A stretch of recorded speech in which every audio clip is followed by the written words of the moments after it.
I grew a lot for sure. At the very start, I mean, I played like a ridiculously high sense and I tried to aim like 10s and copy his highlights. But over the years, I got way better, way smarter too. Like I actually understand the game. I can understand win conditions and lose conditions and like, you know, how to win a game. And I guess like a lot of contribution was having Bonker on OXG and just like being on a team with those experienced players, like definitely helped me a lot. Like it made me actually understand the game. And even then there's so much that I still need to get better at. So I'm very happy with, you know, my progress, and I just got to keep continuing and riding that wave up.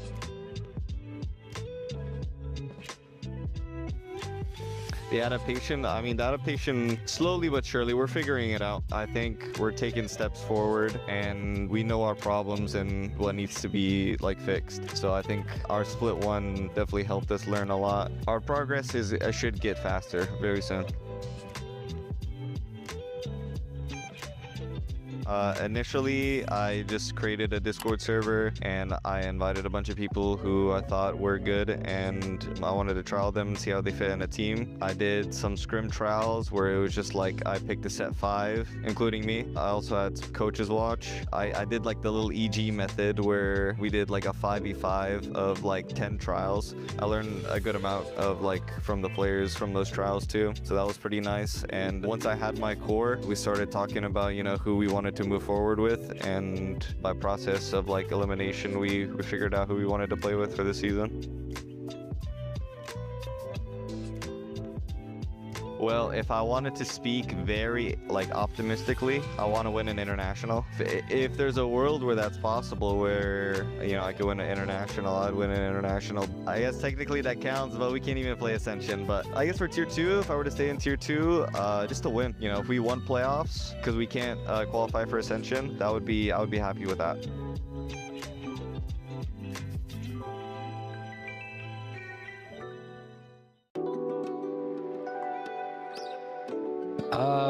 I don't think I have a favorite, but I am a fan of many cereals, I won't lie. Fruit Loops, Fruity Pebbles are like okay, but like Captain Crunch, very good. I love Captain Crunch. Then there's a lot of like, you know, low-key ones too that I gotta keep like hidden, but I do like cereal. My comfort food is probably some pho, some like banh mi. Like my mom's like a really good cook, so she makes like a lot of good Vietnamese food. My comfort food would probably be poutine. I miss Quebec. I miss the food there, so I said poutine will make me feel at home and good, straight up. For me, my favorite comfort food would be like a nice warm soup. Shh, we gotta focus. I'm shifting the soup mode. It's just real nice and warm and hearty inside. There's nothing like it when it's like nice and cold. Especially where like I'm from, it's like mostly cold like year round, except for maybe like 3-4 months. I'd say generally cold. So soup is definitely like my comfort food. Probably like like a nice cheeseburger or like some good pizza. It's like pretty chill. Can't really go wrong with that. Maybe pancakes. Ooh, pancakes. Oh. I think my mom's mac and cheese. I had that like a lot growing up, and it's like definitely like a favorite of mine to have when I go back home from college. So yeah, I'd say my mom's mac and cheese is really good. That's kind of hard. I feel like a comfort food is something that like comes from my culture, just something like my mom would make or like my grandma would make. So I'll say some biryani. You know, it's like a Pakistani dish that they would make a lot. It's just like, you know, some rice, some lamb or chicken, and it's just really good. So I'd say that. My comfort food has to be like Chick-fil-A. You can't go wrong with their chicken sandwiches. So always spicy. Yeah, spicy is always better.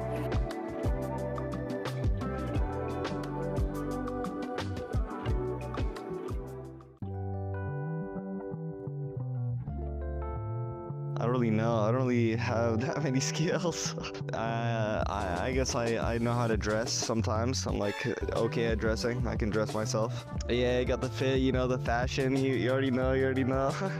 I have really high emotional intelligence, so I think that definitely like helps both out of game and in game a lot. Managing like team aspects and being able to be a leader in team environments, as well as just everyday life, managing emotions and dealing with conflict really well. Yeah, I think that's a really big skill of mine that I value a lot, and it has helped me immensely in both real life and in the game. I don't even know. I mean, I've put my time into this game so much and like gaming so much, so I'm a very positive guy. I'm a positive beacon, I guess, but that's it. I don't think I have any other skills really. I'm pretty funny.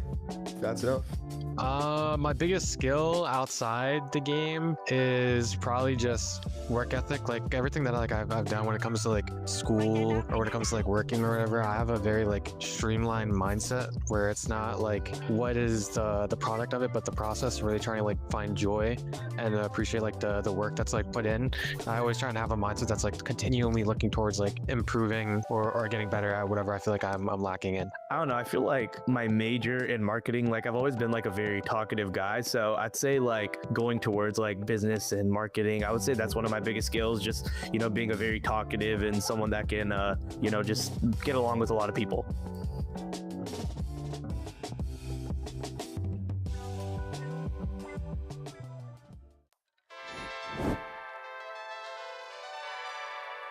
Just breathing. I think that a lot of people don't remember to just take deep breaths during the clutch, and also just like trusting your gut. Multiple times that I've coached players, it seems like they think about 100 different things and then can't come to a decision instead of just like instantly trusting their gut. I try to just like be prepared, and I feel like that's reassuring towards myself to handle pressure and deal with any of like the nerves or anything. Is like the more I feel in control, the more I feel prepared with going to a scenario or a matchup, the less that feels is like pressing to me, like inside of me. There's not as much like nervousness or pressure on it because I feel ready for what's to come and I feel confident in what I have prepared, like looked at and game planned or whatever it may be. So for me, I think it's definitely like preparation and doing a lot of like prep work, whether that's VOD or like my own game plans or whatever it might be when it comes to practice and any ritual that I have before, especially if it's just like warming up. Even warming up helps to feel very prepared with myself and my performance, and I think that's helped a lot with easing off pressure. I feel like the best way to deal with the pressure is just like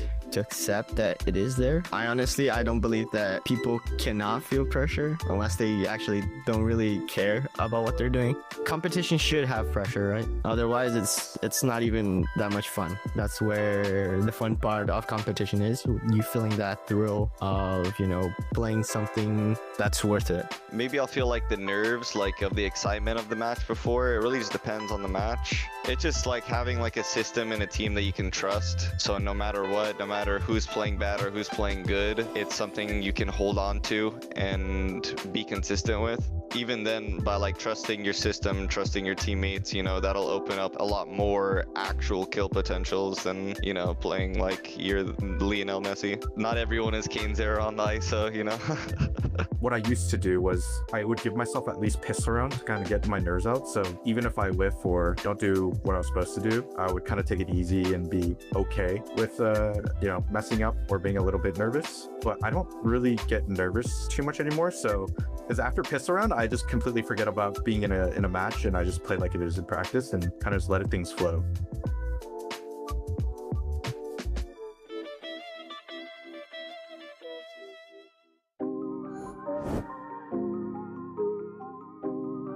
I'd say I'm fortunate in that I don't feel too much like anxiety going into like matches. Something we really implemented that like it felt like it helped a lot was just practicing as close to possible as like a match and making sure everyone's on the same page, like having like the tangible goals and that are measurable that we can follow up with. It's just sort of setting ourselves up for success, and that our practice is just as close as possible. We have played the scrims every day. We've put in the work. We know what we're about to get into. So let's just keep playing like it's practice. And, you know, whatever happens, but let's at least play like a match we're proud to have played. Yeah, and I think like a big part of that was also like having Veer as our coach now. He really helped implement that system coming into the relegation matches and helping us like get that victory. The best way to deal with the pressure is just to have fun, not think too much about the game. Just try to be in the present, not think too much about the result. For me, the best way to deal with the pressure, being prepared, like feeling like you're prepared, feeling like you've done enough for this match. Like for me, it's the routine, the practice that we put in before the match. For me, my routine is simple. It's like I wake up, I walk the dog, I take a cold shower right before the match, and that's it. I mean, I've done this for the last like 3 years at least. So yeah, being prepared is the best way to deal with pressures. And at the end of the day, like when you're in the server, there's not that much pressure if you know you're prepared. You know? I feel like early on in Challengers, like last year, we definitely felt more pressure, a lot more nerves. Now being our fourth maybe even fifth split. I feel like we don't have much pressure anymore. A lot of teams do doubt us. A lot of the casters doubt us still. So there's no pressure. I mean, we just have to go out there, have fun, and regardless what will happen, you know, just my main thing is always having fun. You know, win or lose, have fun. So there's really no pressure. The best way to deal with the pressure, drink water. Like, drink lots of water and just breathe. That usually helps. Water's a key one though.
A lot of these people would really like to give up and they don't really have that drive. Envy's bad. Envy's bad. The expectation should be to win first place. Get them to ascend. We kind of just threw at the end. And just winning everything. I'm with a better team now. 30 seconds left. Yeah, M80, we're winning 5 versus 3. Corner. Oh, line up. I mean, take with Mike. Now over to the first. And they buy themselves some time. It's Spaz that could do it. Look how quick this point. Oh, especially now. 5 Rebellion Black, your Challengers champions.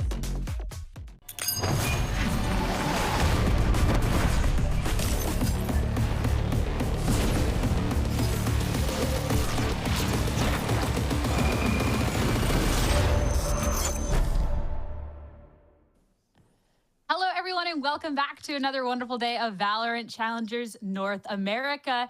Cannot wait to get started. Yesterday was all about eliminations, but today we are qualifying more teams into the playoffs, so exciting times ahead. Saradon, Roy, Dan, and Kylo, who you can't see because of the nameplate here, but is joining in. So cute. That's how you know that there's going to be good Valorant when the cats come around, Dan. They want to get involved too. Yeah, actually, right when the timer went down, my cat got up, and I'm just scared because I don't know if she's going to come here at some point, but I mean, probably. Knowing her, probably. Yeah, your cat's a menace for broadcast days, I have to say. Roy, you have some menaces of cats too. They seem to be behaving right now, but how's your day been? My day's been pretty good. The cats are chill. One of my cats is a demon. The other one is actually a perfect angel, so shout out to her. But yeah, he's being pretty chill right now, so I think we're off to a pretty good day of Valorant, guys. So hopefully not jinx Because the it. cats are chill. I've seen your cat on the back of the chair causing as much trouble as possible. But let's talk about what there is on the line for today. I'm just distracted thinking of all the cats now. I apologize. But there is Valorant to be talking about, especially with such a big day ahead. Let's pull up the bracket, talk a little bit more. Of course, we're getting quite late into all of this, Roy. And yesterday we said goodbye to a couple of teams still in the danger zone, having to fight for their lives at that 2 and 3. But also, a couple of teams today going to be joining Envy here in the playoffs. Yeah, the two sides of the coins, right? Elimination and qualification. Today, we're going to be doing the qualification matches. I'm excited. Ambrosia versus Qbert, TSM versus M80. They should be absolute bangers, guys. It's something that it feels like these matches I've been waiting for forever. Like it's just been so long because we saw MV qualify pretty early on. Once again, doing the same thing that they did towards the beginning of the year. They went 4-0. But these teams that you see with M80, how far they got, TSM, and how good they look right now. Obviously, Qbert and Ambrosia as well. I think it's just one of the most expected days that we've had in Challengers, at least on this stage. It'll be really exciting to dive into this, especially with how this split has shaken up for the teams. Sometimes you like at this point you'd expect SRB to be here. We'd be highlighting That's them, true. but we always got to switch things up a little bit. And I'm really excited to dive into this. So it's going to be Ambrosia going up against Qbert Academy, followed by TSM up against M80. And this first matchup, I think, when you're looking at the surprises of the split, Roy, is one of these surprises because Ambrosia was a team to just make their way back in, and they've been exceeding expectations. But Qbert Academy, dominant force on the other side. Yeah, absolutely. I mean, Ambrosia is on a massive resurgence after barely surviving split one, it feels like. Now they made some changes, and here they are on their redemption arc, 3-1. Definitely a massive turnaround for them, so shout out. And of course, Qbert Academy, they're sitting at a 3-1 as well. Nobody's surprised, nobody's shocked. They've had a great roster, they've looked great, and now we're going to be seeing them fighting for that qualification match. It's really interesting to see because of what you guys are saying, right? Seeing this Ambrosia team that almost got kind of out of Challengers and then makes it all the way back in. People are questioning the decisions when it comes to changing the roster after getting promoted. And so now you see the evolution of a team that is super consistent, that has also, I feel like, had some good matches to work with, where you're just not going against M80, TSM, like right at the beginning. So you're kind of evening it out. I feel like they've had a good path to make it all the way here, and today is definitely one of the toughest challenge. I mean, you say that too, but I look at this Ambrosia squad and their entry into stage 2. They take down an M80. They take down Winthrop. Like M80 was their first week. That was their debut, Roy. Okay. So there is any point, like they started off hot and they've only been able to continue on through there, which I think is so exciting. So this is definitely a test, Dan. Like you're not wrong there, but they, like Roy, they have been tested. Yeah, definitely. I feel like this team is kind of mirroring what Winthrop University did last play, right? Where we kept calling them underdogs and we kept calling them underdogs and they kept having big wins. And here's Ambrosia having the first win against M80. Obviously, the TSM loss was a little bit harsh, but yeah, even since then, they've had a clean win versus Blue Waters. They've had a recent win versus Winthrop University, a team that I think unilaterally agree that they're the top dog in the league, right? So I guess Ambrosia is proving to all of us that, the small changes in team culture, small changes in identity, and a team can go from bottom to top real fast. Yeah, and talking about these individual players, first we got to talk about Glyph, because this is someone that throughout Ambrosia's win has been a really big key part. I love too tweeting back after their loss against TSM. You beat M80, lose TSM, you can't win them all, right? And tweeted out just one more not to get relegated again. Like that was the focus, that's the look. But it's been an Ambrosia, but it's been able to thrive after that, Dan, which has been cool. And Glyph always cool, calm, collected in the server. Yeah, it's really cool to see. Glyph is one of my favorite controllers to watch right now when it comes to these things that we continue to see of like, okay, if you are going against these unfavored matches or even that M80 match that we just talked about, that was like the opening of this stage, you're looking at the way that he plays. He's not only very creative but with his util, but he's so comfortable with any controller that you see him play. I love the Astra, for example, on Pro. I think it has been one of the greatest win conditions that we've seen. When they were playing that match against Winthrop, that was something that I was noticing as well. But it's just like understanding your timing and the things that you can do with your kit on this Omen, on the Astra as well, playing late for the post ones, and just doing little things that are really, really cool. Yeah, and it's not even just the high IQ stuff that make this player kind of special, right? He's very flashy. His mechanics are insane. And to top it all off, he is IGLing. I mean, this guy's an absolute monster. He's star player. He's calling. He's fragging. Has impeccable util. I mean, he's just having so much impact on all levels of the game. Like, you have to give this player some respect. 100%, and not the only player on the team. Oh, I mean, like, you got to give everyone on the team respect. But the other person I want to give respect to on this analyst desk here is talking about Satellite, because Satellite was somebody that out the gate, when we look back to that victory up against M80, like 16th like first kills throughout the series, and one is electric. And when I'm looking for someone to really be able to pave the way for the team, Satellite is someone that can go to toe-to-toe with a lot of these top players. And I think that's really, really key for Ambrosia here. Especially with the playstyle that they have, right, where they're playing a lot of this Euro, and you see how aggressive Satellite is getting on the Euro. And a lot of those cases, it ends up being at least opening up at the side, opening up the fight for the rest of the team, turning into him getting traded. But I feel like it's just cool to have a player that is really comfortable with being hyper aggressive, being that one man that goes in and sometimes has to go down as well. It's a they have a very clear understanding of how they want to take those early fights and how aggressive they want to get around Satellite.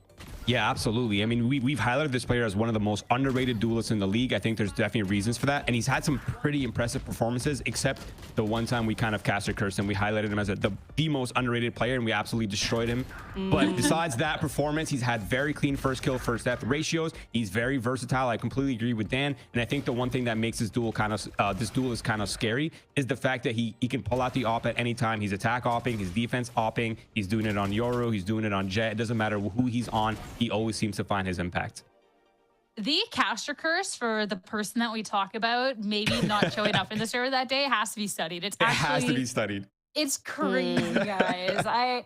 I'm so sorry to the players we talk about. We just want to talk about you because you're good and cool, right? So hopefully no caster curses for today. But talking on the opposing end of things, Qbert Academy. I mean, Dan, it's the team that everyone loves to watch, everyone likes to talk about, everyone loves to steal the plushies of.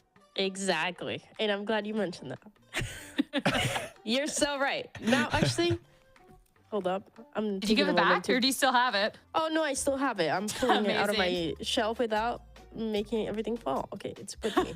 For when we go back to cams, you'll see that. But anyways, to talk about this team of Qbert Academy, I think this is, as you said, one of the teams that we love watching, not only because of that support that they get directly from Sentinels, but also individually the players have been really good. And they haven't had their best moment just yet, but I think about this combination between Scuba and Redux and what they were doing last year, what they're doing this year, how they're switching the roles as well. And they're just one of those teams that also, when we saw this role swaps going into the stage, we're kind of questioning what is going on, right? We were talking about it just now, but now I think it's a team that it's proving that they can make these subtle changes and still look really good, potentially make it to playoffs today. Yeah, the role changes have definitely been interesting, but a part of me doesn't feel like they're playing at the level they should, right? And maybe this team is getting nerfed by the very high expectations. When you look at the roster, when you look at the players, you see these players, you have incredibly high expectations, but ultimately they still are 3-1. They qualified for playoffs last split. They're very close to doing it again this split, so I think they're sitting quite nicely. For me, where I'm sitting, I'm just wondering if Knights and Redux are going to look a lot more comfortable and a lot more confident in their roles, because they're going to be key factors for this team. There's a lot of questions there, and I think it's interesting, especially when you look at Qbert Academy and all of these teams vying for Ascension and Ascending, and Qbert Academy, of course, being under Sentinels can't. So looking at more of like the individual player performances here, which I think probably has to do with the role swaps. I don't know. It's been really fun to watch them. So even if a couple games don't necessarily go their way because of those role changes, I think that looking at the individual performance and highlighting that throughout is going to be key. And hey, maybe today things click a lot more. And like, they have been working out considering the team is 3-1. It definitely could be a lot worse. But let's start talking about the players and the role swaps that have affected him, and talk about Scuba first, because Scuba is somebody here, Dan, that we've gotten to see a lot throughout Challengers. And yeah, now see, like, the Sentinel Scuba era, he's always been able to hold down sight. I love this. It's been really cool to see. And yeah, like you said, looking at the Sentinel role, I was thinking the other day, like, what are some of the crazy tier 2 Sentinels that we have? And Scuba was one of the first ones to come to mind. And it's really cool to see these players that have been specializing in this role now for quite some time, playing the Vice a little bit, playing the Killjoy as well. On that last match, I think he looked insane. It's just a very consistent piece that Qbert Academy has. Yeah, I think Scuba has most definitely stepped up for this roster, like I would say significantly, right? I mean, we went from a star player system with Redux to now a little bit more of a shared responsibility, right? We're not really depending on one person to have pop-off performances. Now there's a lot more room for a lot more people to have their expression, to have their, you know, their performances. And I think Scuba is that player for this roster that has definitely stepped up. And honestly, I'm not very surprised because the jump from controller to Sentinel is really not that big in change of playstyle and in change of timings. And ultimately the risk reward spectrum is still basically the same thing. So I'm personally not surprised to see him performing well in the Sentinel role. It makes a lot of sense, and that's something that I'm really glad to see these rule changes come on through, and just Qbert Academy not being afraid to experiment and try having different players out in these roles to see where things really click here. And the last person to talk about, especially when you're talking about those big role changes, well, who was the previous Sentinel for the team? It was Knights. Now more so going into this duelist role, which this is something too. We've seen Knights on more aggressive rosters in the past. It was someone who had won stage 3 last year with rankers, now Envy, right? And then having to go into the Sentinels role for this team. There was a lot of work that he had to put into it, Dan, but now he gets to go on to this duelist, and I think maybe fits him a bit more, even if we haven't seen it all come together quite yet. Yeah, it's just one of those changes where you start breaking it down and you really want to know what is going on with the team. Why are they making these changes? But not in a bad way, but it's just things that, you know, all the players going through this adaptation process to go into this role changes, to learn these new agents. And I think Knights is just one of them that I'm wondering where they want to go with this player, what they want to go with, for example, Redux not playing the duelist anymore. And even though it has been playing off, I mean, the only match that they lost was against TSM most recently, who is looking like possibly the strongest second team that we have right now. But I just feel like we need to see a little bit more of this. Yeah, I completely agree. I think there's a lot more room for gas in the tank, and I think we're going to maybe be seeing some of that coming out from Knights as he gets more comfortable, as he gets more settled in, because, I mean, despite, you know, his stats being somewhat average for a top duelist, right? I still think that there's a lot of moments where we've seen from him having like these crazy flashy moments. We've seen these kind of glimmer of hope, right? We've seen this like room that he could shine, and I think it's just a matter of time before he steps up. It's either he steps up to it or he completely crumbles, but I'm leaning towards steps up, and I think we're going to be seeing that today.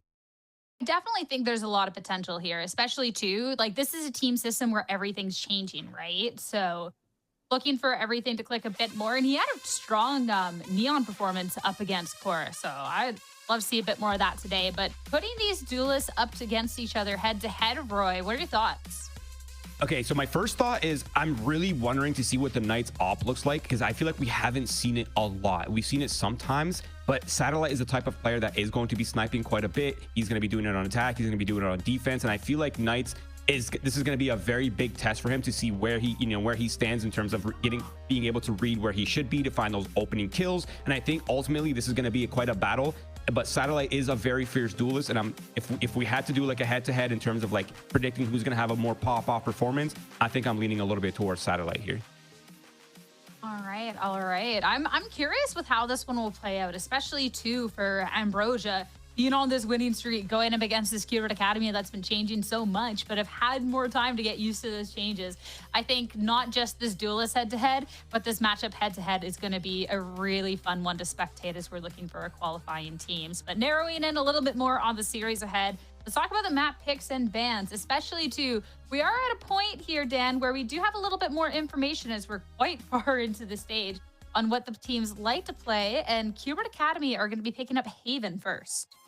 This is an interesting one because they played it in the last 2 matches that they played it, and they changed also that composition from 2 weeks ago to the one that we saw just most recently. And it's exactly what we were talking about with Knights on this Neon. I feel like they're playing that standard Neon composition here that has a lot of potential, but I feel like I want to see more consistency from it, because you're playing kind of everybody in the role that you expected, especially with the Redux that is constantly playing on this own, and Nismo constantly being that initiator trying to set up Knights for success. But I want to see why they wanted to go with this one first, because they've had a couple options here to work with. Yeah, another really interesting thing is that we seen Ambrosia play this map.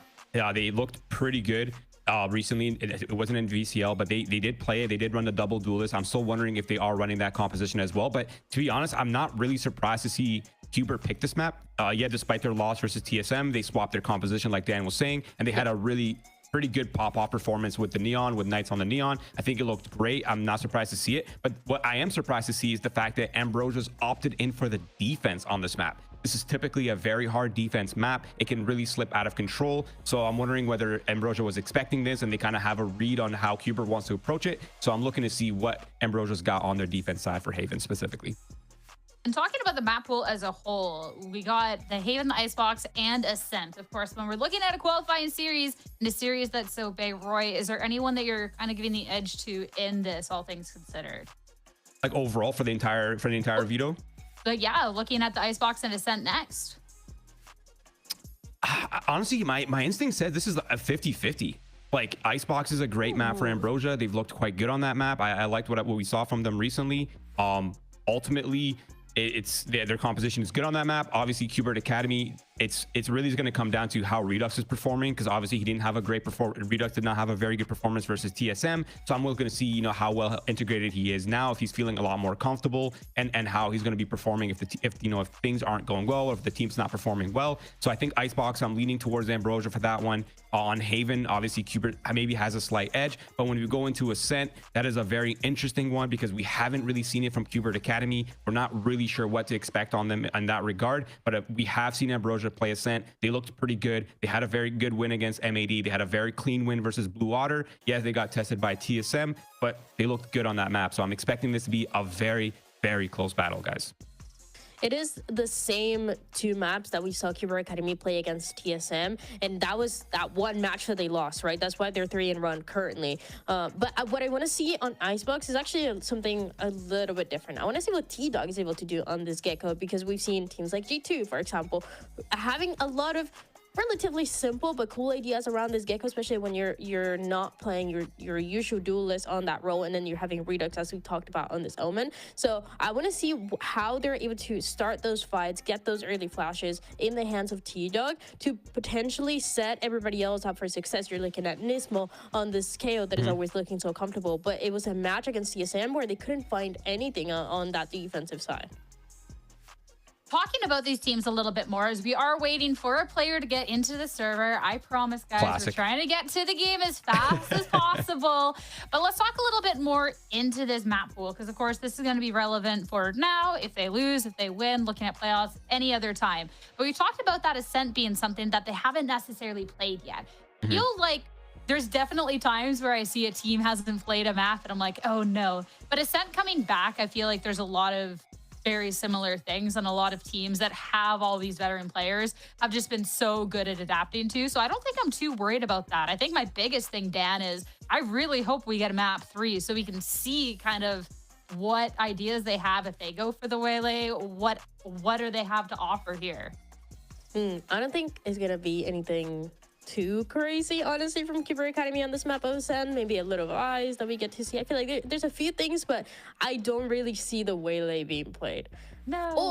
Or maybe this is the return of Redux Duelist, but he just plays Waylay on this map for some reason.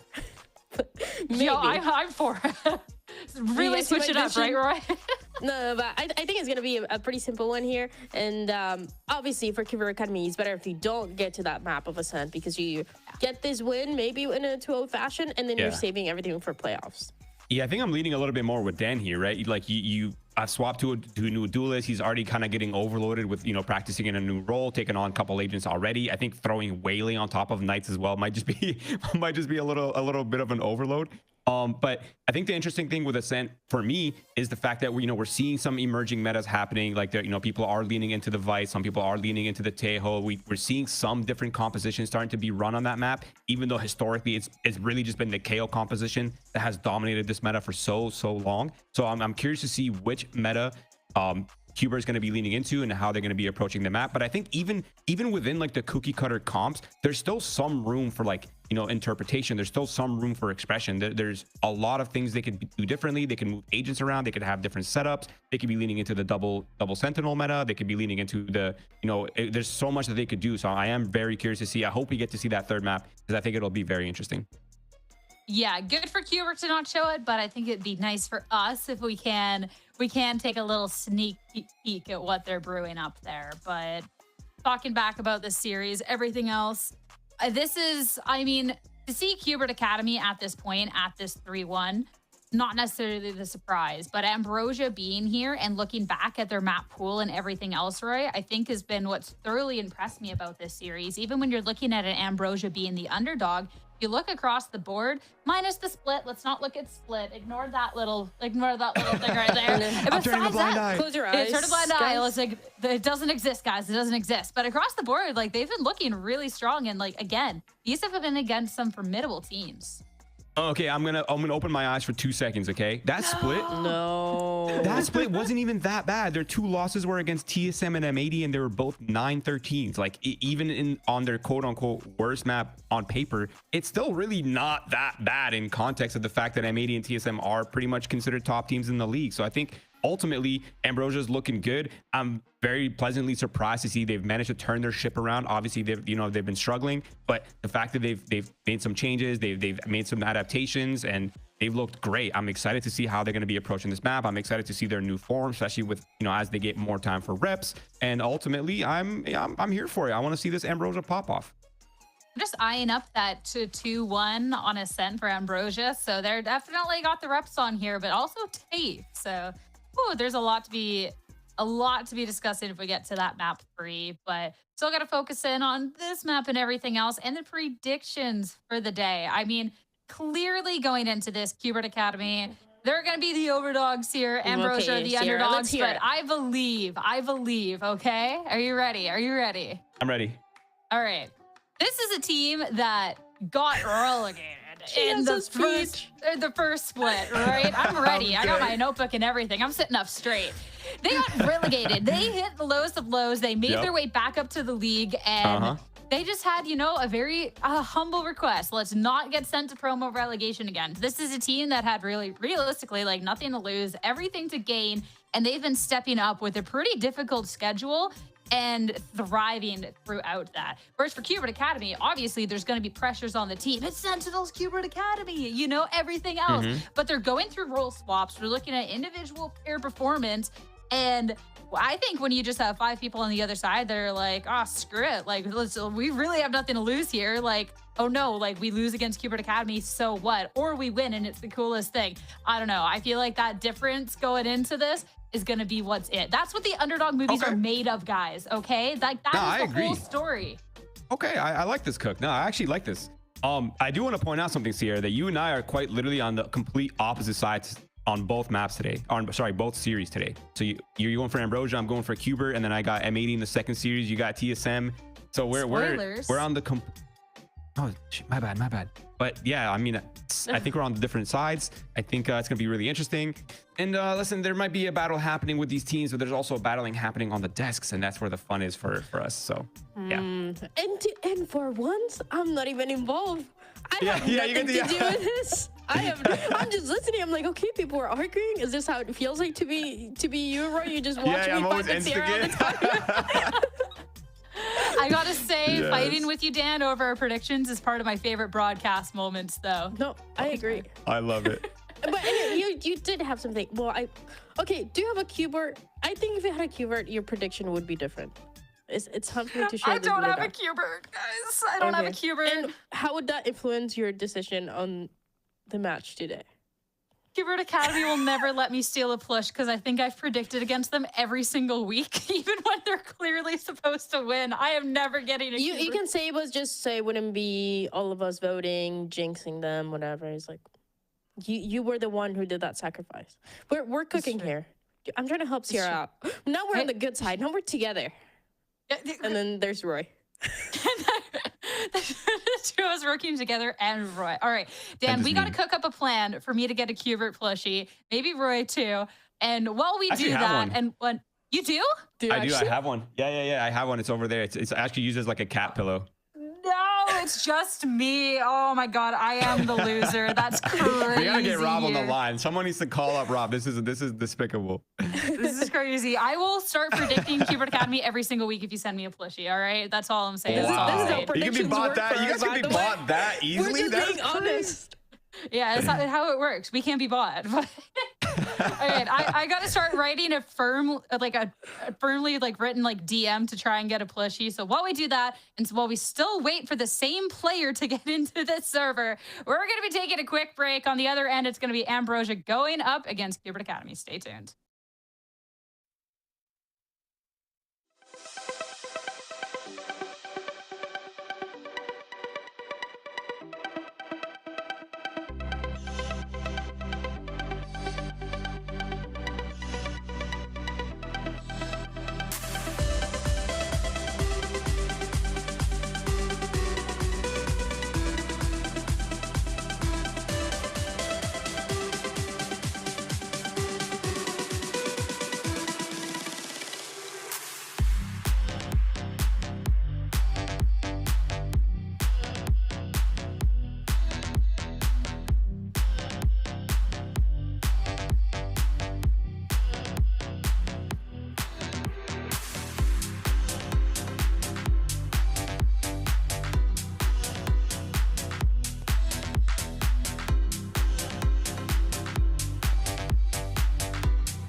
We are back, everyone, for Ambrosia going up against Qbert Academy. I still don't have a plushie, but we do have a game ahead of us here, Dan. And we've seen some switches coming out from Qbert, but it looks like they're going to go with the Knights Neon for today.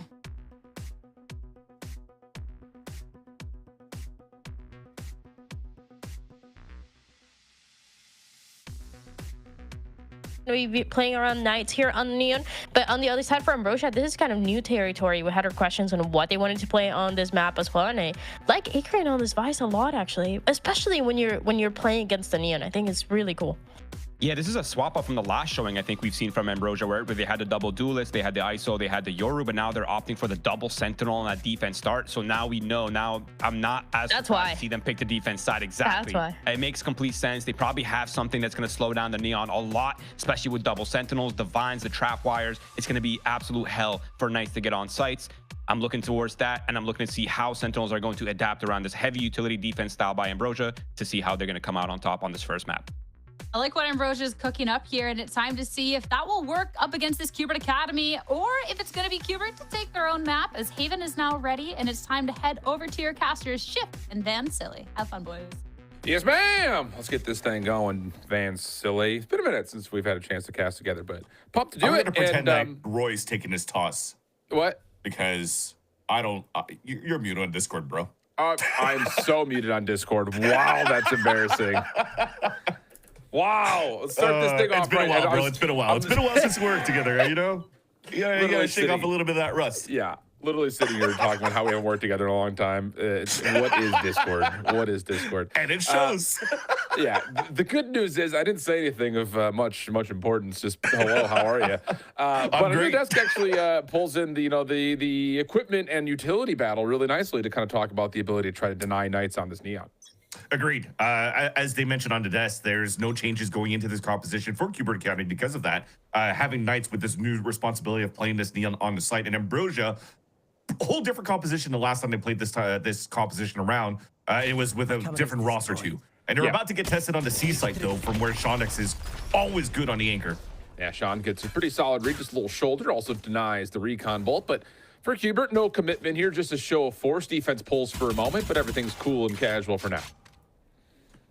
You just talked about the utility in the stall. Look at how much they have if they try to go for a split into the C site for Qbert Academy. Not only will there be a trip, but there's also razor vines to really slow things down. So you're forcing now Qbert to act a lot of to move around the map a lot to try to find where the utility could be. Yeah. And when they're walking through, though, Ambrosia on that end is forcing to jiggle a lot because they're given a lot of that space in the very beginning. It seems to me they really want to play the retake now to kick things off in a pistol round. Yeah, another little shoulder check from Glyph sees one member through the double doors at Garage.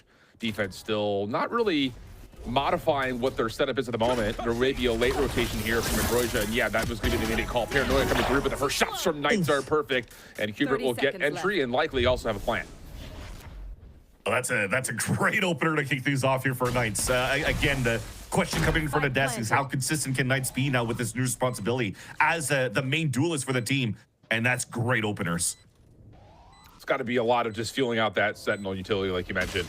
And then you commit. Nice opening pick from Welly. Right click from Mercury, not quite there. Trade is out. And then into the dark cover, no problem for Nismo. Satellite, last one left alive, and really no major chance at this. Maybe we could find some exit damage here. It has been seen on the mantle, and Nismo's right there to meet him. Clean round for Qbert. And Qbert actually played the round pretty well towards the end. When they actually added so much pressure on that C side, we talked about how good the util that you have for stalls on the C side was on the side of Shondex, but he also had a cage that was set up right between the boxes and the logs. And the idea behind that was to pop out that cage and utilize the razor vine and the trip to try to get value off a pick. But as soon as he got that first pressure, he was forced to pull out his cage. When you go for the re-hit towards the site, the smoke is only used on the right side, so the only thing he could do is try to survive. But Nice slides in, gets beautiful openers, and Ambrosia just can play the retake. But this round, though, they want to fight down towards Seaside. The camera's down deep. It already got shut off, so they're in a perfect position to really set up the crossfire. Maybe try to go for a bait and switch that. Unfortunately, might not work anymore. Oh, Neon things happening over towards Satellite. Able to find the first trade and then get away. Shondex still tucked in a corner. Paranoia may find a lot of value. Gets tossed. Dark cover in the way, though, from being able to tally how much of Qbert is actually here, so we'll stay 4v4. Yeah, I don't know if Glyph kind of trolled himself there by paranoid behind his own smoke where they threw on the top of the C site. Unless that was an attacker one as soon as the crossfire started coming out here from Ambrosia. But that said, it's a nice little reset. I love the pivot from Ambrosia, though. Walking down could surprise a couple of players inside window. Well, do that. Redux good, and that will be enough to put this round out of contest. 2 Bulldogs held, 1 Ghost, and it looks like the bonus, yep, there we go, turns into a Vandal. So 3 ARs will be covered into this next round. And that's a lot of firepower for Qbert on the bonus. Yeah, thankfully they didn't lose that Vandal in the process for that buy for Qbert, so it will be definitely healthy where you can already see the economy. It's already a very strong buy in this round number 3. 3 Vandals, 2 Bulldogs. In round number 4, it'll be the same thing. So look at what happens here. The crossfire is being set up, and if you're looking at it, I think it was a smoke being thrown here on the defensive side, and it didn't really allow here for the last 2 players inside that C site to swing out to fight behind the Paranoia. So a little bit of utility wasted, but here's an opportunity here for Ambrosia to fight back with some pressure towards the A side from Qbert. Yeah, it's changing up the looks here. And again, I love this. Like we kind of talked about, like I think if you are Qbert, you cannot be one-dimensional, you cannot be predictable because this Sentinel utility is going to be very difficult to deal with. And Arc Rose will go out, Aldrin will come through, and that'll be enough information for Qbert to at least know where the Vice is positioned. You'll definitely have a big chess match between these two teams. One team on the defense seems like they're giving a lot of space, but that space given allows Qbert to really be explosive going into the sites because they have double stuns around the breach and the neon. So you kind of have to be proactive at some point, and it's all Qbert all along. They already baited this wall. They're pulling back. Look at the util that comes through. I mean, there's probably still the drone out from Welly that has to start using it here at the corner of Graffiti so they could find that information in mid-round. If not, they're going to play into the unknown, and Qbert should have an easier plant going into the sites. Trapwire will break at mid. Fast lane up. Smoke's covering both connectors, and really for Ambrosia, all you can do is sit here and play retake.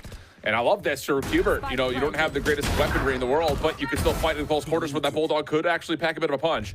An early trade comes through 4v4. Nismo just playing outside garage is also tallied that, yep, you do have a little bit of a rotation through C. Yeah, you need Nismo in there. He could use the aftershock for the pulse plant too, but the other ones are stalling towards the front. And it hasn't even been tapped yet, so you're wasting a lot of time here over on Ambrosia. So far, so good. There's the tap through. Spam coming out. Aldrone able to reveal onto Redux, but he still finds Level Price to take cover. Reload for Scuba. Easy follow-up. And yeah, you get a couple of trades here and there, but Akron last one left. And I just don't know if you expect that Nismo is playing in the corner, and you do not. So the Qbert bonus comes through and relatively cleanly. Again, just manipulating Ambrosia's defense, getting a feel for it, and then having a wide open B site. And that's the issue, not pulling out the L-drone at the minute mark when they were being pressured in the very beginning, just to try to see if and confirm if Qbert Academy has fallen back or not. And so now you're kind of rotating. They did have somewhat of a decent read to have two players going back towards the A link. But overall, when that's not confirmed, you saw how it was easy for Qbert Academy to get in the site, outside of the site, play the pulse plan. And it should have been, there should have been a call there. The aftershock came out from Garage. They have to know there's going to be a late lurk coming out from Nismo. But we waited a little bit too long here to play, tap the spike, and bait at the util on the side of Ambrosia. Yeah. Very true, very true. So now major advantage in the early stages of this offensive half for Qbert. And again, this is an Ambrosia composition that I think piques intrigue because you almost use this as a way to say we're not interested in the Neon. You try to throw a lot of kind of manipulation and occupancy towards the ability to dash on forward, but 3-0 start. And now Knights can just kind of hang back and let the rest of his team just get to work opening up the A site. Yeah.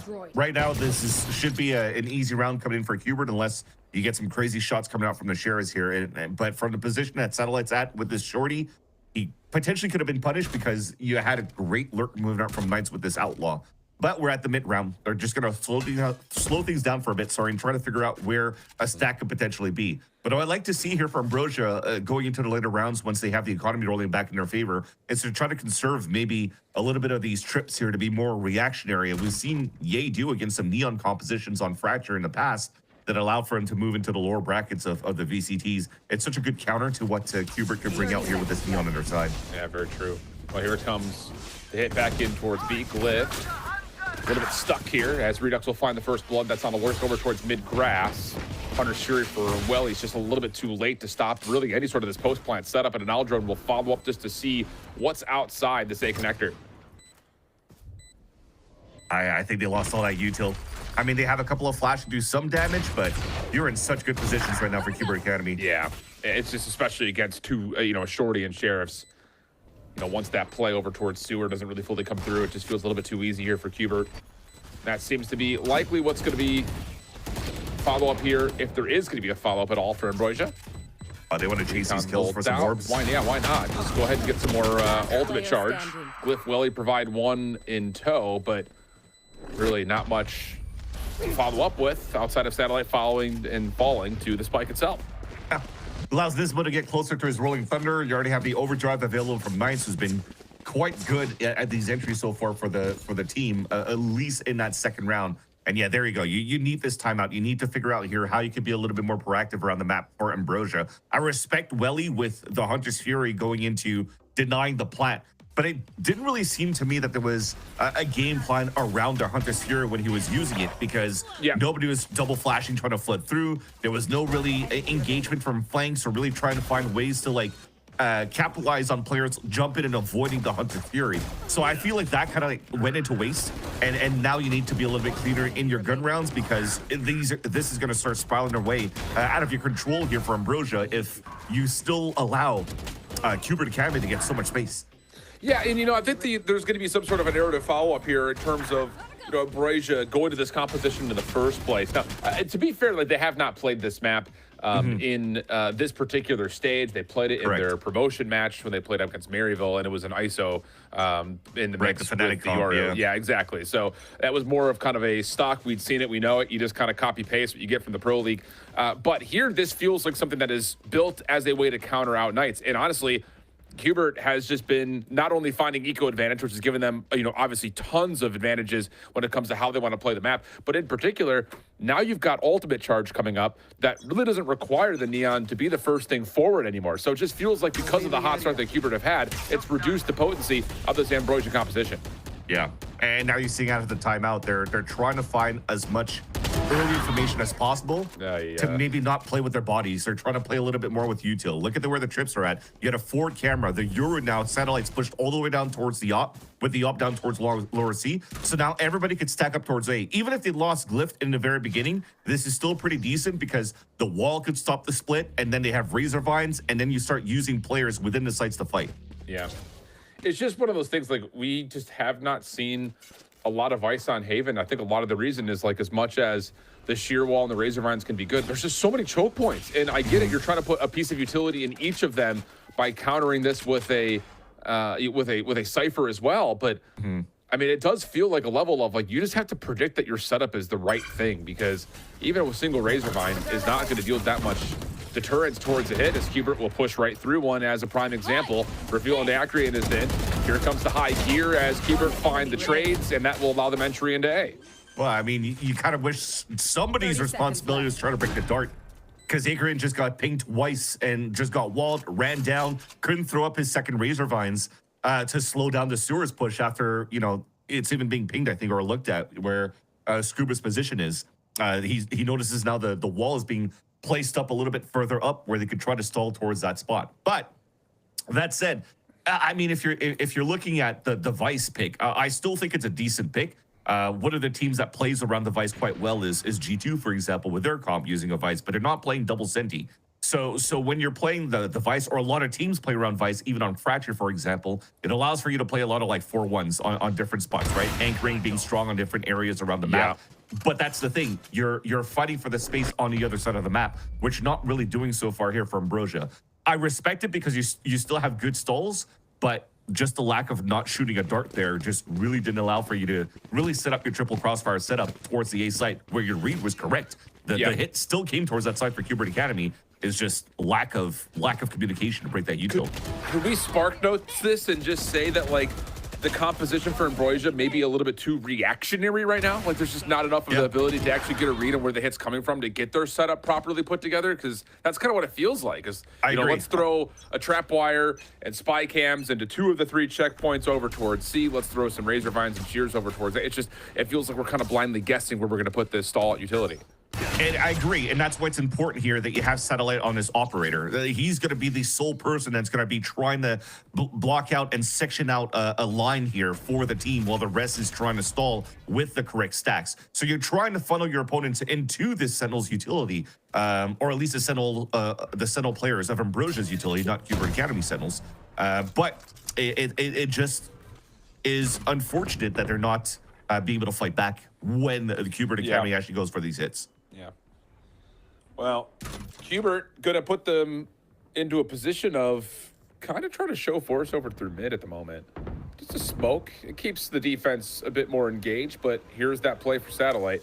Aldrin will not be seeing what the cover is going to look like for Satellite. Flashes to follow up, and that's enough for Ambrosia to get a free first blood. It was a good read for Hubert Academy too, because if you're looking at the side from Satellite, he doesn't have any more gate crashes. He can't TP away. So it was pretty much a one and done position where you kind of wish somebody was moving forward, or the drone did actually clear the right corner. But look at how much space is still opened up that Hubert Academy is able to take here in this pulse plant. Spike planted. Still an opportunity. Satellite may have just lost his angle. And there may be an opportunity, to do this. Get the Steel Garden into play. See if Willie can maybe find some sort of a hop out. Oh, and the pre-fire through the smoke's gonna work out nicely. Redux with the shorty, able to find one in response. Steps away. Primary's back in play, but no, not gonna make a difference. There's too many guns looking down at him, leaving T-Dog by himself. And hoping and praying that the shock darts can find some chunk damage. A little bit of blind fire works out for one, but off the reload, Glyph's gonna hold the defuse. And this is one of those get down, Mr. President moments as Satellite connects and Ambrosia get on the board. A great fight coming back from Ambrosia for the retake. And it had to use a huge ult coming out from Akrian to allow for them to get that round. And it's a good read, too. You talked about those sprays to the smokes. I mean, you're disabling, gun jamming so many primary weapons from the players playing inside the site that the natural tell is close that gap, play the shorties, play the right-click classics in a close range so they can hopefully do some damage. And then they read that perfectly and caught some players off guard there as they were trying to reposition themselves for Qbert Academy before their weapons could come back. So a great start, at least in terms of funneling Qbert Academy into the right spots for them to be able to play the retake. But now they don't have that for the retake anymore. Thankfully, they have Satellite with the dimensional drift, which can help. And yeah, this DP, double flash, bye-bye. Well, Ambrosia, yeah, they stay alive through this. Secondary check comes through, little bait and switch happening with Knights, who sacrifices their life for a two-piece. Exactly. Now bye-bye. Now it's bye-bye, exactly. The neural theft will be called through. Ambrosia going to have to try to figure out if they really even want to go for this 3v4 retake. Yeah, I mean, all that information's given out there for Scuba, who, by the way, it's quite awesome to see. Well, for me, intriguing, but also awesome that Scuba's playing a Sentinel. But we'll hold that thought. We are coming in for Ambrosia to retake the C site here. Oh, and Satellite, lots of information here. Able to follow up, but the Aftershock does confirm a trade for Nismo's own life. Scuba follows to make sure that Welly cannot get into the site, and there's just nowhere for Satellite to go. So a heck of an effort. Dimensional Drift called in to try to give that thing a go. You get a lot of reveal off of the intel from Welly, but the distance and space gained by the Rolling Thunder is too much to break down as Qbert hold. Exactly. There's a nice little stall coming back on that side from Nismo, too, to not allow Satellite to get the best value or even the best value out of the dimensional drift so they could flood Rete back in the site. He gets a nice shot there, but everything else is still too good for Qbert Academy. But yeah, Scuba, when you think about this name, I always thought about him as the main controller. Dan Jai was just mentioned before, like, she loves seeing Glyph as one of the best controllers that we currently have here in Challengers North America. Scuba's been Mr. Consistent for me as an Astra, as an Omen since 2021. And now in Qbert Academy is playing into a Sentinel role and is doing it quite well. Yeah. Yeah, I mean, it's just, at the moment, it just feels like the gamble, if you want to call it that, or the plan for Ambrosia is just not coming through. I mean, we really even haven't seen the Sheer Wall or Razor Vines be an impact at all. The only thing we've seen from the Vice that has had an impact was the first Steel Garden that we had. So there's a level of, I think, the pick not fully finding the value it needs yet. And I think the other difficulty is you're starting on what should be your stronger side too. So difficult moments here for Ambrosia. It is like a kind of like gather information and just get ready for the retake kind of, because if you're looking at, again, thinking about the G2 comp with the Vice, they still will always play Trent onto Tejo, so you have ways to play behind the wall, to delay, to use salvos or whatnot, right? But at this point in Ambrosia, once you sound the alarm of a wall coming up towards sewers, what can you really do after? Nothing yet, really, right? So it's just, okay, well, can we get Satellite into a better position? Or when the utility starts pushing up or gets activated, can we start flanking behind as well? But we haven't seen that yet for Ambrosia. They haven't really had a chance to put themselves in that position to get some good lurks yet. They just tried it here on their eco, but that's just a standard thing that just got watched here by Qbert Academy, and they're currently running away with this first map. Yep. Not what you want here if you're Ambrosia, but going into this next round off the save, they will be able to purchase back into that operator. So again, just kind of trying to meet the conditions that you were talking about with get the op into a threatening position, funnel it, funnel the offense into some of these traps that you're trying to set up. It's just, again, like the meta across of how Haven has played has stepped away from trying to run multiple controllers or sentinels for that matter and gone towards double duelists. I think like for a lot of teams just to try to, again, show aggression, catch the defense off guard. So trying to find like the unstoppable force meets the immovable object type mentality here as Ambrosia is just not working out for him. For sure. And the double duelist is also using the ISO almost like an initiator as well. Yeah, exactly. Where like, if not, it's just a double initiator stronghold where you mix and match between a Sova and a Tejo or a Breach and Tejo and just try to leverage and help your Neon as much as you could, or your Jet, depending if you're going to play a Jet in that composition. But the double Senti is definitely not used as much, but you're expecting it at least, on paper. You're playing a stronger defense because you have stronger defensive holds. You're also now trailing behind by 6 and only picked up 1 round so far. So it's not a good look to start here for Ambrosia so far, but you're hoping that they could turn it around right here. And the difficulty is Shantex is playing deep into the site. Wow, good response into the first and another one into the second. Little island play for the defensive Ambrosia working out nicely. And now help has arrived, or at least partially so. Sean still trying to play off of their own utility, leave space for Welly to confirm one of the 2 trades. Not enough to stop it all, though, as Qbert will try to commit for the plant in this 2v3. Big flash hits both of them as well. This gives a chance for Qbert, or actually for Ambrosia, to set space inside the C site. Well, T-Dog's going to play one angle away from the start cover, but as soon as it starts to fade, wait, that should have been a freebie for Acreon, and not going to work out. Scooping out on the corner, trying to swap weapons is Satellite, and just as that dark cover fades, you look over the top and you think this should be a freebie. You're staring right at him, but the shot doesn't land. The snap is there, and Qbert steal away another one. Yeah, just unlucky, unfortunately, there for Ambrosia. They had 3 players set inside the site, but I think 2 of them being Satellite, and I think it was a Silver, right? That you have Welly in the back of the site, focusing on watching that right side of between the platform and the boxes, that there was going to be somebody pushing behind while you just get your engagement from that one onto logs into the main site.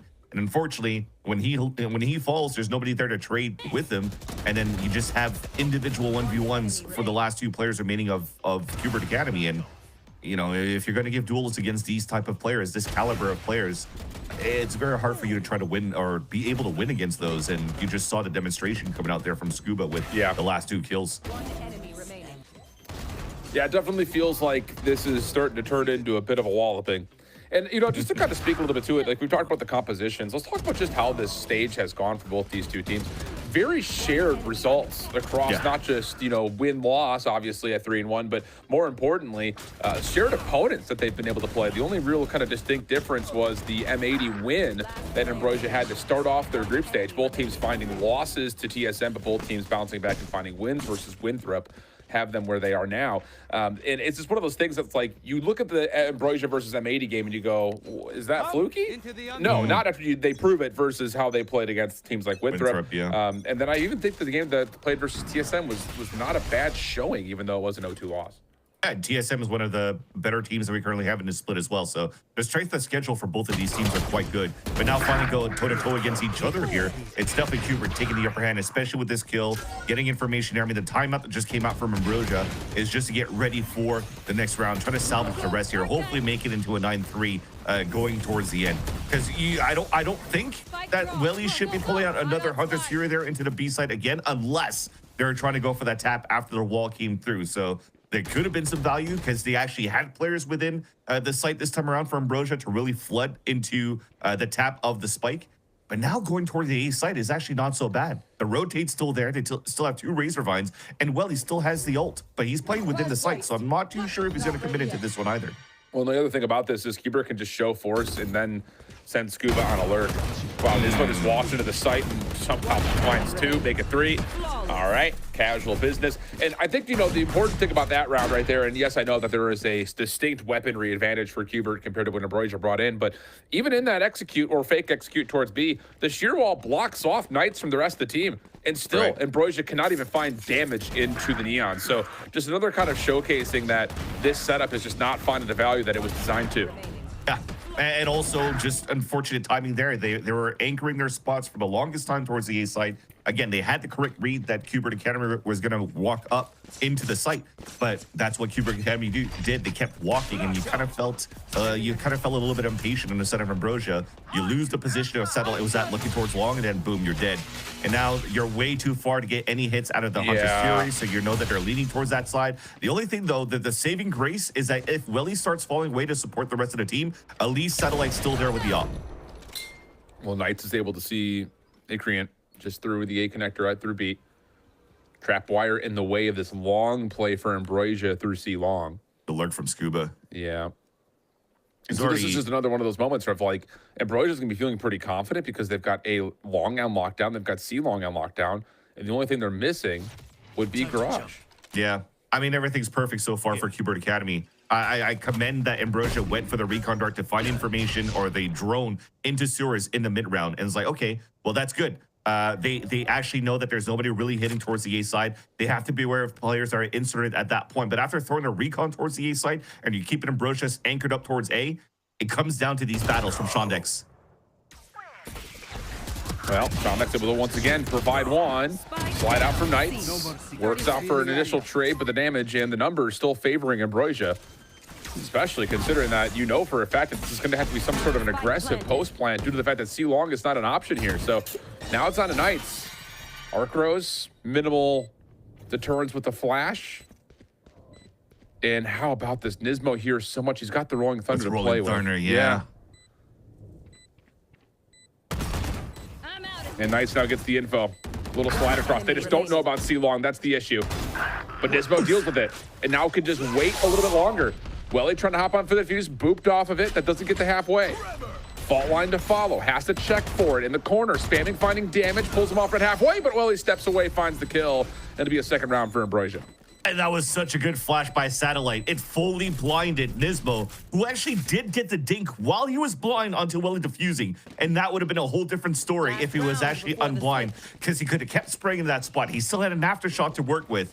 And now going into that, it was a 2 versus 4, instead of trying to Rolling Thunder and double push back into the spawn, because he already knew there was a danger space towards the bottom of the C site with Shondex that already won that fight earlier on against his opponent to allow for him to throw that the hat out onto the corpse of Redux so he could get all that information. But through the fights, it was unintended for, and he gets the backstab kill right there onto Knights. But at least Ambrosia is able to get some hero plays into their positionings from how they push down into those angles. We talked about like gaining some space here for the players, but they are getting space in individual spots and just playing heroes, and it kind of worked there. But yeah, you'll take anything you can at this point. Spy cam checking to see as there is some effort being thrown in over towards C-Long. Behind that Radiant box, no damage from the Guardian, but ooh, big opening win there from Acreon. Keeps this play for Qbert purely from the front. Post plant still going to be established, but Steel Garden and Dimensional Drift at the ready for the defense's retake. Beautiful smoke towards the front too, so they're isolating the players inside the C site. So Redux might get screwed here, but at least the players are in the front to help them out.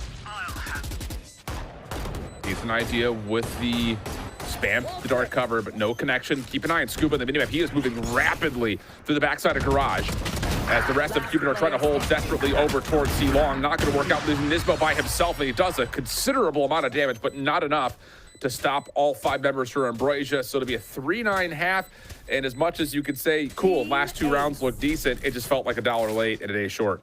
Yeah, and nice for Welly to stay inside the window at least. But yeah, you're right. It was a very dominant half to kick things off here for Qbert Academy on their attack side. Ambrosia now playing double Senti on the attack. You would expect here that it will be a little bit difficult for them to get value on their attack side, but it's still okay. You're going to think here for Ambrosia that the one that's going to have to watch the flanks, play the anchor, and cut the rotates is going to have to be Shondex finding these timings, while Acreon is going to move with the rest of the team and kind of use the Vice kind of like a deadlock. So you have like these walls to place in 4 positions, or to be the second layer of after the trips are gone, at least there's a wall to engage and initiate the flank towards behind, right? So yeah, we'll have to see how Ambrosia works this composition out.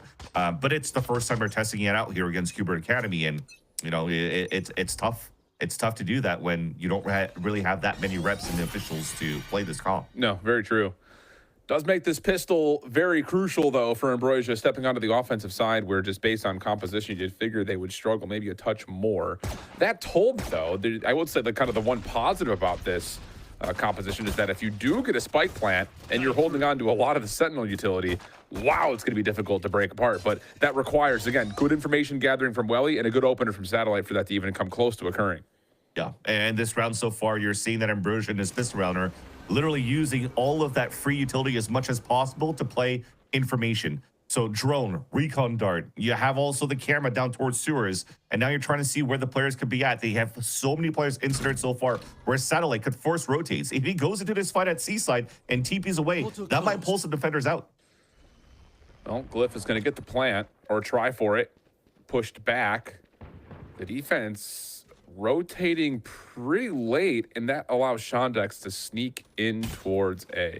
Spy cam deleted, trap wire not. There we go, finally does. Fault line though connects. Quick follow up here from the Neon. A little bit of a pre-fire spam out with the Sheriff. Eventually works, and then Acreon also gets pulled back. 20 seconds. Yeah, this is so tough because you're going to have to re-wrap this thing all the way back to B, and the defense is going to beat you there.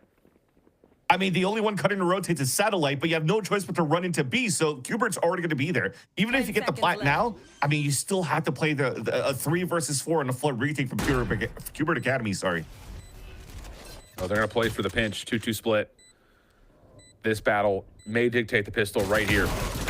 Opening good, but Scuba, whoa. My Just God. an extra big left step. Denies Glyph from finding more. Agree good for one, but the follow-up too much. And yeah, that's just a 2v2 battle on the outside of C-Link that just flat out, you just get an extra wide step to find the double kill to allow Keeper to win the pistol. Yeah, this is all on trying to find the timings. You had so many players inserted. One into the garage, one into long A. I think Satellite really had to jiggle peek into that C-Link to get that fight against Redux towards the C site, because that would probably allow for you to really confirm a full rotate from Cure Academy out towards C site. But they walked up, the camera's still up, the Cypher util was towards the A site. The camera already made a tell here that it was a fake to a fake towards the A site. And again, it makes it very difficult for Ambrosia to really set up here into a pulse plan when they've already tapped into B. There's not too much time left into the clock when you commit it into a B site plant, and you can't really get into position here to help each other out. You're just trying to gamble, fighting a 2 versus 2 through the smoke against a gun. Again, Qbert Academy were so good in the aim. So a pistol round that hurts, a bonus round that, or an anti-eco even, you could see coming out from Qbert Academy, that Ambrosia are just going to gamble that that 11 is all that Qbert's going to get for this map, and they could start doing the comeback here on their attack side. Not a must win here, but I mean, feels you kind of have to make this. You have to give yourself a chance at it at worst. With the plan that you had, I would have liked to see a stinger by. That maybe could have helped them in his moments, but now you're trying to fight on swings with a sheriff against a judge and an outlaw. Yeah, and surely they don't just raw peek. Oh, yeah, they will. And now they're going to give it a go. And Satellite will lose his right arm. Oh, but the spam through the door will work out. Redux will get taken down. Scuba for a trade. That's over towards C-Long. And Ambrosia will now keep their focus purely at the middle of the map and maybe just try to get into B. Yeah, Redux lost his arm, or Redux lost his head when Satellite lost his arm. But nonetheless, you're still starting to see here that things are calming down for a bit. Although, A-Link is now taking control with a Guardian on top of that for the pulse plan. Well, the problem is you get a freebie there from T-Dog. Spy cam guard will tag him, but here you go. You got Knights just playing again, a little bait and switch with his teammates. Really good shock dart. There's the owl drone. Knights for one. Follow-up should be there, and yep, T-Dog will spam him just through the outside of the doorway. And that'll put Qbert at 11. This bonus will be a little bit more hindered than you would like, but still, you're up 8 rounds. I mean, what do you say? That's the thing. Yeah, that's the thing. T-Dog's at 0, Scuba's at 50, but they salvage still 2 very strong weapons within the next round. Thankfully, though, with the plant that you can have on the side of Ambrosia, will allow for you to have full shields pretty much across the board while still having great utility in that round. So the Outlaw will potentially not have the best value still in the hands of T-Dog within this round number 15. Nonetheless, you talked about the amount of rounds that you currently have here as cushioned up for Qbert Academy. You're in a lead by 8 points so far. It doesn't matter that you lost most of your weapons on the previous round. Yep. But this you have to have, and you really have to have this cleanly if you're Ambrosia. A little bit of aggression here from Qbert. Knights is going to step through the arc rows and put himself into a very cheeky corner with assistance from Nismo and Redux nearby. And they may commit utility here to try to give this a peek. Instead, the Aldrone will re-clear. Knights will show his presence and then get out of there. Although you just talked about how many players were inserted so far, there's still one at Surus that can swing out. Redux is trying to hold this ground today long. Try to play a little bit of a crossfire with Nismo. That does not work out. And if you're Ambrosia, well, I was going to say, you shouldn't be hanging around here. You know that there's two members nearby, but they get caught in a moment of indecision. And in that moment, Knights will hit 2 with the Outlaw and give the numbers right back to Qbert. And they're just going to walk into all of this, right? Anything you're going to try to do is just walk contact, jiggle swing, jiggle peek, trying to sell some sort of fake inside the garage if you break this trip, finally staying as a group. At least now it'll give them a plan for the side of Ambrosia, but 30 seconds left. What's the second layer? You're just hoping that these rifles are going to own here once you're going to play this post plan. Well, they'll get Glyph a little bit deeper into C. You still have the trap wire at C long to try to keep your plant safe. But again, we're over peaking. We're over peaking, Van Silly. Yeah. Yeah, I mean, you're just trying to find some space, and that's what I was talking about, the wall that you could use on the post plan. But it might be a little bit too late here. Definitely feels that way. So you know, outside of any potential heroics to come through, as Fault Lane, Fast Lane is going to find full value. Yep, Hubert will get to map point in the blink of an eye, and the money is not going to be good for Ambrosia in the next round. And let's give credit to Knights as well. When he first started into Challengers with rankers, and they were just playing over with the the team now known as Envy, he was just playing Clove, spamming Clove, and getting so many just good multi kills and high numbers, which is why he got picked up here and poached away by that team into Hubert Academy. Now he's playing a Neon where not only is he finding good value off the slides, he's always going to have the good aim, but his util is actually quite nice. That relay bolt that he threw, aware of where the players could be at, actually stunned both players on the side of Ambrosia on the pulse line, allowing Hubert Academy to have such an easier retake towards the end. So Knights, even if he falls, he's going to have the rest of the team just behind him, being able to instantly trade. I wouldn't be surprised if his cast is like in the high 90s after this game. Yeah, well, Satellite gonna try to commit, and wow, as he does, Redux is already pre-firing through the dark cover, and now you've got reveals on other sides. And yeah, you can do whatever you want here if you're Ambrosia, but you've got the overdrive out, you still have defensive presence on the site itself, and it just feels like we're kind of in the mix. But in that moment, a couple of eliminations do come through, clears out the site, and the Hunter's Fury that had already been popped from T-Dog now kind of leaves Hubert on the outside looking in. Spike planted. And now Wall is going to be annoying to deal with. They might have to just double swing into that one. T-Dog just has to bait it right away. That's going to run some time. And interesting that Welly already falls, though. Again, just maybe over peaking. Hey, Korean, last one left. And nice little song you got. Yeah. Fault line 2 probably around the corner. Recon dart and bye-bye. Yep. Oh, he's going to clutch this, right? No, not going to happen. I don't know, man. It's just another one of those moments that you get full sight control, you've got C-long control, you've got numbers. I understand that the weapons are just Guardians and some of your health pools are low, but that's like 2 rounds in a row where Ambrosia just kind of get caught trying to just gather too much intel. And, you know, maybe that's kind of the story, where they just don't know where everything's coming from, so they're sacrificing these deep shoulders, you know, just to try to find intel, and in those moments they're getting punished for it. So, you know, all in all, the double Sentinel composition that really felt like it was built to try to stop the Neon doesn't work. Really in any form, Vansili, and that's a gamble that all of a sudden has Hubert dominating up 1-0 so far in this series. Definitely when you see that Knights is still able to run around the map quite freely and not being stopped too much by Rays of Vine or by even trips, shows here for Hubert Academy that they've had a good plan in terms of like just slow things down, slow the pace in the very beginning, and be very explosive into attack side hits and not give a chance here for Ambrosia to really come back into the game.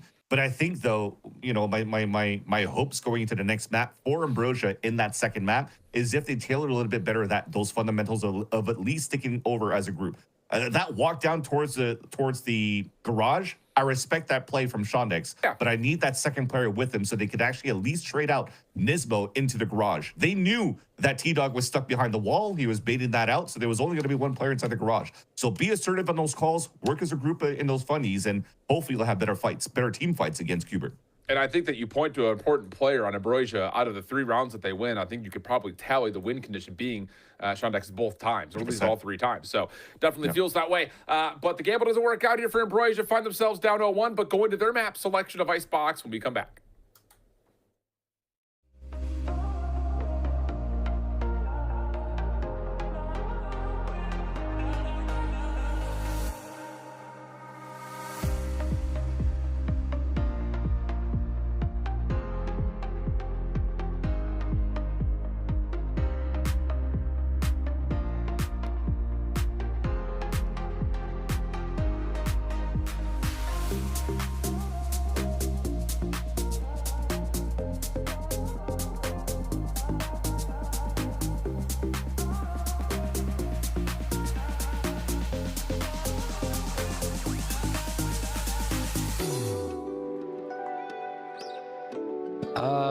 I don't think I have a favorite, but I am a fan of many cereals, I won't lie.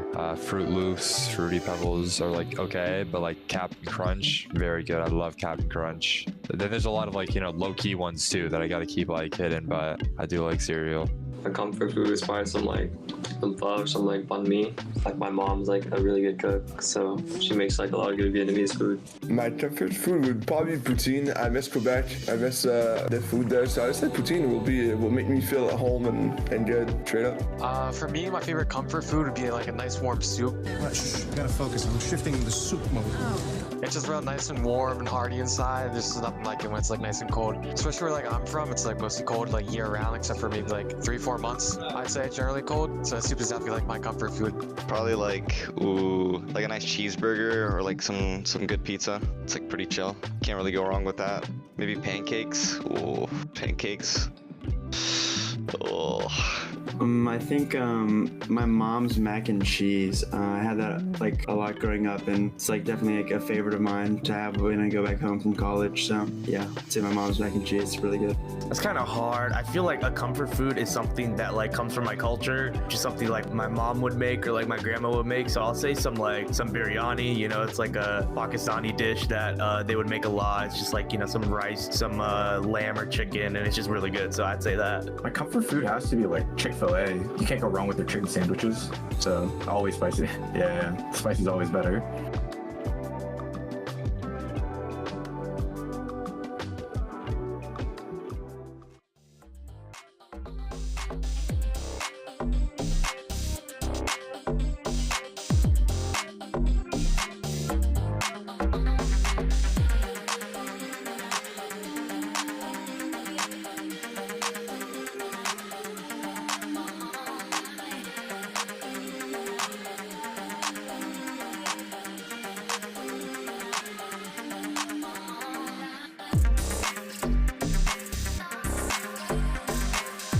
All these people would really like to give up and really have that drive. The expectation should be to win first place. Get them to ascend. We kind of just threw at the end. 30 seconds left. Yeah, M80, we're winning 5 versus 3. Look how quick this one. Oh!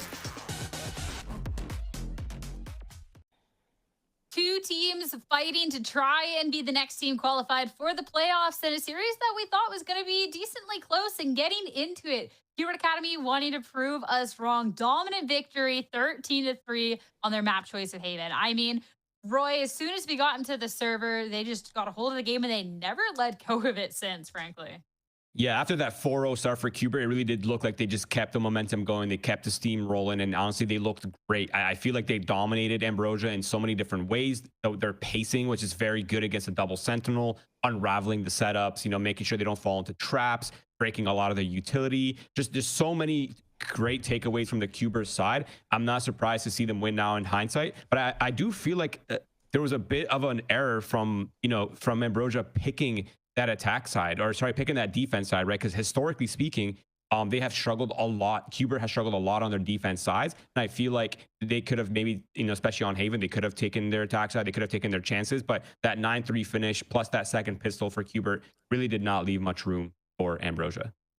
Yeah, it as you're saying, it was a very comfortable map to play for Cuber Academy, where not only you're getting both of the pistols and getting that first bonus, but you also are not really struggling a lot with this composition that we talked about on the side of Ambrosia, right? We're talking about these two Sentinels. We're talking about a Neon from Night. How is he going to be able to go in? And the truth, it was towards the beginning very, very slow rounds where, I don't know, it was a question on how they wanted to play the setup where you often saw that Vice on the A side, the Cypher towards C, having to play back, sometimes having pop-off moments but not being able to retake, or it was a Cuber Academy that was comfortable approaching that B side where there's only a Vice wall that's going to slow you down for a little bit, but even then someone, which was often Glyph, was playing for that contact, playing for that info early on, and sometimes either getting taken down or, you know, they were able to force everybody out of that B side, bait that wall, and then go in a pretty comfortable way. It's just a clean map for the side of Cuber Academy. Yeah, the push and pull from Cuber just completely destroyed Ambrosia, and I think that's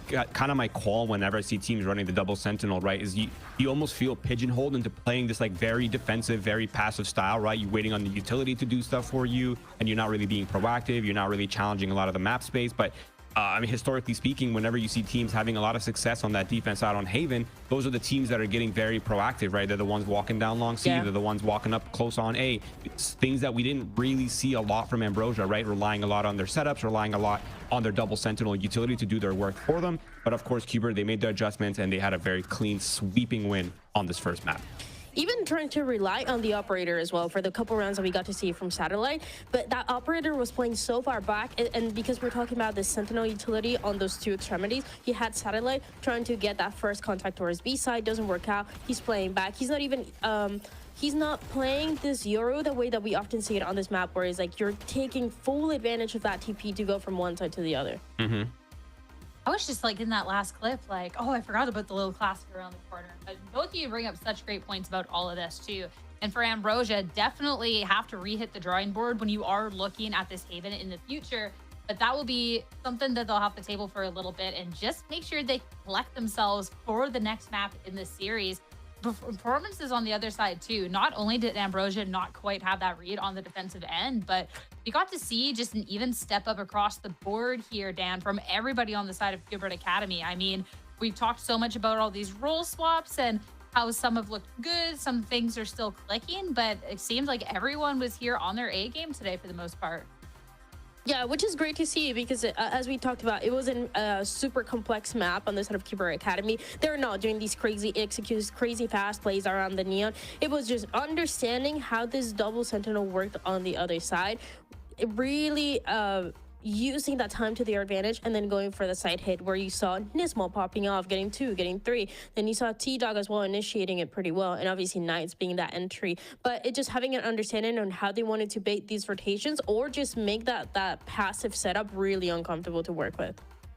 And like strategy aside and kind of like read aside, I do want to kind of recall us back to a point that we made in the pre-show, right? Talking about the shift from Cubert Academy, moving away from this like star player system, right? And moving into a more of like shared responsibility for results. And I think this scoreline speaks for that, right? Like everyone's pretty close in line. Even the IGL T-Dog, he's at 10-6. They dominated the first kills, first bloods. And they obviously everyone had their pop-off moments. Everyone had their, their fiery starts. Obviously Redux, Scuba having a great first half. And I think maybe this new identity, maybe this new style that Cuber is going for, this sort of quote unquote shared responsibility for performances, I think that actually just might be a blessing for them, and it might allow them to reach levels they weren't able to previously in their previous identity.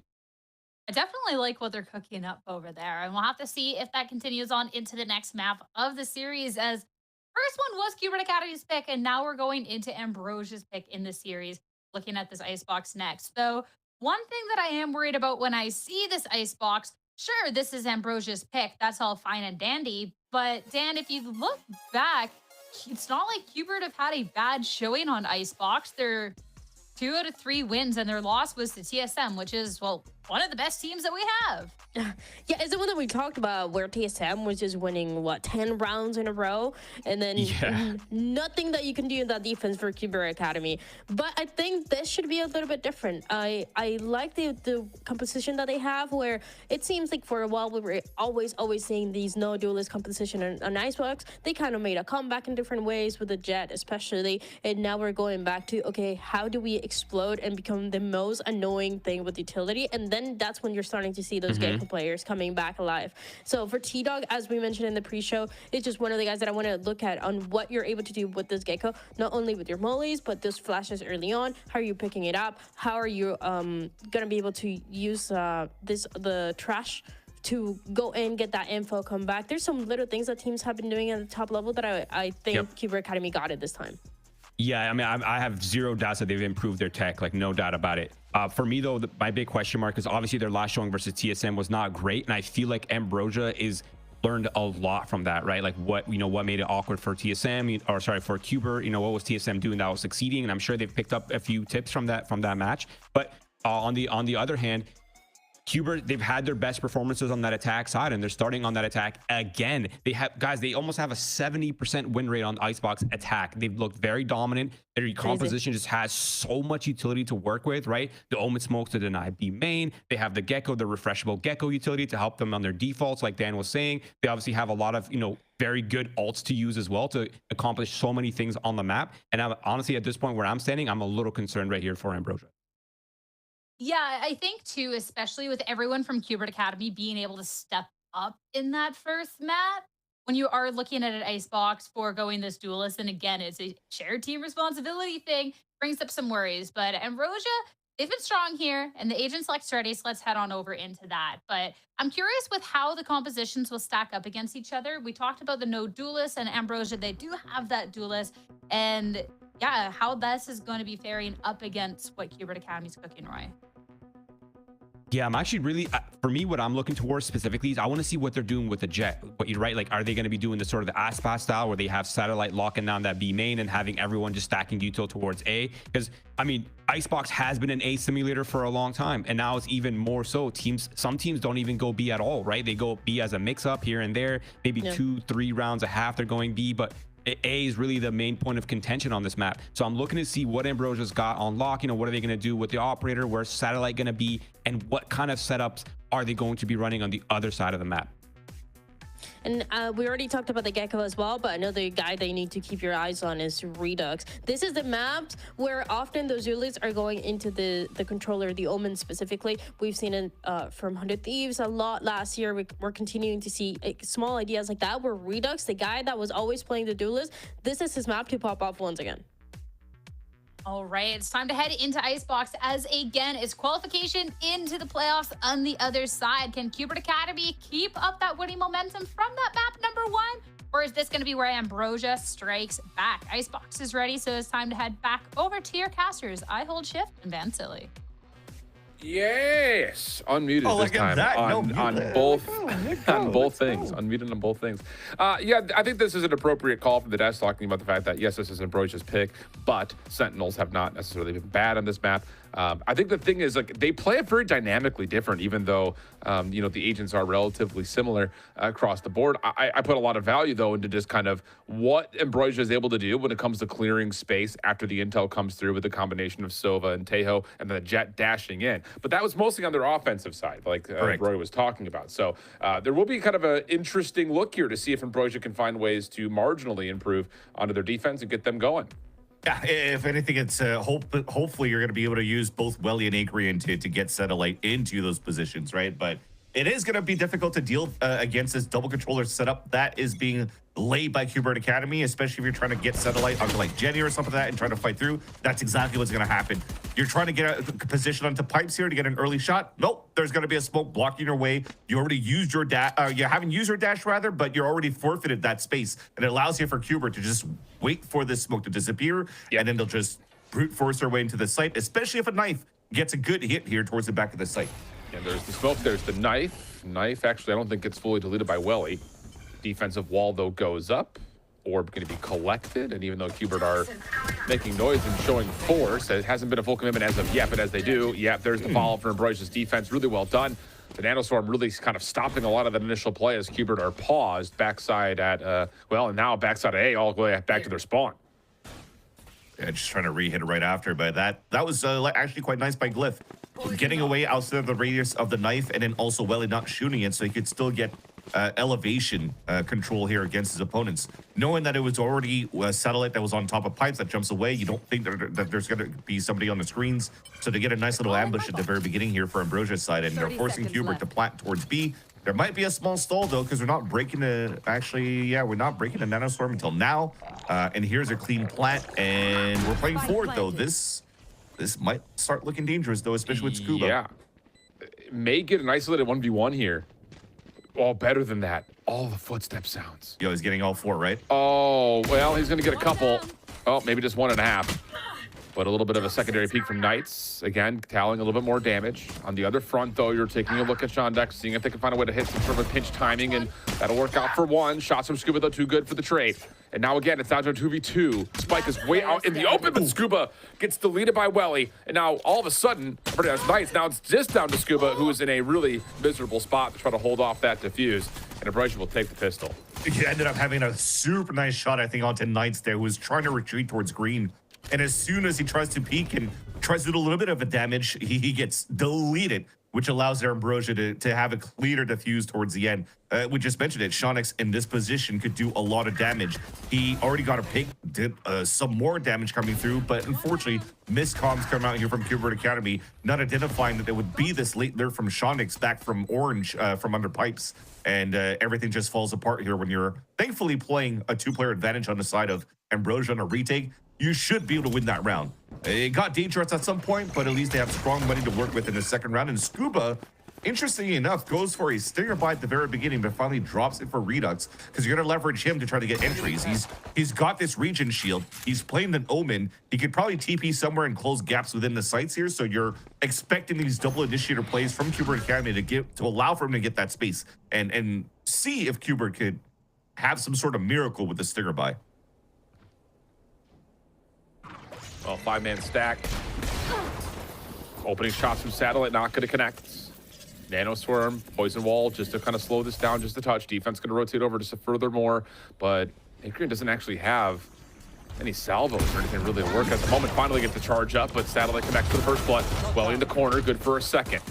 Back to the pistol, that'll work as T-Dog finally gets a trade, but may come a little bit too late. 2v3 situation. Spike is planted. Wow, that is an aggressive peek from T-Dog, and it works out for a considerable amount of damage, but the weapon's just too strong, and Ambrosia will hold. I mean, look at the HP remaining for Settled after. He already got dinged when he was trying to fall back, and T-Dog almost went for the miracle run with the classic only. The Stinger, unfortunately, was dropped in front of the generator when Redux was trying to cross over, and it was just too far away for any of the last 2 players from Qbert Academy to be able to pick that up and maybe even convert on their side, because T-Dog looks like he was feeling himself on that post plant as soon as he got that plant down. But that's now 2 plants in a row. This is going to be a very strong buy going into the next round against the buy that Ambrosia has, because Welly's going to be able to maintain the outlaw within the next round. But those 2 plants here allows Qbert Academy to have full shields across the board. But look at the difference from Ambrosia. 3 players pushing up, already making a lot of noise as Satellite dashes at the top to get early control of this spot. But it's going to be long to rotate back towards the A side. They're going to have to or force a quick retake or already give it that space. If not, I mean, it's A side gone.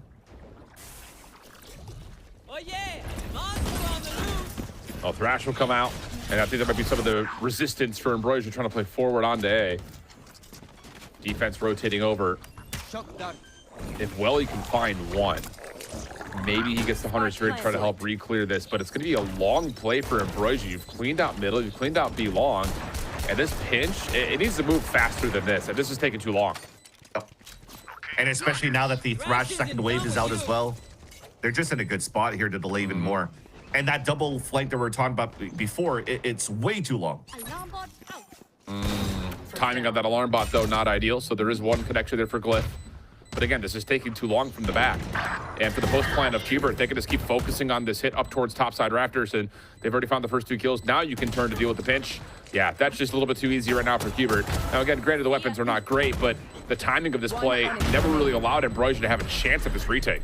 Yeah, and they're just winning all over the place, and nobody's shooting the Dizzy, which blinded both players towards the back of the site. They thought they had some sort of opening after you just mentioned the timing that Glyph was able to get to run through and drop Scuba. But outside of that, there was just nothing to really push Qbert away from their positions in their post plan when they gained it all with the Thrash in the first place. And Roy just talked about it. It's a lot of a rotate or an A-site simulator hit, especially with this composition that you have, I think, for both of the teams, because on both forefronts, the util and the angles that you hold in the pulse plan on the A side, and it's a lot easier for you to move in. But Ambrosia with a Teo on the pulse plan on A side is also very strong. So I want to keep an eye on that for Ambrosia on that second half. They just need to continue to forward the gap that they currently have built so far against Qbert Academy. Well, opening exchange over towards B long. Hunter's Fury to follow, and Welly will connect on Nisbet. That is a key offensive player down. And on top of that, Satellite also scales a little bit deeper on the defense at A. So, yeah, chances at this one, like a little bit more out the window as the stealth drone tries to push out. Doesn't actually connect on to Knights. So maybe a chance to find an angle, but there's, yeah, plenty of support here for Ambrosia to hold on to the B site. Yeah, and I think it also saw Scuba, even though it didn't get the suppress, but they already have the information that the players are there and now being snuffed out, but the wall saves them for a bit. but you won't really be able to plant. Live munition. One enemy remaining. Beautiful. Yeah, there's just nowhere to go here. So that works out nicely for the side of Ambrosio's defense. 3-1 the count.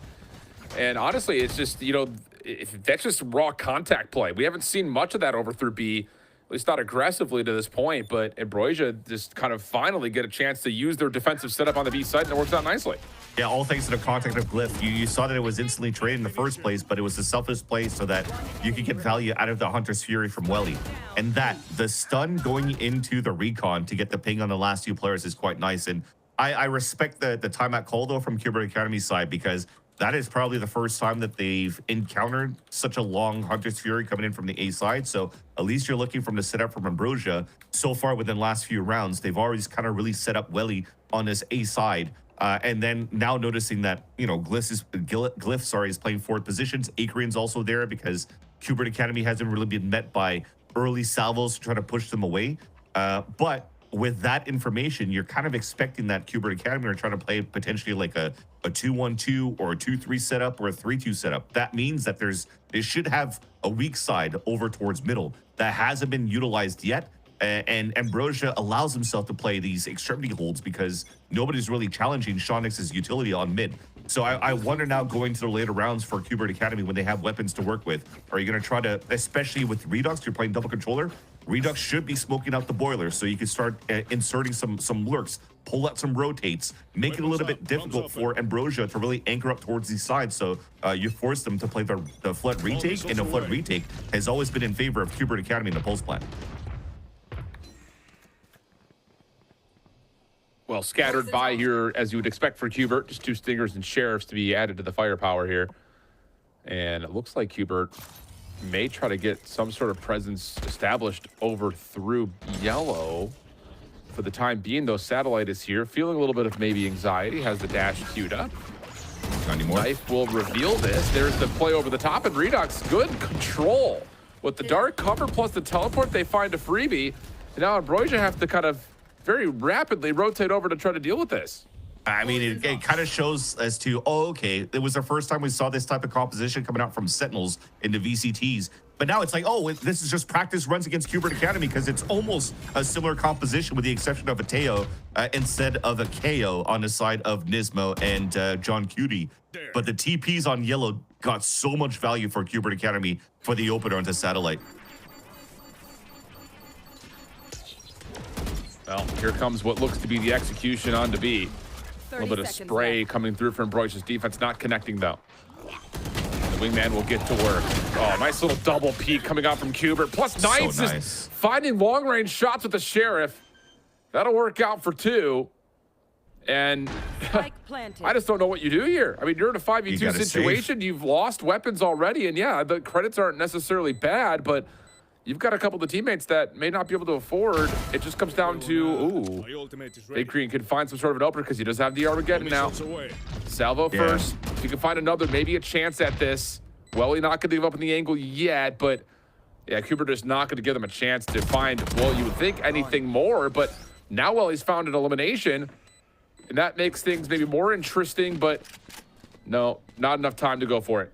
Yeah, I mean, I respect if you really want to try to go for it when you've dropped a player early in the very beginning, but you see that Glyph has nothing left. They need these weapons to carry over to the next round here so they can get some trades and some buys.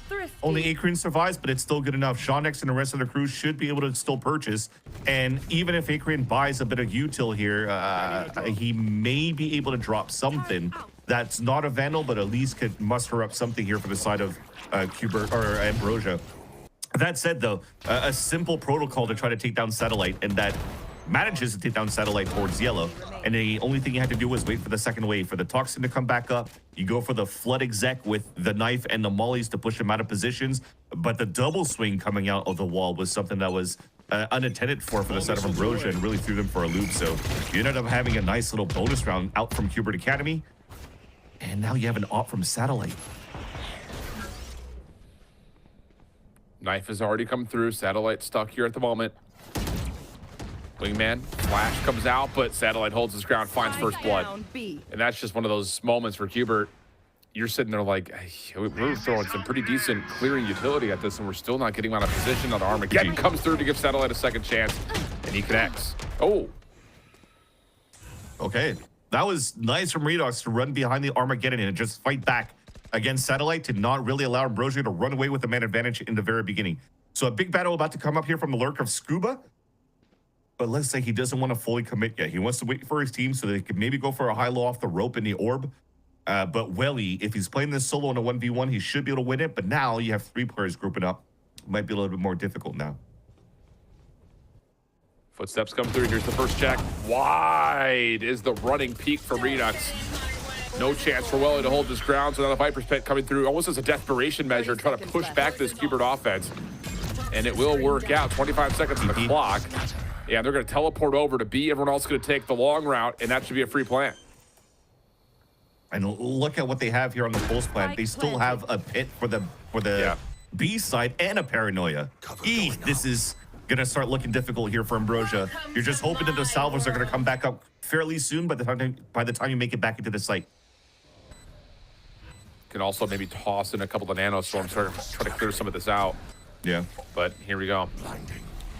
Presence has been found. Paranoia comes out. Redux stepping forward, finds the first, but trade is there. 2v2 situation. Scuba, though, yeah, just lurking inside his own Viper's Pit, or at least in his teammate's own Viper's Pit. Can find the easy double up, and that's going to be a now tie game 3-3 with the Eco exchanging hands favoring Hubert. And at first, I was questioning the scaling that we were utilizing for Hubert Academy to move towards that B site. You went for the wingman instead of throwing even the Dizzy towards the air to really force out the opponent out because you already threw a knife in the very beginning. That maybe could have made things a little bit more cleaner for Hubert Academy to fight and for that control towards that B site. But the reaction off the Armageddon was actually quite nice on the side of Acrean to allow Satellite to get that second pick. Outside of that, though, the mid-rounding was just great calls. Heads up by Hubert Academy. The chess match that came through. The TP to move towards that side of Pine towards B. Everything was superb for Hubert Academy when they played the mid-round, especially with the double swing to initiate and engage Welly towards that A site. So I think it's only normal that you're calling this timeout now for Ambrosia because you're starting to lose control here of the macro play. And the interesting thing is, like, they're still finding first bloods. It's just the follow-up is not quite there in terms of how are we using our numbers to stop these plants from coming down? Because honestly, there has been essentially a spike plant in almost every single run that we've had to this point. And I think that needs to be the conversation point if you're Ambrosia of, we're doing well in the first blood battles.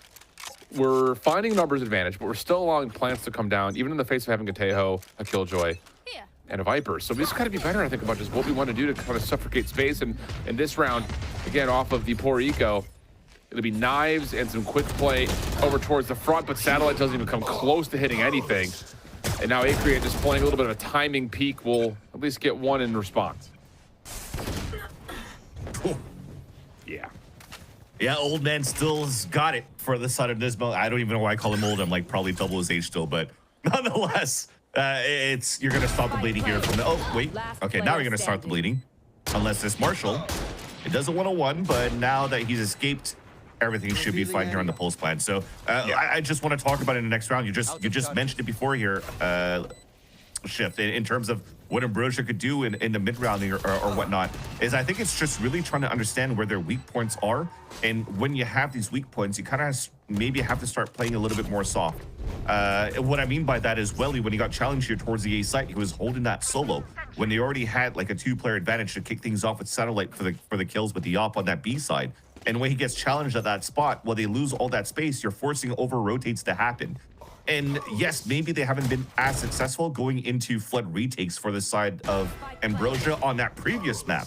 But so far on Icebox, the pistol run retake was quite good because you had to retake on a 5 versus 3. So retaking on player advantages comes back in their favor. They just need to keep that number up. And right here, for example, you're seeing that Glyph is holding solo towards that B site. Now he's starting to fall back. He's already calling back towards the default spot.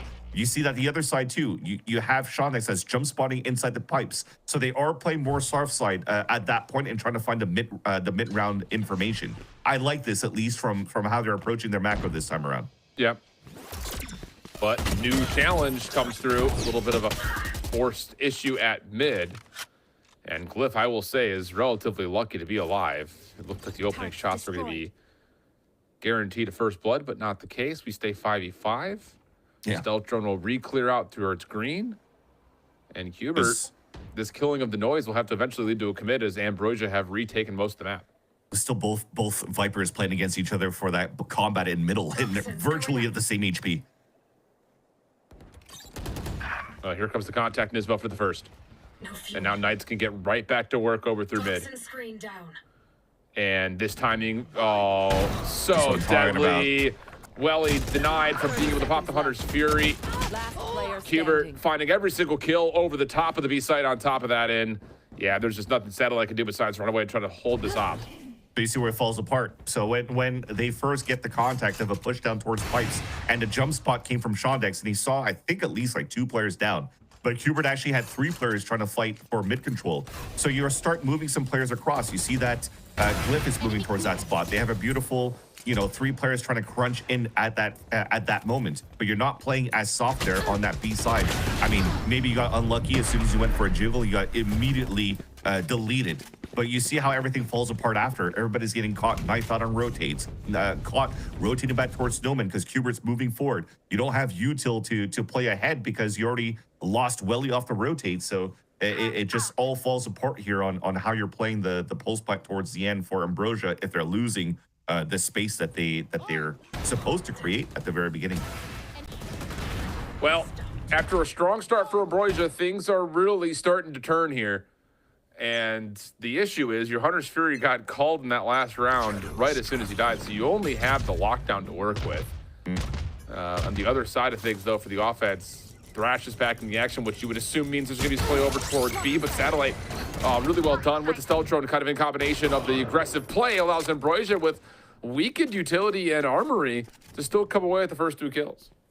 And to not sound like a broken record, let's just see how this round is going to unfold now that you're playing a 5 versus 3. You have the orb that comes up. You could still smoke the turret. You could start setting some sort of fear here, instilling fear into Ambrosia that might be able to convert a nice little thrifty. Yeah, looks really nice here for Ambrosia. This is exactly what you need to start kind of combating the last handful of rounds, change the patterns of the trends, and show us that, yeah, you are still getting a good read on what exactly Hubert is doing. Nice couple of trades here, but Redux has nowhere to go. And that will be enough for a thrifty round for Ambrosia. Big utility and economy boost for them coming in this round. Although they don't actually pick up the weapons that were on the ground by the look of barracks. And yeah, they still have to purchase a couple of things. But still, I think just kind of showing that you know the Thrash is in play. You don't want to allow T-Dog to get that off their B. You set up something aggressive with the sensor drone. And that works out nicely. Yeah, definitely. And now they have great ways to counter into the Thrash to get the first wave of util out on the side of Hubert Academy. From the looks of it, it might seem like you might seem like you're trying to use the Thrash to try to clear out towards B, or unless you're using the KO to knife out for information. But they should be okay so far here for Hubert Academy to really get a good B site hold, because once again, it's Glyph playing solo on the B site, and that's where he got punished at this spot on the top of B heaven before. I think that was a swing coming out here from Nismo. This time, no punish. Yeah, that would have been an amazing first blood for Glyph. Guardian just not able to finish the job. But Satellite, another quick route, takes down Knights, and then the follow-up spam from Welly is good. So now you've got the plant down, but a lockdown is through for the defense. Attack will try to counter with one of their own Venn diagram over the top of the B site. Snake bite down. Satellite still trying to play off this pinch. Has to wait for the lockdown to expire. Nismo with the check, and Satellite will punish. Now the numbers 5v2. The only real ally here for Hubert would be the clock, but yeah, Redux. Wait a second, he was detained and he's still finding kills, but eventually too many numbers to deal with, and Ambrosia will tie us at 5. How the hell was he detained at that point? No idea. At least somehow still survived, yes indeed, but I was actually questioning the ult. Ambrosia had an early 5-on-3, and Shondex is actually ulting, and I thought at that point it would have been a good call in the mid pivot from Hubert Academy to say, look, let's try to avoid not only the lockdown, but you already know that Satellite's on that flank. So technically, you could have some sort of protocol that allows for you to triple swing in and fight this aggressive angle coming out from Satellite. And unfortunately, it's just Nismo that's peeking under there at low HP to try to battle against his opponent there, and it gave it here a chance to get to put Ambrosia on a 5 versus 2 situation after those lockdowns went down. So you almost funneled everybody into satellite, and you would have lost all that space towards the A side. And thankfully, though, there wasn't a better mid-round call coming out from Qbert Academy, and Ambrosia are able to stay within this fight. Yeah. Important round here, though, seeing who can take the late half momentum. And yeah, I think you're able to see some information. Follow up though, wow, what a bold peek that is. And just simply put, connects the one tap, changes things up, but Satellite in trouble. Only has the clouds available to try to get away, but Knight's able to confirm the response, and that turns it to a 4v4 early. And Armageddon's available for Acreon though, so him staying alive is good. But the only thing is that you can't trap into the B site anymore. 1, because you're too far away, and 2, there's no util or aggressive pushes coming out from Glyph that allows for you to activate with the Armageddon. So you're gonna start using that for the retake here. So you see how passively they're playing on the side here of Glyph. He's playing all the way back towards Snowman, trying to peek potentially off the Snowman itself to try to look back towards green. But if not outside of that, you're hoping that Qbert Academy, if you're a fan of their attack side, to not play back on a pulse plan towards green. You have to play within the site. If you know here and you're hitting tab, you know that Acreon has the Armageddon to work with, and look at their position. So they are ready to fight this. Spike planted. Well, the plant is through. Keep your eye on Shondex, who's on the long lurk, but this post plant being set up over towards yellow is going to be difficult to find. Armageddon going to come through, but everyone's going to be able to stay alive through that. And on top of it, the double peek comes through and allows another kill to come out. So now it's just down to everything from the front here. 3v4 situation, probably 3v3 situation. But the long peek from Knights forced out by utility, but Scuba just inside, good for 1. Waiting for another to try to possibly cross over through the dark cover before it expends. This is just taking, again, there's a lot of time for Ambrosia, and Scuba gets away, and there may not be enough clock to work with. I don't know how Scuba manages that. He's dealing with the smallest of corners in a dark cover that was about to expire and still finds 3. Remember last map when I said Scuba is one of the best controllers that I enjoyed watching back in like 2021 circuit with like the Pittsburgh Knights Academy moving into today? That's the reason why he was one of the best controllers. Now switching over into a Sentinel, but then utilizing Redis' smokes as if he was still playing controller himself. And the multi-kill that he's gotten inside Knights' pit on the pulse plan before, the 2K that he got that allowed Qbert to get 2 rounds so far, because Scuba is just the kind of player. The reason why I'm still flabbergasted that no tier 1 team has picked up so far in the VCTs. Well, Redux starts off the last round of the half with the first blood. And again, just to kind of mention it, this was another one of those sides of the map that you look to Ambrosia and say, they have been good. This has been their biggest test at this point. Nice shot from Satellite, just barely able to find the top of Scuba's head. And now with the combination of the operator, a chance to still put some presence here at mid. They still have good util as well.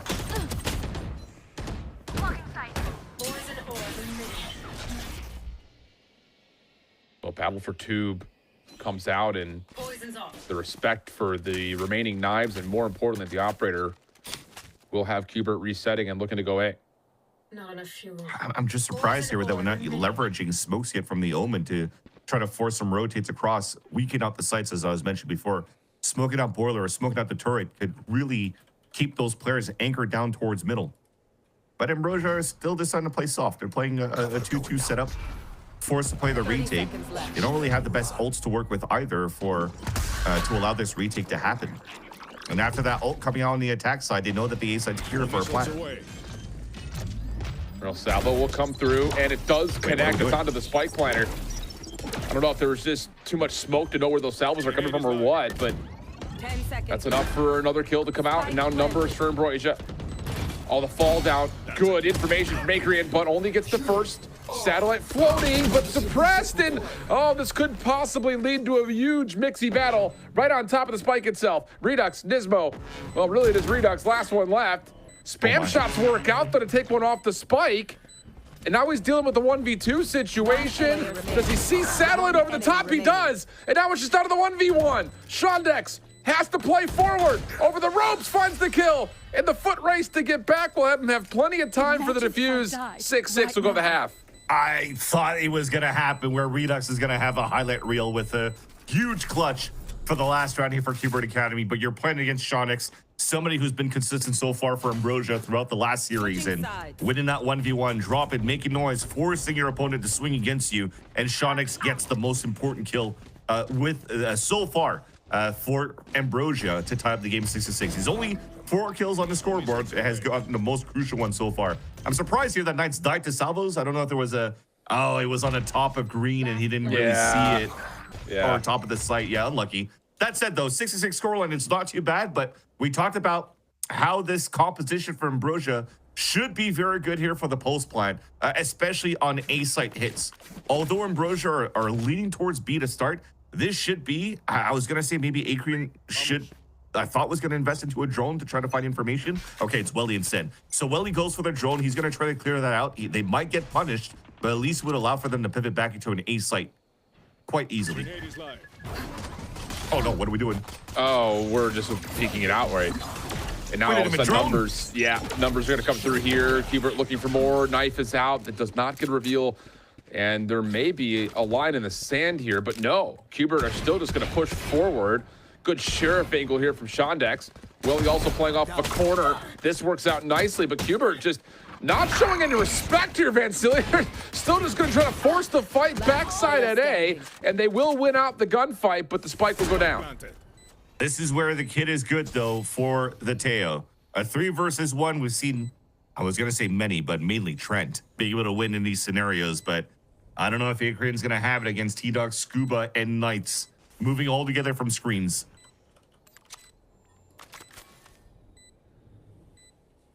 Definitely has stuff to play off of. But the longer this takes, the more Qbert will get a feel for where exactly he's positioned. There's the salvo out. T-Dog back on for the defuse. And yep. Oh, it's not really T-Dog, it's his wingman. And that'll work. Yeah, that'll make it difficult for sure. And that's the beauty of Qbert Academy with this composition as well. But dude, what do we do towards that B side? Was there some sort of way that they felt that Qbert Academy was going to play solo towards the B site, that they thought that they had some tape? Because we didn't even drone. All we went for was a special delivery, unless it was a recon dart that was thrown at the same time. But it was a special delivery, and you're trying to dash forward to try to punish the player in the back of gray. And then suddenly he's greeted by 4 players on the side of Qbert Academy, and you have this death match that happens in the back of spawn. And of course, it's Qbert that comes out on top in the end, and it's really difficult for you to try to win that 3 versus 1. You see how Acreon kept looking behind, thinking that there's somebody who's going to flank behind the whole time. So yeah, you're playing with 0 utility, 0 information, and Qbert Academy already with a man ahead in this round and their anti-bonus.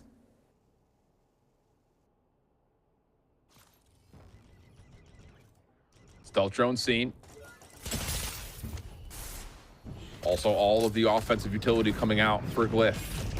Going to be notified as well. Defense going to back up just a touch here. Respect the utility, but they don't get the angle from Satellite, who gets us to a very critical 4v4. Post plant's going to look pretty decent here as well for Ambrosia. Yeah, so far so good. They still have the Marshall to work with 2 on the long range from Belt. The Teo's still alive. Teo's dead. Shots, trades, pinstripe kill feed. Yep. Now it's just down to the defense trying to create enough space to hop on for the defuse. Knights will get on for halfway, but Glyph finds one. Now Knights has to make a decision, and just a couple of shots going to come through, and the last Marshall shot will connect. And we'll be tied at 7 after a Thrifty comes through. That's a huge lifeline for Ambrosia early. Yeah, and it got close. It got close towards the end. Knights was about to defuse that spike going into that round, but thankfully, yes, that buy that you had coming through from Sheriffs to Marshals, not even once again going for a stinger buy after a plant on the first round, was intriguing for me to say the least. But thankfully, these shots land because of Satellite's position. No scoping with the Marshal. Getting that hit towards the end was lucky. You got to count your lucky stars because Knights had his own wall up. But Ambrosia has a chance here to start taking a lead here on this map. I was laughing a little bit because you didn't have the tail util in the pulse plant, which should be your winning condition when you have tail in your comp. But thankfully, Ambrosia salvages it, and bad start. Scanning ahead.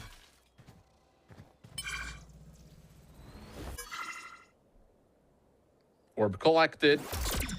Knights checking and punished. Yeah, it's one of those things that you're just trying to find contact. Maybe like you hear the orb and you're trying to see if you can catch him on the exit. But yeah, Ambrosia not going to get caught slacking here. We'll go 4v4 early.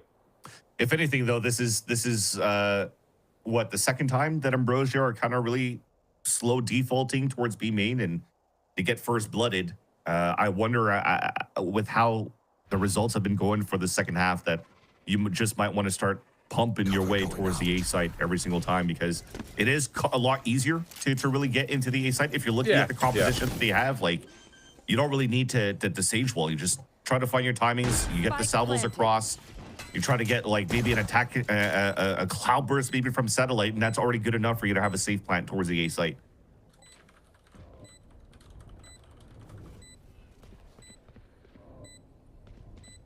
Oh, this will be one of those, you hope the 2-2 split can work out. Good flash coming out. Welly off the reload, still connects onto one. Isolation of the trade is decent. Nanostorm already spent. Sentry turret just getting to work, being a little bit of a bodyguard here for the defense, but time is running low. Salvo out. Snakebite also at the ready. Everything for this post plan in terms of utility is designed to work, and it works. Put it plainly. Ambrosia able to find the edge here in round 15, up 8-7. Yeah, and they were just trying to cover up the belt at least. And I like that idea. Instead of just smoking the spike and smoking the diffuser, you know that they're playing pulse plant and very far back on the side of Ambrosia, so you're just throwing it one way towards the belt. Nobody can really set up a fight here from that side. You're stuck inside that smoke, and then you're focusing those two players on 410 and bottom Jenny to fight towards belt. And the unfortunate thing here for the side of Qbert Academy is you only had pistols to work with. So thankfully, it was around converted quite easily here for Ambrosia. But the story might be different now that you have weapons for the side of Qbert Academy when you have these type of retakes that you can try to do. But you're definitely seeing it here. Ambrosia trying to fight back towards the A side and pivot quite quickly. Everything gets stopped by a KO knife at first, and now by bullets from Redox. Drop in Welly, which will remove a lot of the scan util, if not all of the scan util, outside of the stealth drone that they might have left for Ambrosia here for a hit. Oh, I see the pings being, I was about to say, crazy down for Ambrosia, as if they're just trying to, pop the wall, show force, see if they can pull the defense. But that win for Qbert now makes this very comfortable for the defense, or does it? Do they have a read that Ambrosia have kind of snuck their way on to A? They may not, but moving. This sound cue will give them the information, just no one committing into the site.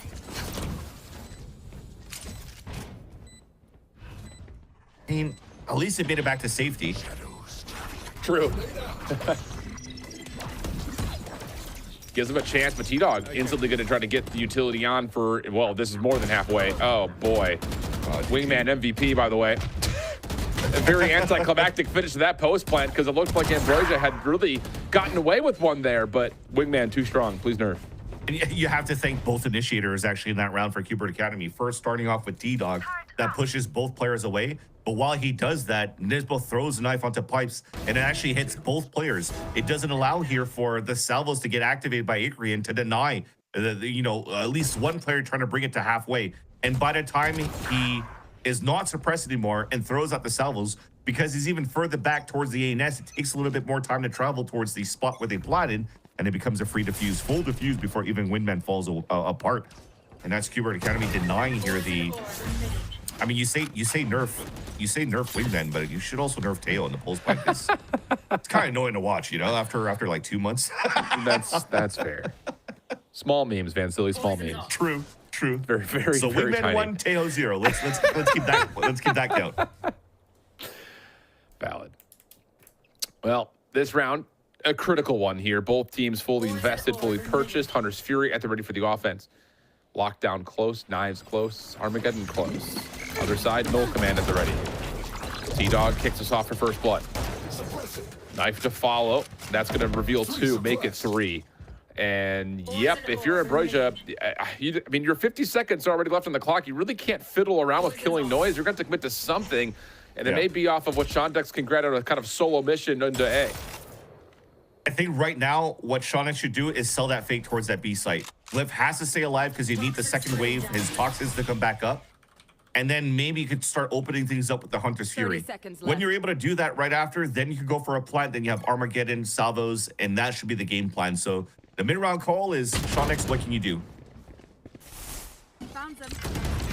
Well, so far, not much. Yeah, the read onto Ambrosia looking pretty decent, but this route may work out for Shawnex, but Scuba holds his ground nice. That's a spike carrier down. Oh, and there's just not enough time, you would think, for Shawnex to manage this, especially with the defense already reclaiming the zone. Tried for it, pops off, finds another kill, but now there's not enough time to plant. And Qbert will take a 9th round for, I'll say free, but Shawnex is making them pay for it just a touch. So both teams going to be hit pretty hard financially. Yeah, I would have liked for Ambrosia to kind of just stay on that site. They already had a stronghold towards the B site. You're running into zero information. Yeah, I understand because you haven't really made it towards that B site yet, that you don't really know if KJ has the alarm bot set up towards that B site, or you haven't really worked down towards that middle, so you don't know where the KJ set up. But instead, Scuba had the perfect read. All of that util was towards A. They had the perfect delay with alarm bot Nanoswarm over towards that side. But if we actually just waited for the toxins to come through and then, again, utilize Hunter's Fury to enter towards that site, and then Shawnex becomes the rotate cutter, I think that could have been maybe something here that Ambrosia could have come out of. But, I mean, that's the grace that we have as spectators to be able to see where all the players are positioned at, and you're just trying to think what would be the best avenue because we see what's happening on that map. But it's definitely very difficult for somebody like Glyph here IGLing in these moments where they're losing a lot of these early map controls on the extremities at first and trying to call a good mid-round. No, you're absolutely right. And it's just another one of those rounds that just kind of falls apart where you least expect it to. And I think that's kind of the next growing pain for Ambrosia, as we're kind of labeling it out based on what we saw in map number 1 and more importantly what we've seen here. It's the mid-round, right? I mean, like compositionally, they've started to kind of cook something up and they've taken a couple of teams by surprise. I think their map pool is starting to get a little bit more dynamic, a little more flexible, but you're very right. Against the top teams, you just cannot afford to be this misguided in like 3v3s, 2v3 moments. You just got to be a little bit more competitive, and Qbert have definitely had an edge there. Yeah. And unfortunately, a very bad start for Ambrosia. They called the timeout, try to salvage something out of that, and immediately, as they're trying to find information off a scan, they peeked too early on that belt, and you saw the TP from Redux and a nice little shot. Right here. Now, thankfully, though, you're playing soft side for Qbert. You're trying to play retake because you have KO ult and a pit. But that might give a chance here for Ambrosia to really get a good position in the pulse plant. Yeah. Well, suppression comes through. Lockdown is in play, and Ambrosia are just going to stick forward onto this, seeing if they can just keep Nismo on the ground. They're also trying to see if they can find a couple of exit eliminations, and yeah, really good stuff here from Ambrosia on this execute. Knight's still hanging around, though. And honestly, so is Nismo. Okay, finally he drops, but I say maybe there's a chance if you can get him back up into the action, but now it's just down to trying to get deeper, and yeah, there's just still more nanostorms to have to deal with. This defensive wall is going to run out of toxin. Yeah, they win. Yeah, I agree. Fury, Armageddon, there's no way you're winning this round here for Qbert Academy. But I just still like the idea behind Qbert. When they actually position themselves to play outside of sight and play soft is they just wanted to try to flood as soon as the spike went down so that you don't give a chance here for Ambrosia to really get in better positions after the pulse plant. There's no, counter util that would allow for the planters to get back to safety. And maybe they could have capitalized on some shots. But I love the reaction coming out from Shawnex right after. Immediately throws down the lockdown. Now forces the hand of Qbert Academy to be a little bit more proactive and quick because you only have that 7-second window to fight with to get those trades. And the protocol or the fundamentals to high-low swing, the way that Ambrosia did on the pulse plant was very, very clean. So I think now you're starting to see here Ambrosia, despite some small mistakes in the mid-rounding, still have some good fight in this map. Oh, here we go. Hot action immediately in towards A. Welly trying to create space for Satellite to work with the knives. Stealth drone out. Qbert given up the site voluntarily. There's the paranoia. Good reveal on the flip side of this. Still allows Glyph to catch your first one. Still not enough comfort here to get the spike down, so you're going to get the Armageddon out. This could get weird, but nice teleport from Redux, at least for initially it was. Not able to dance with death for too long, though, as Ambrosia continued to just rip things apart here on Icebox. And yeah, this will be a flawless round for Ambrosia to get the double digits. That small little dub that you take from the side of Qbert Academy, you wasted out both the Armageddon and the Hunter's Fury in a midpoint of this game, round number 20, where you're getting really close to the last few rounds of regulation, And the ults are actually starting to cycle a little bit better on your side for Qbert Academy, where maybe you might be able to finish here the series in a 2-0. But it really comes down to this huge swing round for Ambrosia. They have good economy to work with. You have on a set of Qbert Academy the first time that you pull out a AMB, so a very expensive buy going into this one as well, where I wouldn't be surprised if you're trying to go for a pit.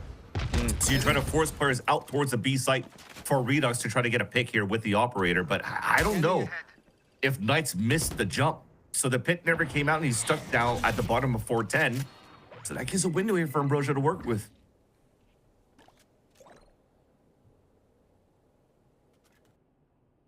We'll see what the execute's going to look like here for Ambrosia as they are stacking up, looking like they want to try to at least give this a go. Stealth drone first. Oh, he missed. See Knights in the corner. Oh, that's so punishing. Just doesn't look left, doesn't scan all the way. And so Knights will get a first blood. And that changes things dramatically here for Ambrosia as follow-up utility gets tossed over the top, but Settle it, still with the catch on Nismo. Welly also isolates Knights. So numbers advantage now for Ambrosia, but T-Dog trying to break a bit of a timing, playing forward, eventually pushed off by the special delivery and the shock dart. Follow-up.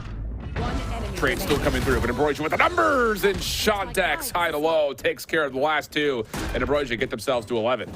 Good on Ambrosia to recuperate themselves after that small little mistake by the drone not spotting Knights at the top of pipes.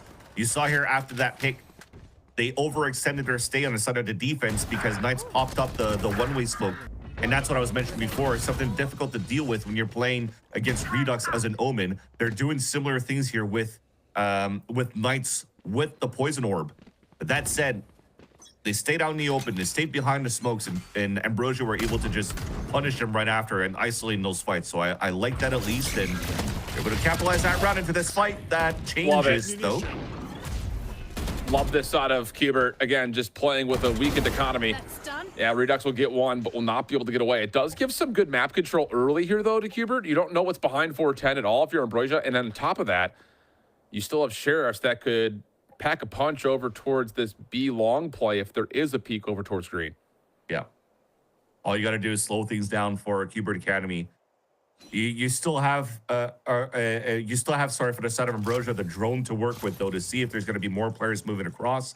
So I like that we're trying to gain that space. And the knife gets thrown instantly too, so they know that the KO is playing close on that side. So after you now started pulling rotates on this side, it's now up to Shandex to try to find info towards the A side again. Yeah. So very similar to what we saw before. It just now depends if, yeah, now you're moving a little bit more quickly with more time in the pocket instead of 20 seconds left where everything sort of fell down into shambles. But look at Qbert here, Fancilly. They're getting a prediction on this. Yeah, now they know. No lockdown in pit, using it. Why not? T-Dog will get a chance at this, but maybe misses a window. Mosh Pit will go down to block off the default plant position. And Green's still going to try to hop up over towards Jen. Smoke to keep him covered. There will be a detain onto him. Is there any sort of a follow-up is the question? And no, there's not. Instead, it's Satellite who finds the first blood of this follow-up fight. And then stepping a little bit deeper. Really well done. Knight's the last one left. Still with the Sheriff, but not able to find Shandex on the corner. And Ambrosia get the map point. Seems like there was a small moment where T-Dog was maybe looking at it at his mini-map because he was out in the open, Crosshair was there, and he should have had that shot on the player peeking through towards Jenny. And maybe off these comms, looked up and then just missed that shot, and that could have been the shot that would have allowed here Qbert Academy to start anchoring up the way that they did, investing in those two ults, by the way, to try to salvage and win the 30 back in their favor, because you mentioned it here, Shift. The read was good, the pivot was correct, and they still had a lot of time to work with on their side. When they used the lockdown with 20 seconds left, you're forcing your opponents to really stress out and maybe fumble and make some mistakes if you're able to drop that spike here in the first place amidst the chaos of the lockdown. But thankfully, Ambrosia, you still have Satellite at the tip, able to open things up, anchor things down for the side of Ambrosia and put themselves at map point. And a possibility to push this into the third map. So both teams so far looking quite pristine on their map picks. And although the match is a little bit closer in the second map compared to the first one, but they are finding some good successes on how they're playing this so far for Ambrosia. You can see the timeline. Has not been much to talk about here for Qbert. The pistol, a follow-up in 16 plus a gun round in 17, but since that point, they have really been stumbling, trying to find really any opening success in these first blood battles. We've seen a lot of it come from Satellite. I mean, 22 and 17 gives you an indication he's having a good game, obviously, but the opening first blood fights have looked good for Ambrosia. Qbert trying to maybe play around with a different timing here. And if Redux peaks, maybe, but there is a crossfire setup waiting for this peak. Yeah, comes down to the turret and also on T-Dog. And if not, off the orb when it gets popped here on the attack side. Yeah. Bold play. There's a reveal on the Knights. Still able to hold his ground, though, behind the wall. Finds one. Trade is out. Redux thought about the paranoia. Puts it away. Now that they're cover. Trying to just hold off any quick play. But now Redux will be isolated. Yeah, the team shot's just too strong. And a 4v3 here for Ambrosia. Try to put this one away. I love the slowdown for Ambrosia there. So popping up the smoke, walking through and walking back, thinking that somebody was going to push down, and he immediately punished Redux. Small timing thing there for Scuba, only sees the foot. Same can be said for Nismo. But they get a good look here with 30 seconds remaining on where Ambrosia's headed. 30 seconds left. And you've got a full utility belt here for Nismo. That knife will reveal that everyone is here. Fragment's still at the ready. Double Flash is still at the ready. Little bounce off the wall. Thrash in the mix. Scuba's able to find the first. Hold on a second. This is still very doable here for Qbert. 15 seconds remaining, and Qbert, they've got a good place of contest to make sure the spike doesn't get down. 10 seconds left. If you use the salvos. Oh, what a flash. What a peek. And what a round for Qbert. A 3v4, and they flawlessly cleaned it up. Oh, man. And it looked so good for Ambrosia on how they defaulted around the map with the B side control, dropping dropping Knights in the first place on that B side. And you were mentioning Redux had that paranoia procced up just so that he could assist Knights here. If Knights was able to escape, paranoia comes through, he could swing for a second time and go for a pick. But they had a great buddy system coming from the side of Ambrosia to start things off, to re-hit towards the A side, but Util was still too good. We talked about those ultimate economies that were starting to go in favor of Qbert Academy a couple of rounds ago. And finally, the last ult that's left allows for them to really close that gap and maybe even close the first or the second half and push us into overtime. As you see here for the rest of the teams, it's Ambrosia still has a bit to work with before they proc up some very important ults. Oh, yeah. That's a mistake. Yeah. Again, just trying to play for information off those little jump peaks, but Satellite ready with an operator, and that is off to the races for Ambrosia's attack.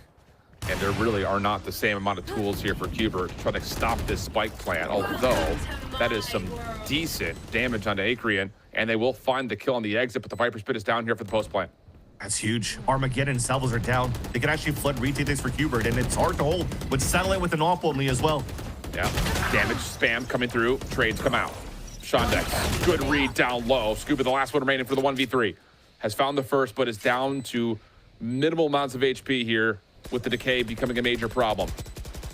There's the toggle. Scuba stepping forward. No, Glyph meets him with the classic, and Ambrosia take a 13-10 win on their map selection to send us the distance for a full 3-map series.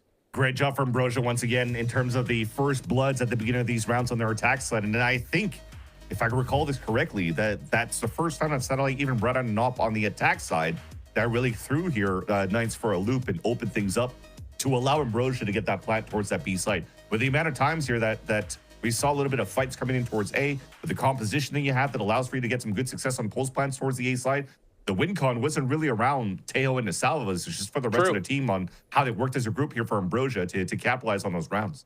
I'll be excited to see what the first blood count ended up being by the end of this too, because it did feel like, especially in that second half, Ambrosia were just continuing to put themselves in 5v4 situations. Even though there were a couple of clutch up moments for the side of Qbert Academy, not enough to get through what were a handful of rounds strung together back to back to back to back for the side of Ambrosia. So we've got a 3-map series. We'll step away and have the dash to break things down when we come back.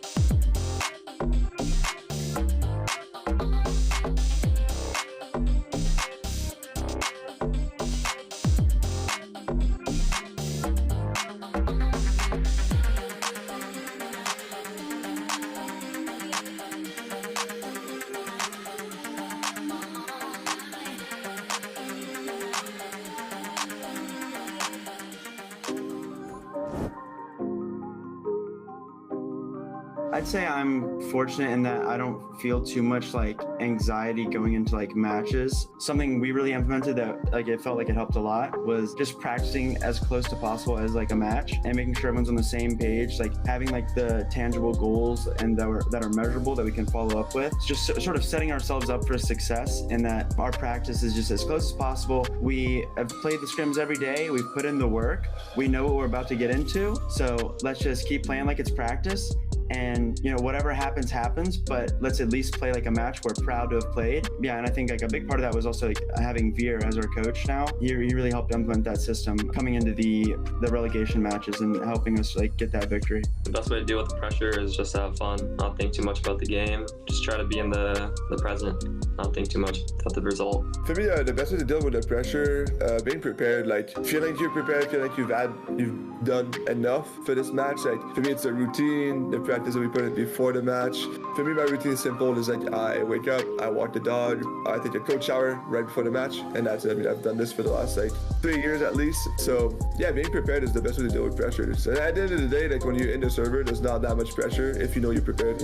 I feel like early on in Challengers, like last year, we definitely felt more pressure, a lot more nerves. Now being our fourth, maybe even fifth split, I feel like we don't have much pressure anymore. A lot of teams do doubt us. A lot of the casters doubt us still. So there's no pressure. I mean, we just have to go out there, have fun, and regardless what will happen, just my main thing is always having fun, win or lose, have fun. So there's really no pressure. The best way to deal with the pressure, drink water, like drink lots of water and just breathe. That usually helps. Water's a key one though.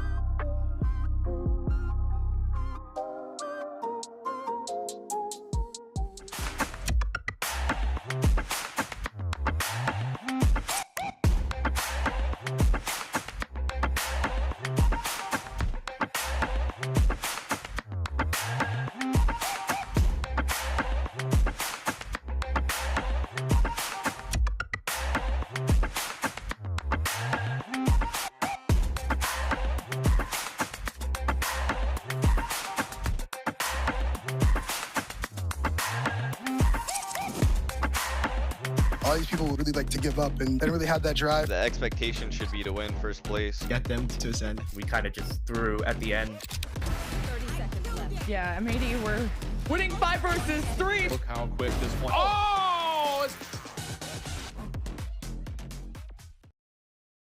Well, it's not about how you start, it's how you finish the series. And in the very first map, maybe if it didn't go Ambrosia's way, that's going to be okay. They reset and going to take down Icebox 13-10 to take us into a map 3 in the series. Roy, I'm not going to lie, after the very first map of the series, I was kind of worried about our possibility to see a map number 3, but I love the rally back here. No, I'm right there with you. I was a little concerned as well. I mean, I even voiced my concerns going into that second map, but honestly, that first half inspired a lot more confidence from me. They had a pretty decent half. They 6-6'd it. Yeah, they lost the second pistol, but that thrifty in that second half was brutal for Qbert, and that was really the propelling moment for Ambrosia to finally close that gap. But yeah, I completely agree. I think Ambrosia looked a lot better here. I feel like overall they were shooting a bit better than they were in the first map, and they seemingly got so much value from their ultimates, which I feel like was a very key win condition, even though they lost the first bloods going into the second map.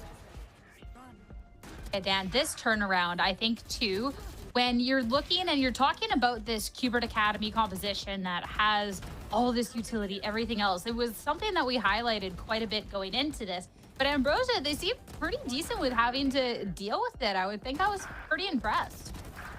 Yeah, it was once again a Qbert Academy that was struggling on the defense, right? This is what we talked about when they played this map against TSM. They could not get... It was 10 rounds in a row that TSM were taking away from them when they started on the defensive side. Now, it's kind of the other way around, but when we go into the second one, it's not only the thrifties, but like you said, the utility and the way that they're setting up around the map is just not the standard Icebox setups that you see very often. So I think one thing that was keeping them alive in the series was seeing that Viper towards that B side constantly. It was with the Sheriff, with the Guardian, finding some opening picks with an Ambrosia that was willing to play very slow into the round, but you knew that they were gonna always end up towards A. But then you go into a Qbert that is having Redux play forward, play a little bit more aggressive towards mid, kind of working around what the turret is doing, and then everybody else kind of switching positions, knowing that Ambrosia is gonna want to end up towards A, but still kind of playing around the map and playing around the information that they got from Knights when he was playing B. And kind of just circle back on something that Dan touched about, right, was like that sort of them shifting their setup around a lot. Ambrosia, that is. I really did feel like they did a really good job with their setups on this map as well. And not only that, but they were being so much more proactive on the defense, like getting Satellite into deep positions towards A whenever there was B pressure, like really just like allowing themselves to be dynamic. And we talk a lot about this on Valorant broadcast, right, where we talk that the defense side is ultimately another attack half sometimes. Like you need to be active, you need to be doing stuff on the map. You can't just play passively and get pushed and pulled, because then the game just becomes way too easy. And I think that sort of switch flicked on for Ambrosia, and that's a really big key component to their victory here. I want to talk about a little bit of that aggression coming out from Ambrosia, and someone that was key for enabling that as well. We highlighted the composition, and Ambrosia was the only one that had a duelist. And looking at Satellite, you don't need a duelist on your map. Like, don't get me wrong, but Dan, the value that Satellite had here was crucial for Ambrosia. Yeah, where you're seeing a lot of those opening picks on that defense go his way very early on, and that's just the kind of control that you could have with the Jet. And that's why we bring up of, okay, what is the value that you bring playing a Jet versus playing a little bit more towards that utility in that Jet, playing forward, getting a pick with the operator, immediately backing up, dashing away. Are those the things that Satellite was doing very consistently and very well? On the other side, when you saw an operator, we saw in the defense, he was from Redux, one of those rounds towards B, having to play a glass cannon, expecting to get that first pick. Well, as we talked about, most of the players and most of the stack is going to be towards A and having that mid hold with the turret. So you have a Satellite that knows what the win condition is playing for comfort, and is winning it that way. This was really nice to see too, just in the time of need for Ambrosia, because Satellite was someone that we highlighted at the top of the day as someone that was really big here for the team in these wins that they've had, especially when you are looking at an Ambrosia that was really like the underdog going in all of this, right? So I'm definitely looking at Satellite into this next map as well to make sure to lead Ambrosia out on the right foot. And this next map, oh, this is going to be a fun one, because we're looking at Ascent. And something that was highlighted, Roy, was Ascent. Okay, known quantity for Ambrosia, but for Cubert Academy, this is one we haven't seen from them quite yet. Yeah, it's a really big question mark, because we have no idea what to expect. Neither does Ambrosia, obviously. And of course, Cubert is going to be starting on that defense side. Now, Ascent's a bit of a weird map, right? Like, we've seen so many teams get demolished on their attack side on this map, right? It's so easy to get the ball rolling. There's a lot of room for expression for the duelists. You highlighted Satellite. We've all highlighted Satellite as this sort of like upcoming duelist in the league.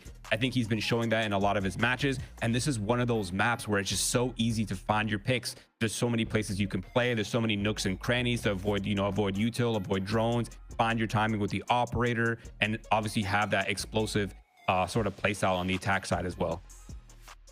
I think the biggest thing for me that I'm looking for out of this Ascent is, of course, Ambrosia. We've seen them here quite a few times. They took a pretty harsh loss up against TSM, and TSM's a team that has a pretty veteran core. They have very experienced players on the team. Ascent, even if that was the first time playing it here in Challengers, it's not new, right, for a lot of these teams. And I think when I'm looking at the side of Cubert Academy, that's something that I have reflected as well. Maybe we haven't seen this yet. Maybe they haven't been picking it. But I definitely don't think, Dan, that there's going to be any sort of uncomfort here onto this Ascent. My only then big question is what kind of composition they want to go towards, considering they've been switching things up a lot. And there's a variety of looks that you can have on the Ascent, whether you go more traditional or if you do want to pick something up like this Waylay. Yeah, I'm assuming it's going to be something like the Yoru that a lot of the teams have been playing. I mean, probably very similar to what we're seeing Ambrosia do right now, right? The double Sentinel, the Yoru as well, and then that Omen and Sova. I feel like it's one of the strongest possibilities where you're doing a little bit, you're bringing a little bit of the current meta with the Vice or the Deadlock. But then you're also not changing too much in the way that your duelist is having to play, because as we were just talking about, playing that Waylay, that's a completely different story. Oh, yeah. I'm coping. I want to see the Waylay coming out from Knights. And I went stalking. Maybe you're right. I went stalking through the Valorant tracker. He's got 14 hours of Waylay recently. So I'm On just... what maps? Did we check? Okay, I didn't look that deep into it, but it's more Waylay than Yoru. It's ranked, you know, it doesn't mean anything, but All I'm right. hoping. It could mean something. No, I like the cope. I mess with it. I like it. I think there's definitely a chance. I think after seeing G2's success on that map, it makes sense for people to try to experiment with the Waylay. Obviously, we haven't seen Knights playing Duelist on this map. We don't really know what to expect in terms of how comfortable he is on that role.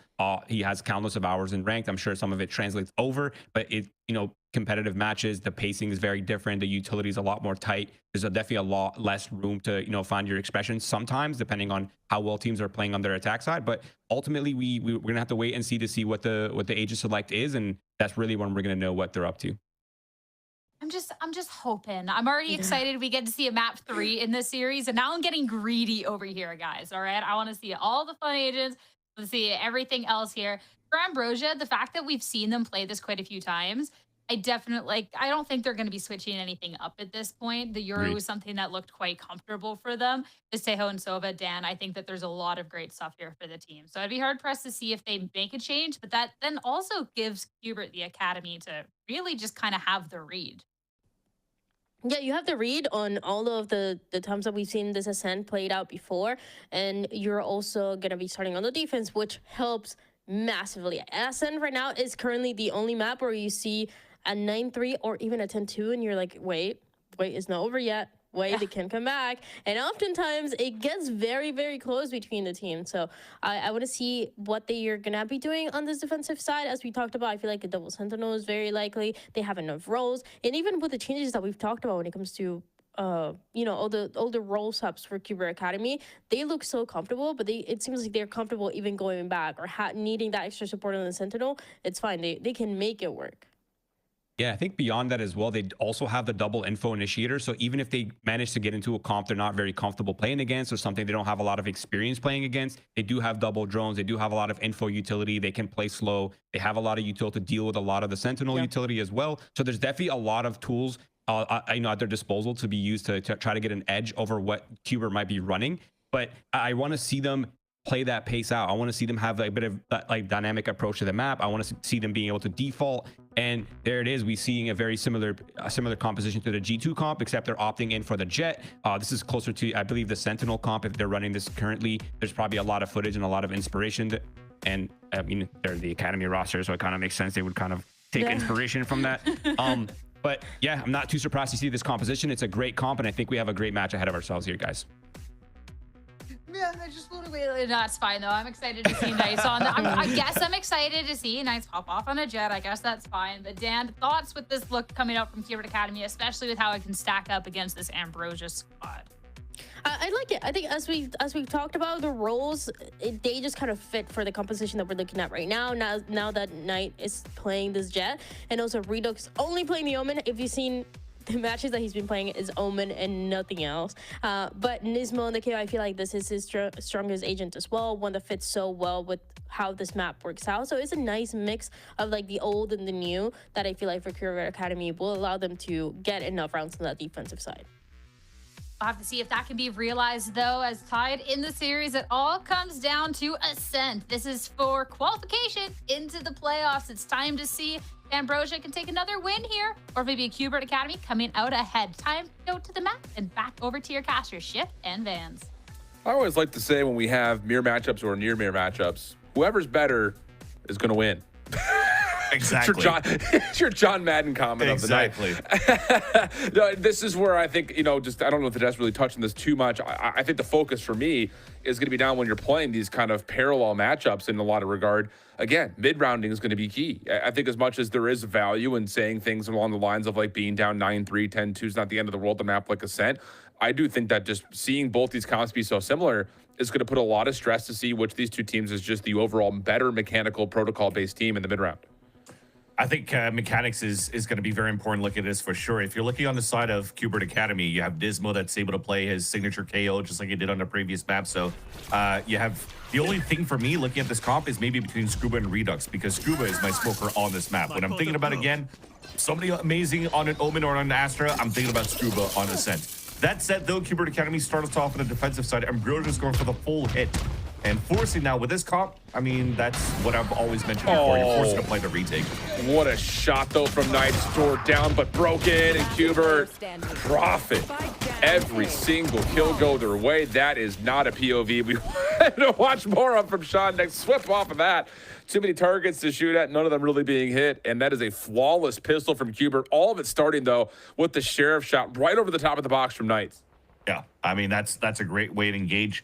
He didn't really care about the last ping of the salvos, too, or found the perfect time to swing out just before while Ambrosia is trying to move in. So I kind of like that from Qbert Academy. Just understanding when you're playing this Tejo KO and you're using, or sorry, the Tejo and Sova, when you're trying to use the salvos and also the dart to get information, just find that split-second window as soon as util is gone to flip back within the sights, and it really caught Ambrosia off guard. Min-maxing on orbs at least. Picked up the orb on the A side, and I think Satellite's going to try to move towards B to pick up this one as well, but Knights is already winning with the Outlaw. First time playing Jet of the split, by the way. See how he gets I imagine tested. he'll be fine. Later. Oh, whoa. Awkward animation there. Trying to dash away. It's fine. 1 for 1. But that is an Outlaw retrieve for Shondex. That's a big gun. Yep, for Ambrosia to just back away with it. Look at the rest of the buy, though, for Qbert Academy. Everybody's on half shields.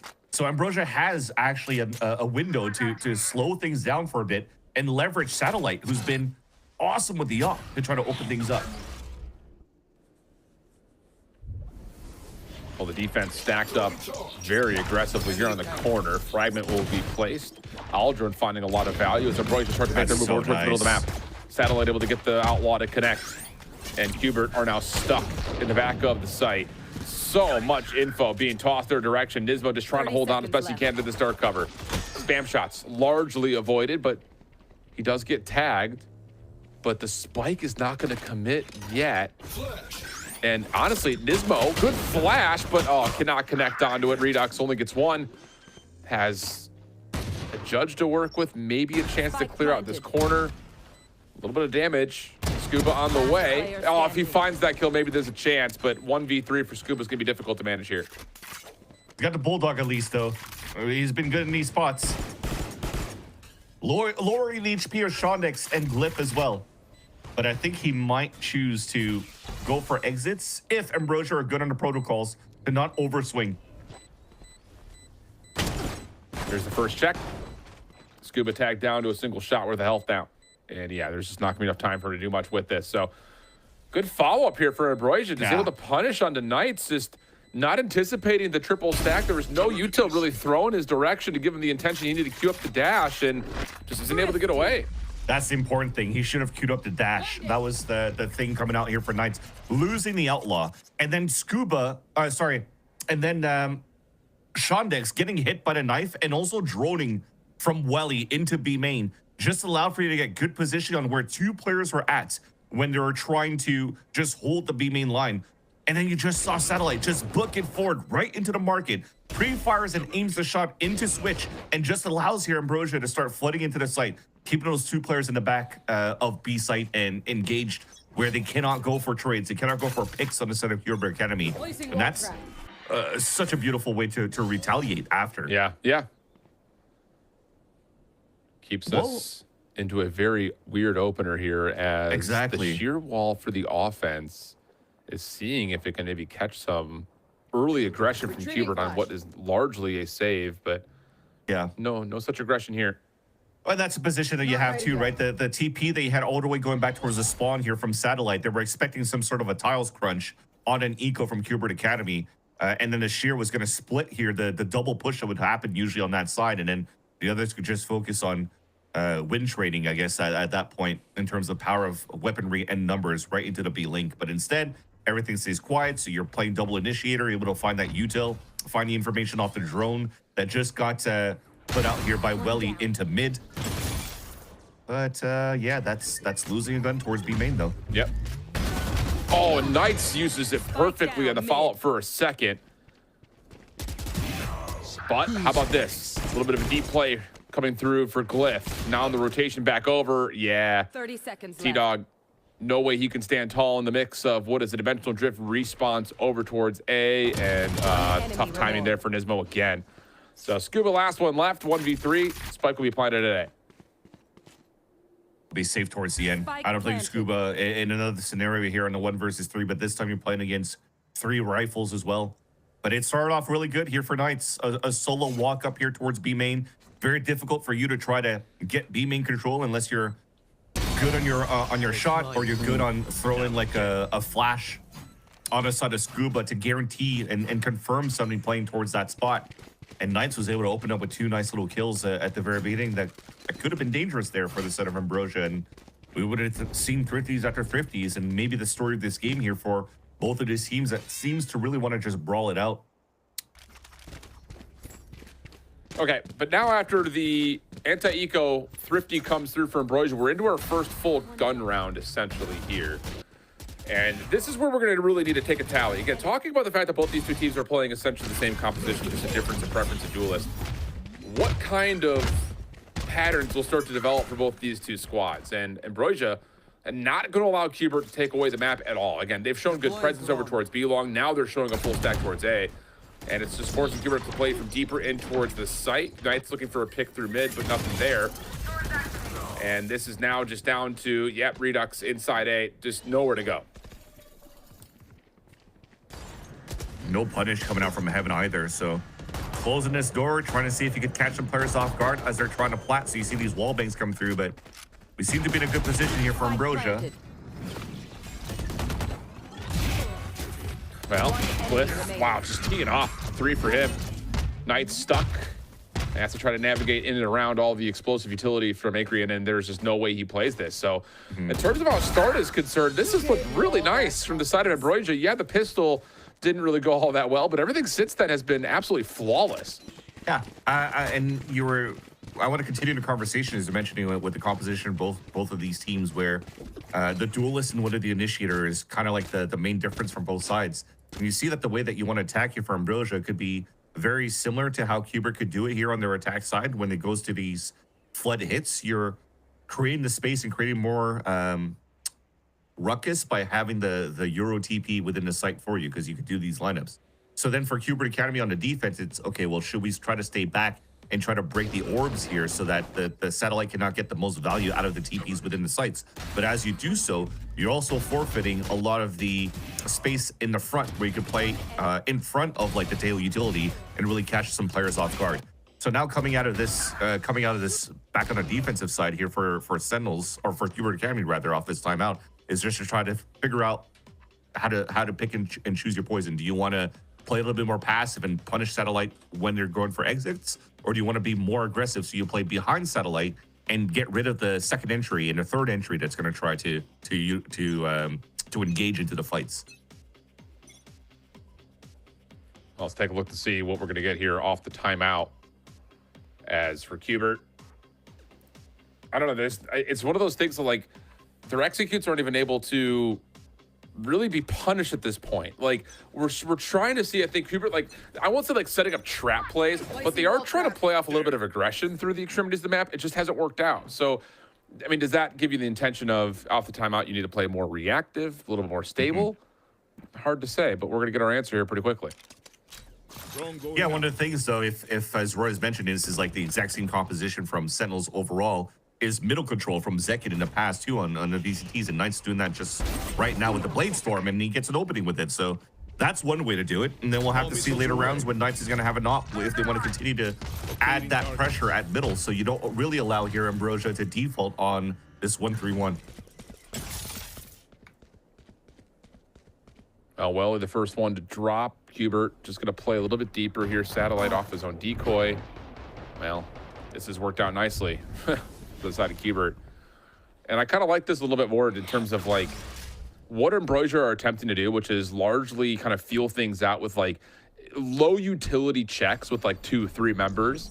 So instead of trying to just sneak through that utility, why not just kind of hold a more passive angle and see if you can catch someone over peaking? That's worked out nicely to this point. 30 seconds left. All nice baits and switches towards the end. That was very clean by Qbert Academy. One enemy remaining. Flashing. Look at where all the X's are at the end of this though, Shift. After that first pick that you had coming out here from Knights on the top of middle, everybody's just trying to play, hero plays, isolate duels and whatnot. And they kind of had it at some point, right? You had Shondex in the front of B main, able to spot a first fight that he could take against T-Dog, I think, towards that B site. Then he almost had that fight towards middle. So you could have maybe turned things around if you were able to land your shots on that side for Ambrosia. But outside of that, been quite clean for Hubert. And I'm surprised. Is there actually a second timeout? This has to be accidental. That has to be embarrassing. You're not going to call 2 timeouts in a row like that. Surely not. Let's continue. We're good. We're good. May have just been a fake. Fake timeout. But yeah, I mean, at this moment, it really does feel like a lot of these rounds have been determined in the first 30, 45 seconds. You know, a lot of it for Ambrosia has been punishing Hubert for trying to get aggressive defensively. Now, all of a sudden, you've got Hubert playing a little bit more passively, just exchanging utility, not playing with bodies in the mix. And they're going to, again, voluntarily kind of give up B main, which is different from what we saw in the first couple of rounds for Hubert. Yeah. And Knights continuing to take the mid control. So when there's no 1-3-1 and you're starting to see with the drone moving towards that side that there's a little bit of pressure towards B. I mean, Knights is moving forward here. This could be a big fight towards the middle. Just got spotted. Well, the thing about it is he doesn't need to do much else. I mean, the Armageddon getting pulled, you would lead you to believe that they're trying to make an execute happen, trying to get at least a Euro into the site. But Knights showing pressure kind of stops any potential play. So the Armageddon comes out for nothing. I just wonder, I think T-Dog, no, he only got his salvos now, so I'm not too sure what really prevented Ambrosia from really moving inside the site. Because Redog still has his flash. Now special delivery is still available for T-Dog. I'm not too sure what Ambrosia kind of did there on the Armageddon to start. I don't know if there was a misclick. Yeah, misclick or miscommunication, trying to set something up for a free first blood onto T-Dog, but regardless, a head-scratching moment leads to maybe an advantage here for Hubert. I mean, we're down to 25 seconds. Paranoia gets tossed to B main through the dark cover. Aldrone and Smoke out towards A, and Sean able to find a long-range first blood onto Knights. So Nisbo's going to have to hold his ground from inside the site. Flash off the wall. Doesn't really get much in terms of any sort of effectiveness. And yeah, I agree. Just too clean on it. Scuba can only find one from inside, and a late execute for Ambrosia looks good. Yeah, Nismo still had his fragment as well. I think as soon as that wall got procced up and they lost Knights towards the middle, there wasn't really too much util to try to stall Ambrosia from flooding inside that site, where he could have done that. Right now, but instead they tried to go for what, a double flash from Scuba and from Nismo to fight a 2 versus 4. Anchoring up at that spot, very difficult to do towards the end. So everything that was questionable on the side of Ambrosia just became like an easy pick, and a nice little duel won by Shawnex against Knights in the middle. And look at the rest, very difficult to do. I mean, they had 3 players at that point too on the side of Hubert Academy, so they probably did just try to go for a double swing, triple flash. Sorry, double flash, triple swing, and just got punished by that from Ambrosia. Yeah. At least Nice is back with the knock, and he's going to try to use it towards B main, and even this wall's not going to do too much because he has a free line. This should be a free kill again. Yeah. And it is. No dash required this time, but look over towards A. Glyph was looking right below him as if to think maybe there is someone right underneath the wall. But as this dark cover continues to just coincide with the position, and there will be a backup, and everything will be a little bit more normal here at A-Long. Shawnex still doesn't have the best of times trying to scale up towards the B site, but the late rotates towards middle, he's getting value.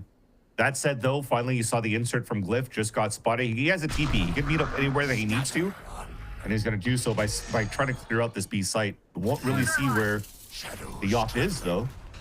Here comes the peak. Whoa, shut down, though, by Glyph. Nisbo, I think, got a read over to the middle of the map, but T-Dog is not able to cross. Success to his satellite connects.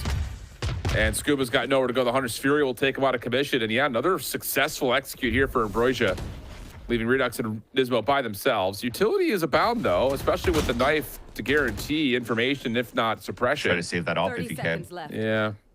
Spike. Smoke's about to disappear, and if they do want to save that up, he's going to move real quick to get it. If not, I mean, this should be a save. There you go, Flying picks it up. That said, though, that was a ballsy play from Nines trying to walk up towards that switch. If you're looking at what Nismo has currently in his UI, he still has 2 flashes. So why wasn't there any type of communication here when you heard that the TP was committed? Try to pop flash, get me through. You already had Razor Vines slowing down a market push. Just try to guarantee at least the kill on your side if you're able to bring out that teamwork. Hold that flash from your initiator and try to get that pick. But I mean, this is still nice you're talking about. Any other day, maybe he just lands that shot with the op, but Glyph has been on fire so far on this third map. A great moment to activate for Ambrosia. Yeah, I mean, again, it's you can sit here and break that little play down as many times as you want, but I think Knights is just feeling confident that he can get that peak and come away with the free first blood, save the flashes for a retake try. But outside of that split decision, it's still the same patterns where Ambrosia now have gotten these late round executes off the ground nicely. Now, I will say there's been a level of like Hunter's Fury, Armageddon's, those things being spent to try to open the door for them. But regardless of what's being used, the effectiveness has been strong. Fragment coming out this time, Glyph able to find another one. And yeah, he continues to have a great map 3. And that's a nice try by Qbert Academy to play back towards main. But everything else is starting to fall apart. I remember when we talked about the timeout that Qbert Academy did, we said maybe they want to try to fight in front of that util. So they did play outside of like the Tejo util that was being utilized from Salvos at the very beginning. But there's a TP across. There's still a flash you got to worry about. And just players swinging through. And unfortunately, Qbert wasn't ready for that. And this might just be another round where, you just have to save. You committed into an op. You lost the op at the very beginning. You got to bring it into the next round. Yeah. But Ambrosia are having a very, very clean attack side for now.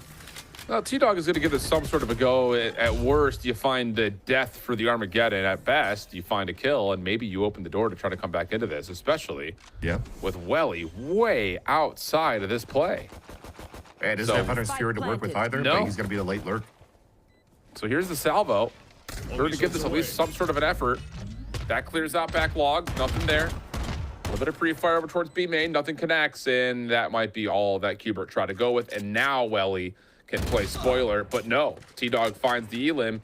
The problem is you've already committed to backing out of the site, so you'll just see this 3v4 come together in a way that is an Ambrosia round win. Yeah, with no kills for Welly, that becomes a Welly nil-e. Get it? I do. 0-0. It's terrible, but I get it. Yeah. Dude, I'm back. I'm back, Chad. I'm back. Are you? Do you have to be? Could you go on vacation again or something? Like, do you have to be back? I mean, Challengers is my vacation. We have a good time casting music games. You know what I mean? All right, fair. That's fair. Get to cast from home, come from my own bed, criticize every play. No, I'm just kidding. Can't knock until you try it. Exactly. Nonetheless, though, I mean, there's nothing more you really need to add on what just happened on those trades at the very beginning here for Ambrosia that came in their favor for the B-Big control. They're already pinging it. You're saying, hey, look out for that Omen TP. And it's quite surprising because that's probably one of the standard ways of taking control of A main when you're playing on the attack side. And Qbert not being ready for that one and not really answering back with their own util to fight back was intriguing. Early Armageddon trap play over towards A. Doesn't really do much besides get A long in your control. Feels like an overinvestment, if you ask me. I feel like there was a mistime too, because I saw that Nismo threw the knife, and maybe it's just to try to get rid of some of the util, especially on Glyph, to not be able to TP across the Armageddon when it gets used. And you see the aggressive push from Redux. He was going to try to spray some players down, and unfortunately, it doesn't work out. But at least it funnels everybody towards this B side where Knights and 2 other players are currently waiting with the crossfire setup. Well, Qbert able to hold off B main for now, although Ambrosia, again, have not committed to this.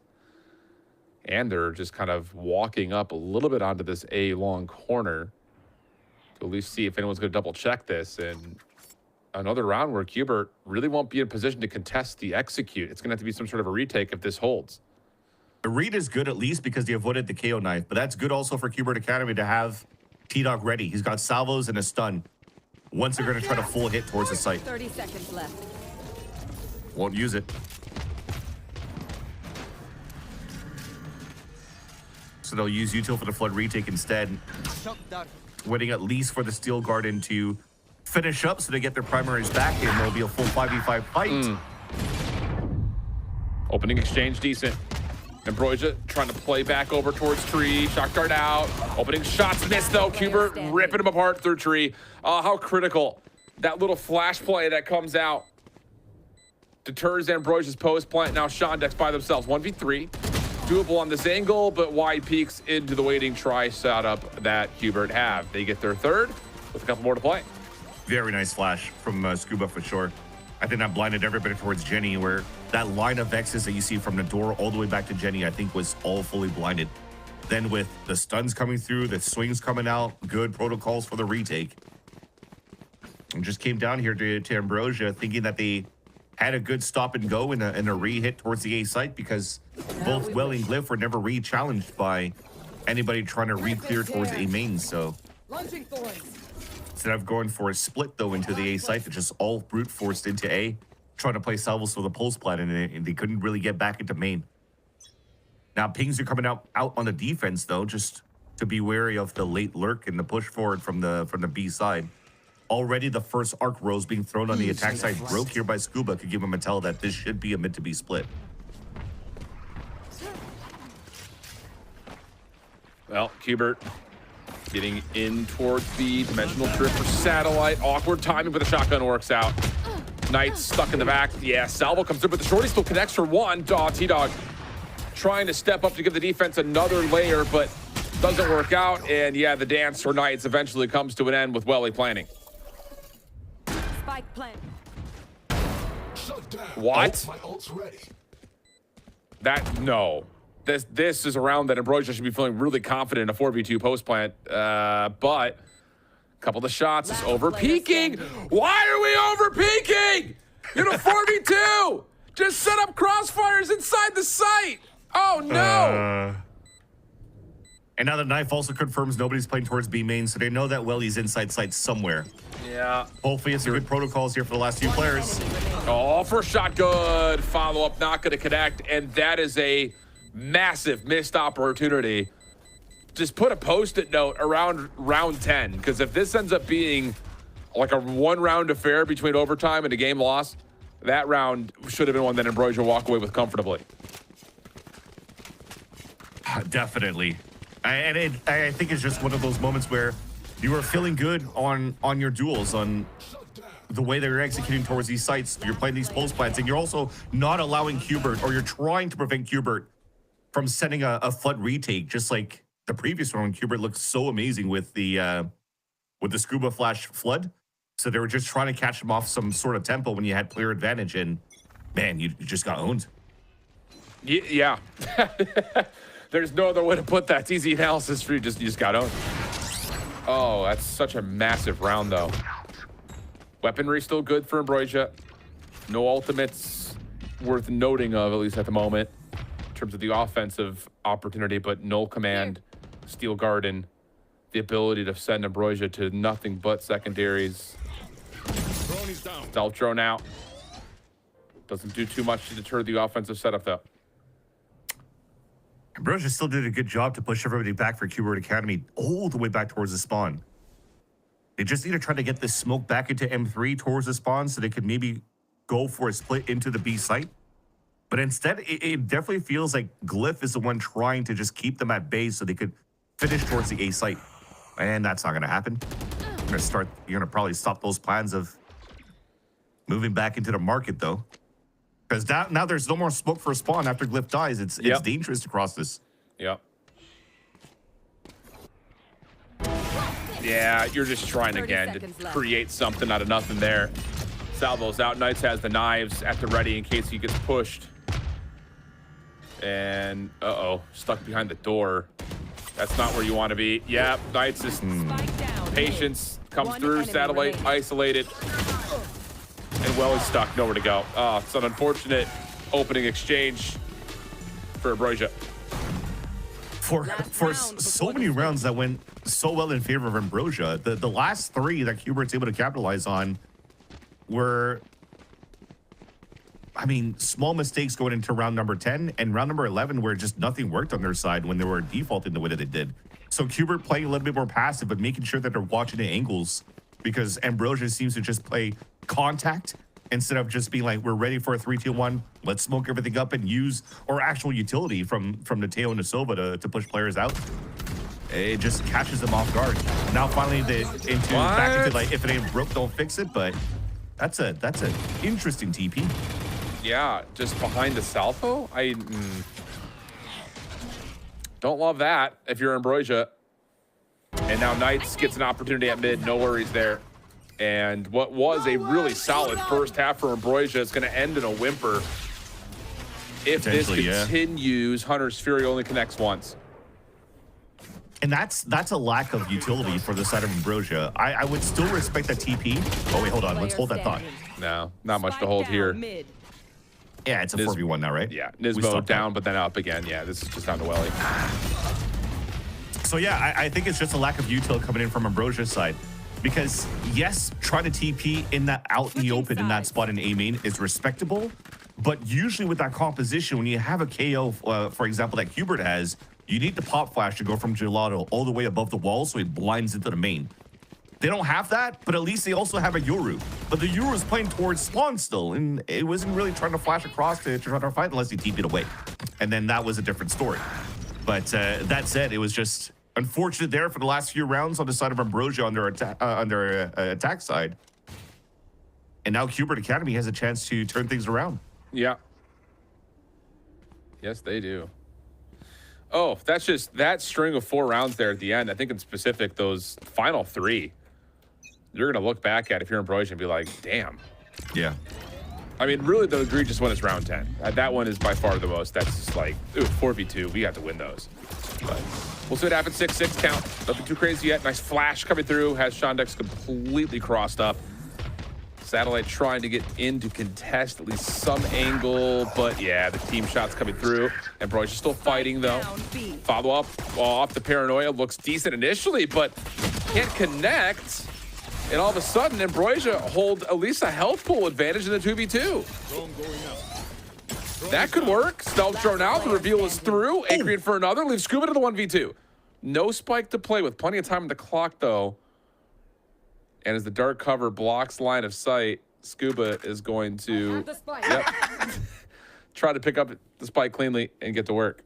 Yeah, and thankfully the last 2 players fell all the way back towards the spawn, so they didn't hear the pistol fall. So Scuba still is able to play Ninja here and late walk back into the B site.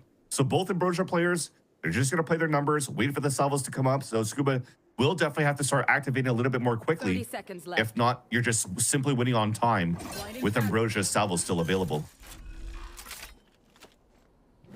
Planted. Well, Scuba's going to give himself a chance. Will be revealed for the recon bolt for a moment, but still has the ability with this timing to kind of play off of it. There's a salvo out. First shots are good. Hey, hello? Oh my God. Welly? What? Goodness gracious. There would have been no excuse there. And Welly gets away with one, if only by a sliver. Gets away with murder for sure with 10 HP remaining, just simply because Scuba ran out of bullets, unfortunately. But I like the idea of what Hubert did when they engaged into the execution towards the B site. They actually threw their own smoke right by where the wall is, so they could actually just double walk out of it and just flood into the person playing towards lane. But because I think that you had, what, 2 smokes available for Redux, I think you used the second one towards market. So you couldn't really throw the second smoke back towards the spawn. So it allowed all 3 players that were still alive for Ambrosia towards that back to start engaging into all these fights. And you saw the bloodbath that happened right after and finished on a 2 versus 2 and back into the closing moments that we just casted here at this point. But the idea to start things off was actually quite nice, but it just really didn't engage fully into the execution into the B side for a plant because despite them walking through, the spike was still stuck on the other side of the vice wall. Yeah. Wow. That got too mixy for my liking. Here we go, Hubert. Onto the full stinger purchase. Welly holding the back of the site. That works out nicely. Guardian just tapping away for 2. Numbers advantage here for Ambrosia's defense. And, yep, well, got to get out of the drone. Otherwise, you might find yourself impacted, or do you? Wow, Welly. Talk about standing tall. Nismo doing what he can from inside the site, but he'll only get 2 of what needed to be 4, and Ambrosia go up too early here. Stinger by 2 into the same pistol strategy. The smoke up, running through, but this time finally committed to fight inside the site, but Ambrosia had more numbers to be able to trade off against each other this time around, and just made it a little bit difficult there for the players over at Hubert Academy to get full control of that site. Look at how passively we play. And unfortunately, a moment where we're not really breaking drone, breaking darts, and feel like that happened once on Haven here, especially on Ambrosia's side, actually, that I recall. But somebody's got to be breaking darts here if they want to really commit and win these rounds for both teams. Well, first blood good here for Sean Dex, stopping some aggression from Knights, unassisted, and then the follow-up on the salvo. Yeah, this has worked out nicely. I mean, again, if you're a Hubert, because you bought into the Stinger purchase, this is not going to be a comfortable round here in the third, but still, Ambrosia really kind of setting the tone here defensively, not allowing quick executes and floods to come through no matter what the weapons are. Yep. I mean, they tried for 3 rounds in a row of like, hey, we almost made it, so let's try again. and they went for another Stinger buy because they had the plant, at least, if I'm not mistaken, on that previous round before where Nismo was trying to clutch it out. Oh, no, it was on elimination. But still had enough money to still go for a half buy. But look at this, because you're going for half shields, Stinger buys, half shields, Stinger buys, you're still able to muster up at least some sort of buy here for Hubert Academy. So you do have a full Vandal buy with the exception of Knights going with a Guardian. And that is still pretty good because you're not playing against an Outlaw on the side of Ambrosia, you're playing against an Operator. So the investment is still quite nice. They don't know this from the side of Hubert, so they're still going with full shields just in case. But maybe there's a method behind the madness of these forced buys that we saw from the side of Hubert Academy. Keep chipping away at the economy on the side of Ambrosia, and maybe you could turn it around here, but that's a bad start. Knights is already down to 20 HP, being wall banged here off the wall in the back of M3 towards middle. Hubert are just at a stalemate. They have an aggressive wall, at least from Scuba being thrown at that spot so that they don't have to worry about some sort of late push coming out from Ambrosia on that side. But it's been pinged out, so they know at least that the wall's been placed there by Hubert. Well, after the feel out, now all of a sudden Hubert kind of need to make a choice on what they want to do. They're still showing some pressure with the Steel Garden being earned off this orb at Belong. Salvo called in as well just to try to keep the defense interested, but that's not enough to really influence them too much. So this is going to be about how do you execute onto A, and will the Steel Garden just be called immediately? Maybe just block out Tree, especially with Welly now being known in this corner. That shock dart, if it bounces correctly, I say maybe able to take Knights out of the picture, but not the case. Left. And I love this here in Brush. Just back up and play this defense from top side at hell. Leaving Glyph alone. Yeah. He's got the Hunter's Fury, though, for support on one side. Also, you've got, well, initially the Razor to come through, but the Steel Garden has Glyph completely overwhelmed. And yeah, that may be a little bit too much space given away by Ambrosia. We're counting too much on that Hunter's Fury. And now Hubert could play a 5 versus 4 on the post plan. Well, numbers holding for now. Hubert taking a little bit of damage on the Redux.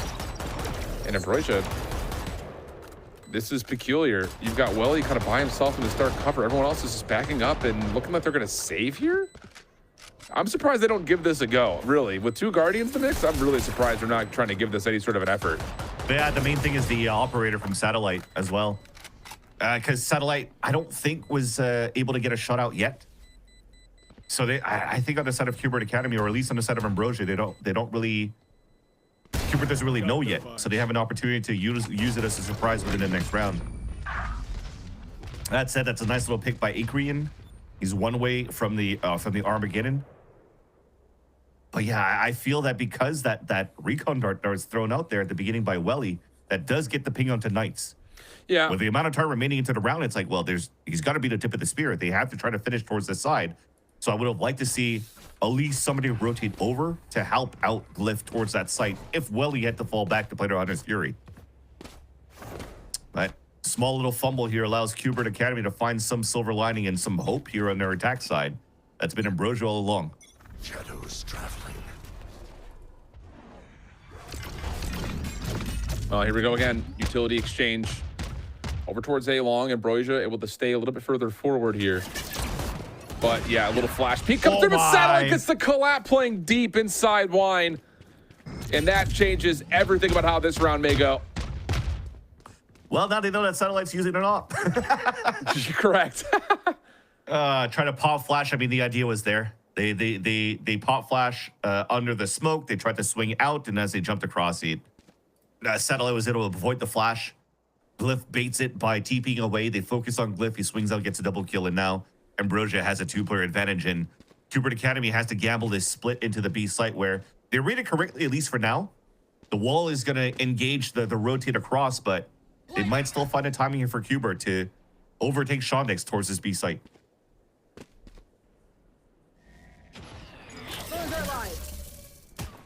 Well, Razor Wire down. Ambrosia feeling a little bit of pressure over towards B. And this route for Scuba, timing is so good. Finds one, also forces the Aldrin to be canceled. So that works out nicely here for a bit of a information advantage for Kubert, as they're going to try to get across. Welly, Odin out, does not spam correctly. Shondex inside the back of the site, though. Good damage onto the first. Stops the spike from being planted, but the trade is there. And now Nismo should be comfortable enough to hold this. Just comes down to how much could Scuba grab. Oh, he gets one, luckily, through the paranoia, but Glyph for the trade, leaving Nismo by himself, and Glyph continues to tee off on Kubert at map 3. That was a key knife coming out from Nismo, though. With that knife taking down the utility from Shondex, that actually allowed Scuba to get through that wall that was placed at Pizza in the very beginning and get a backstab kill. Just unfortunately, though, he only saw one player and not both players, being a Welly also with the drone. So it still give a chance here for Ambrosia to play numbers advantage towards that back of the site and end up playing the retake in the end in their favor. But look at that timing. He almost had both of them on that timing. And it was just difficult to move into the site. Great isolation for the anchored player towards that back. And then Glyph just picks up the last 2 kills. And Ambrosia are getting closer and closer to close out this map here. A much stronger defensive side than did on the attack. And Kubert Academy on these late site hits are just getting denied here by Ambrosia's good read and the reposition that they're putting here. Still full purchase, though, for Kubert. But the problem is you don't win this round, you're down to minimal economy. And you're really kind of a pretty far distance away from some of the ultimates you would want in a low economy, things like knives and things like the Steel Garden. So, I mean, you lose this one, you're kind of back against the wall fully. Whereas for Ambrosia in this particular round, you do have the Armageddon. And it looks like they're setting up to try to get some isolation over towards mid. Sheer wall pop, but up and over, goes Knights, gets out. Couple of win cons for sure. They could use the KOL to get into the site and get a plant, and a plant would still allow for them to build some econ within the next round to go for some sort of a small shield half buy. Oh. But again, this is what the 4th time that Scuba tries to go for a late lurk. But this time on the attack and gets denied. And now Kubert are trying to see if they can catch this by surprise, but the counter flashes are set up perfectly for Ambrosia to contest. Satellite still holding strong. Salvo kind of holds off the retreat. And on the other side of the map, Redux has not gotten a good look at the 1v1 over towards A, so it's down to Knights. Yeah, the isolation is here. Just kind of playing with their food. Nice snap from Knights, but once again, just too much to deal with. Leaving Redux by himself, and there's just nowhere to go. Yeah, my apologies. As I saw Scuba just dying towards B main, it was just PTSD and deja vu, but it's both him and Shondex that's been having issues on late lurks back into the B main and getting denied by an op on that side. That said, though, the story still continues for the rest of the team over at Kubert Academy that they can't really get any footing on their mid routing. So we're criticizing earlier on Ambrosia and the mid routing on both Haven and Icebox, but now playing on Ascent with the reps that they've been getting with this composition on this map. They've been comfortable playing on this map of Ascent as well, where Kubert, first time that they're coming out with this comp, first time they're playing Ascent into the split. I mean, you're still getting good value out of Knights as he's doing his job as much as he could here, as is Jet. But there's no follow-up into Kubert here to really get some success on their attack side. Well, this is kind of the game here, Van Silly. Knives are out. Knights turns it into 1. Satellite misses his opening shot, and the suppression comes through. Salvo to follow up. Quick hit on towards the site. Satellite still finds himself some ground to work with for at least 1. Welly, hello? Odin just jumps on in. The bullet hose is out for an initial trade. And now it's just down to Shondex. 1v3 situation. First contact. Wow, clean. That's a Phantom, not a Vandal. The Thrifty is out and in for Kubert. Yeah, unfortunate 140 there, and Scuba actually opting to drop the Odin and still go for a Vandal instead of keeping the Odin on their side. I guess they really want to have a little bit of a faster tempo for the side of Kubert Academy on these hits. But now this is twice here that Knights is able to find good value on executions of Garden into, or from Catwalk into Garden. First one going to Heaven to get the first pick, second time into the Garden. So as we were just criticizing the lack of util to support Knights to get into an entry. They're able to do that this time around. Economy's still good no matter what, though, for the side of Ambrosia with the amount of rounds that they've won. So Welly still has an Odin. Satellite still has a knock. But this might be a good swing round. And yeah, we just thought he had the read. Yeah, that's not ideal. I mean, you see the knife reveals 3 over towards A long. You're just trying to gamble that you can get to the back of B for free, but not on Shondex's watch. But the CP is very early from Glyph. And okay, at least that's a good thing. For Acreon to actually go for a drone right in that spot and has Armageddon, that's just going to slow everybody down towards tree. And he might actually push everybody towards the A site. Yeah, he is. Where they actually have all the players getting ready to swing across to fight that. Well, Welly for the first. Knights going to be revealed after the Dimensional Drift. Info gathering coming through, holding onto the flash. Here comes the play with Glyph. Nismo for the first, though. Is there anything further? No, the decoy comes out nicely, leaving Ice by himself, and there's nowhere for him to go. 12-8. Ambrosia, from a team that had to fight through promos and relegations, now just a single round away from claiming a spot in the playoffs in Stage 2. That's insane. Turning things around for sure in the second split. Fighting second win, second hope, and also a change of strategy, change of comp, or even the team players as well. And finding success out of this roster is quite nice. That said, though, I love how it just adapted here for Ambrosia. The first pick, okay, there was a mistake no matter what from Redux where he got punished by Shondex, but to have a committed TP on a defensive side from Glyph on that side and realizing, okay, wait, maybe we've overcommitted into this one. Let us drone immediately to figure out if there's a pivot back from Qbert Academy into middle. And that drone was everything to allow for Ambrosia to get the perfect read, have the numbers, and fight the way that it did to not allow Qbert Academy to even plant within the A site. And you mentioned a broken economy that would have been, you know, pennies on the side of Ambrosia. It's now abysmal for the side of Qbert Academy coming out of this timeout, where the best that they have is maybe not even close to Bladestorms. He's so far away in order to get some value here into this round, and you have 2 hero rifles for Scuba. Okay, now 3.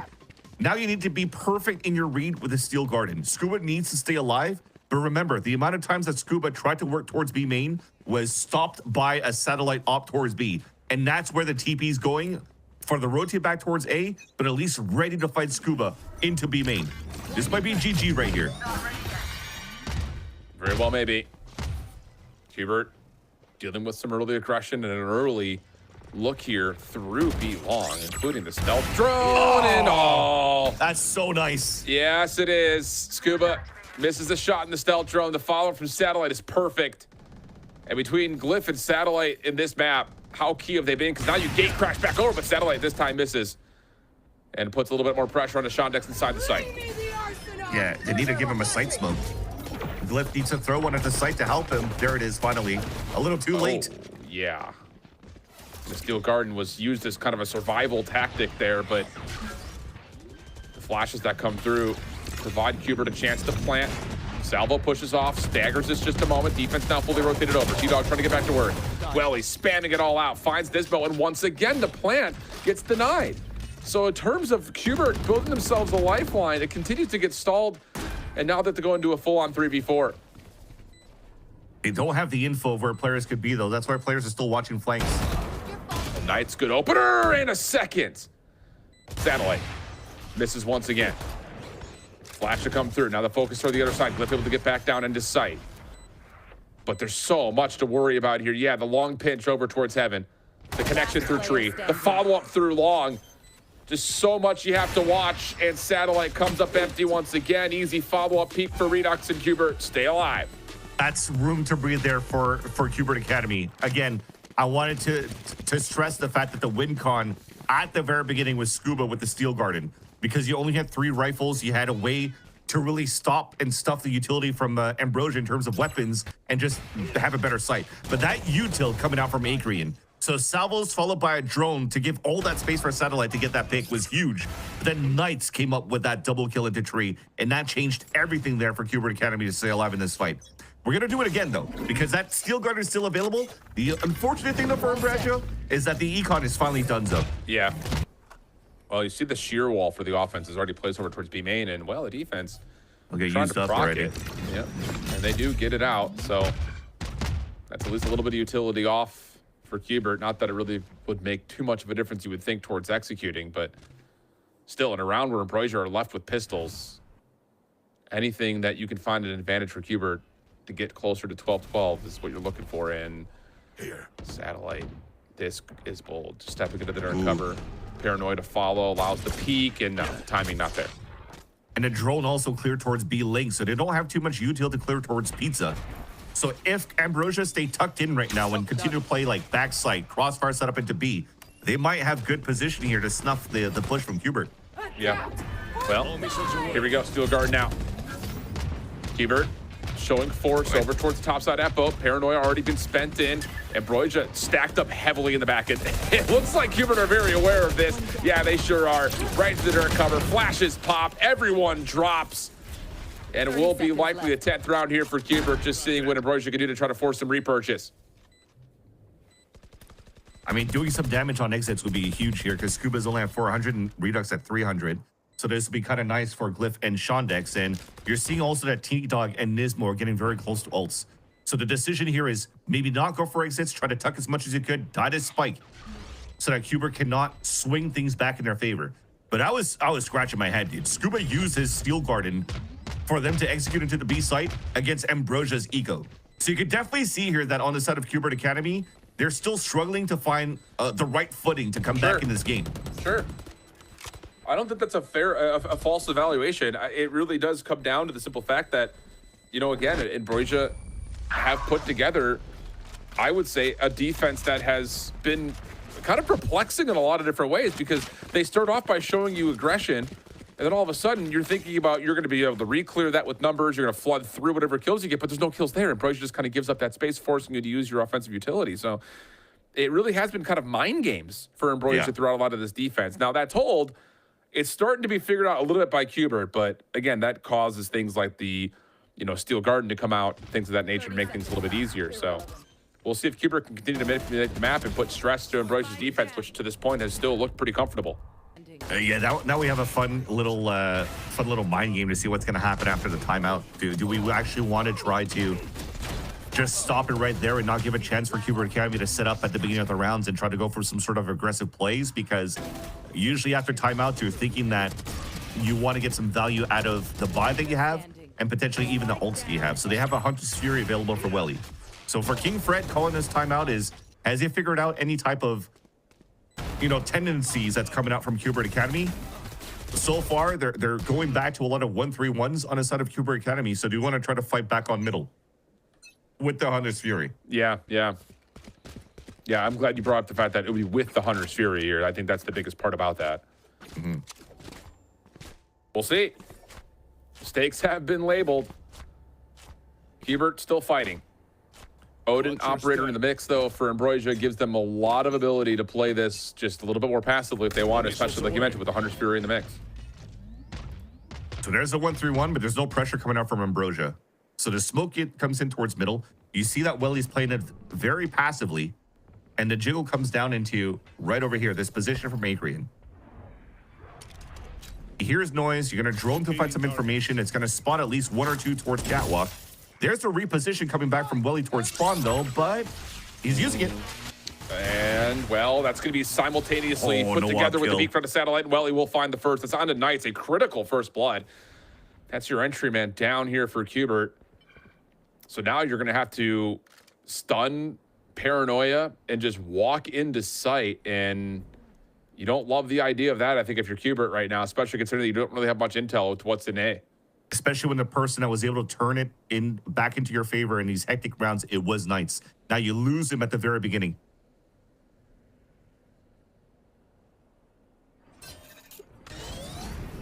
Flash out. Satellite avoids it, but the smoke will keep him away from the angle initially. Back to the pistol. Glyph, meanwhile, inside the site. Glyph again. A huge double makes life easier for Acre inside the site with him. And now it's just down to Scuba to try to save the map. It'd have to be a 1v5, though. Finds the first. Does not have the spike. That's the next thing in line. Salvo to delay a little while longer. 15 seconds. Yeah, exactly. The clock is just not good. And yeah, one more kill of y'all. He finds Ambrosia. Shocking the Challengers world once again. They've already taken down the likes of M80. they had a pretty decent fight versus TSM, but here they qualified for playoffs with a signature win versus Cubert Academy. A huge win coming out for Ambrosia for sure.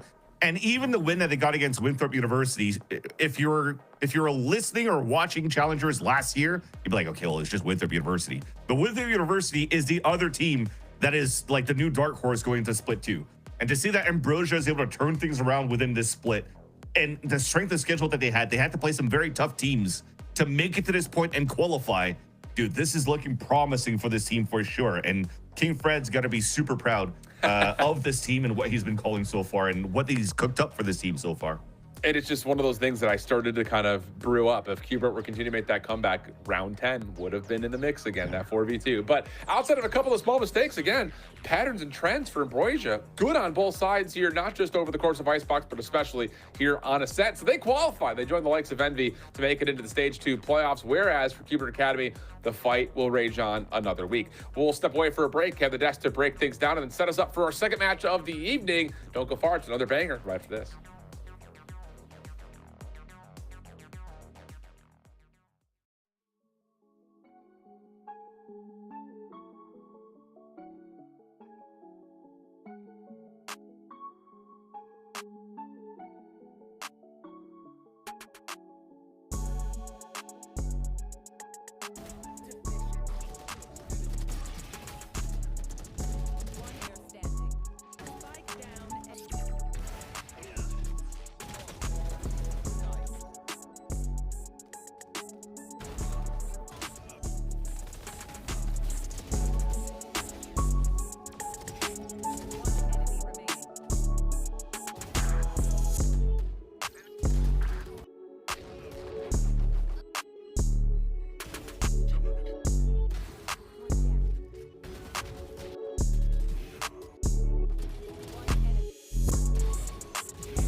A lot of these people would really like to give up and they don't really have that drive. The expectation should be to win first place. Get them to ascend. We kind of just threw at the end. 30 seconds left. Yeah, M80 we're winning 5 versus 3. Look how quick this one. Oh! And after an incredible comeback within this series, it's going to be none other than Ambrosia to be the next qualified team for the playoffs. I mean, Roy, we go from Haven. They get smacked around, 34 scoreline in the end.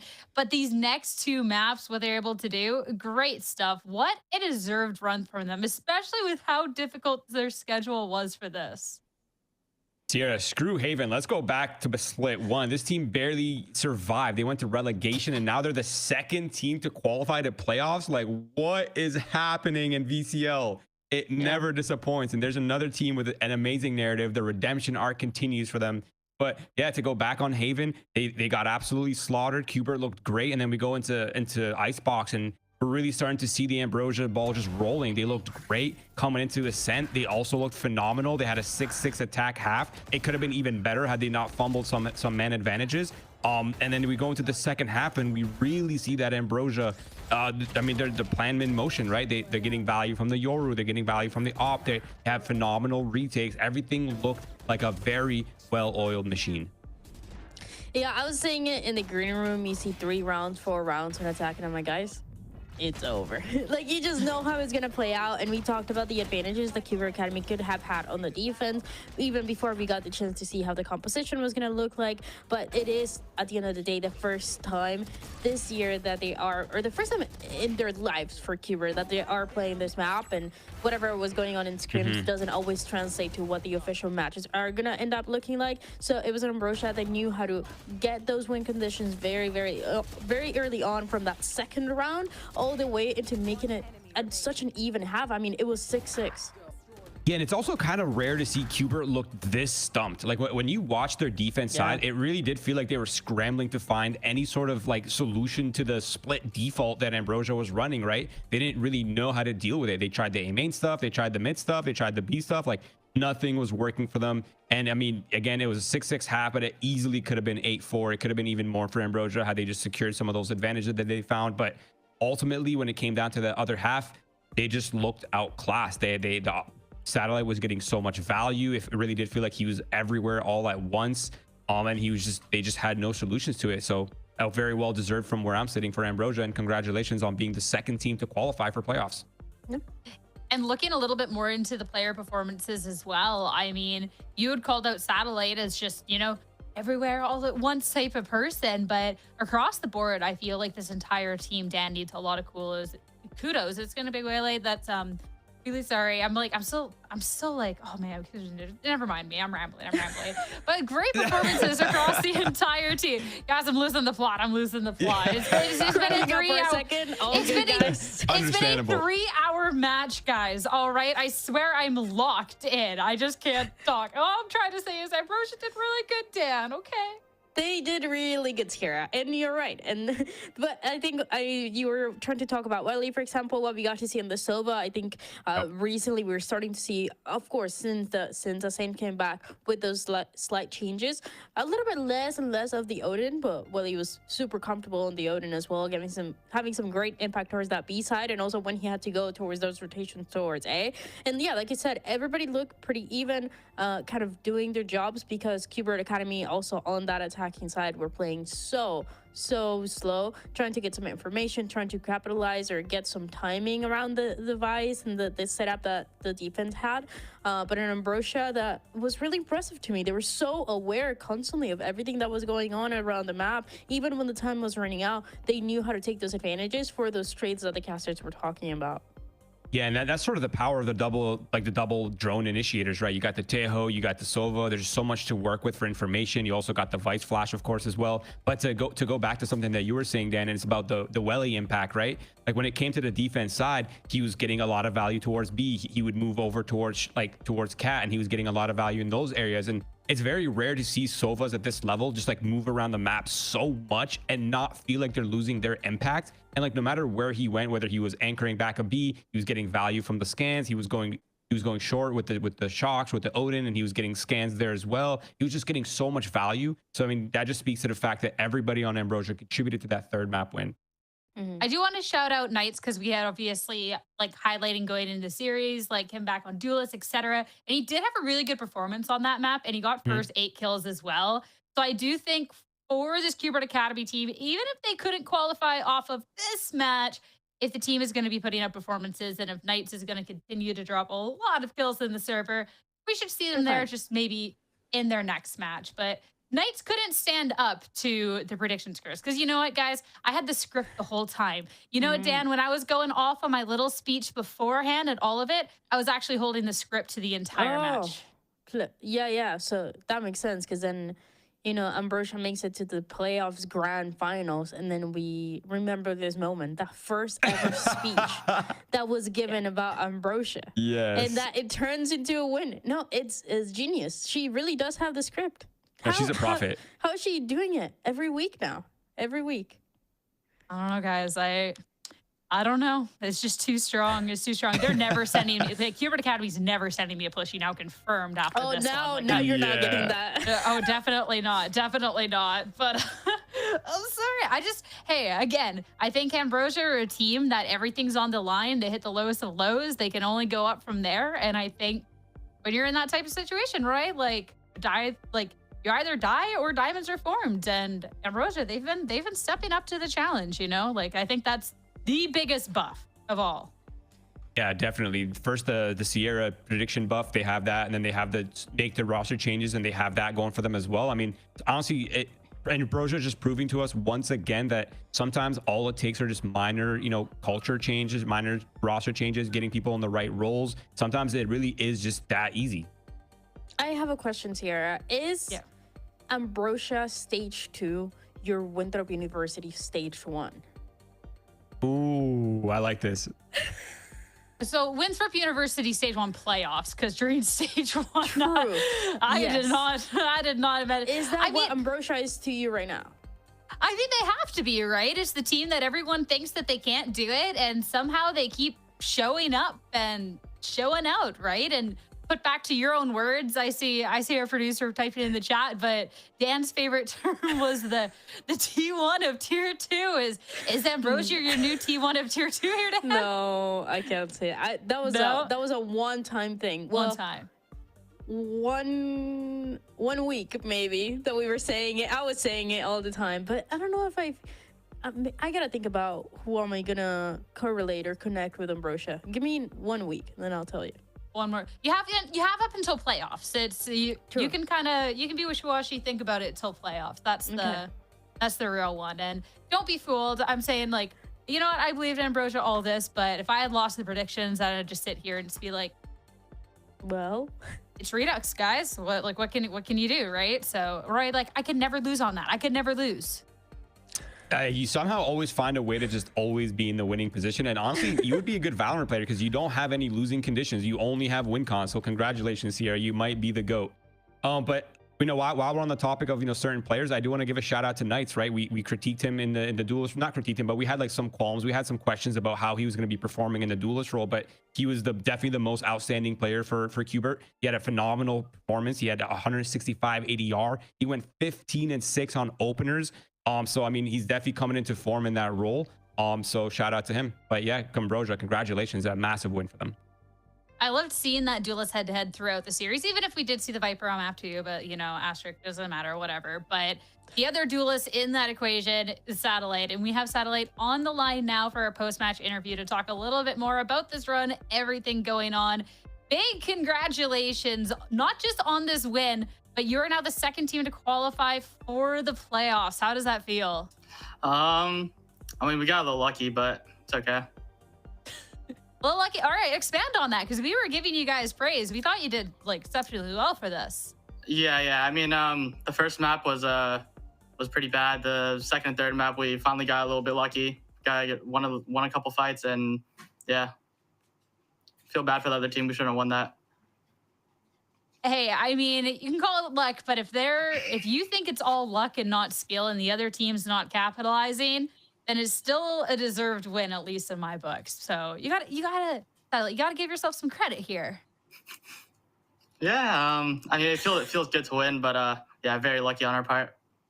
All right, I want to talk a little bit back to the series, talk about specifically this map 3, because it was one that, I mean, map 2 and 3 were both really close in the series, but we got a little later on into that. We see this 12-10 scoreline, and then we see you guys take the time out to try and close out. What was kind of the strat and the reel back in so you guys could close out this map?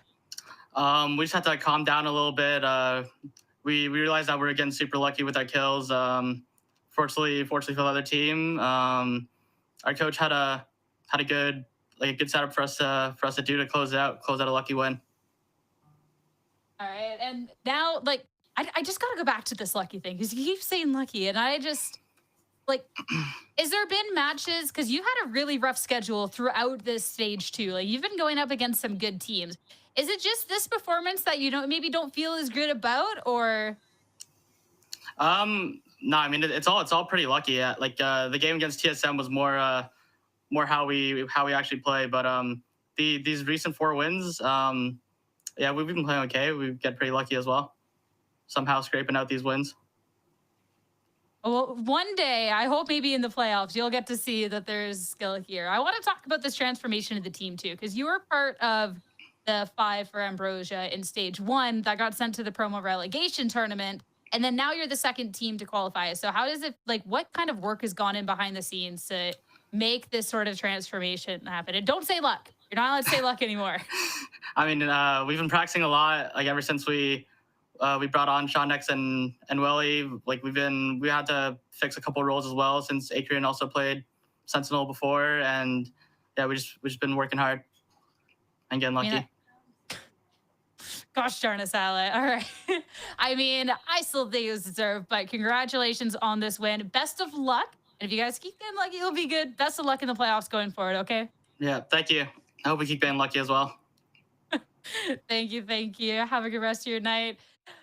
Great words. You know what? I love the change of pace. A lot of people talk a big game and like, we're the best to, get a little switch up, but the team, lucky, skill, whatever, they're going to be advancing into the playoffs. Still one more best of 3 on the day to find out who is going to be joining them. It's going to be M80 and TSM after a short break, so stay tuned.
Welcome back, everyone, to VALORANT Challengers North America.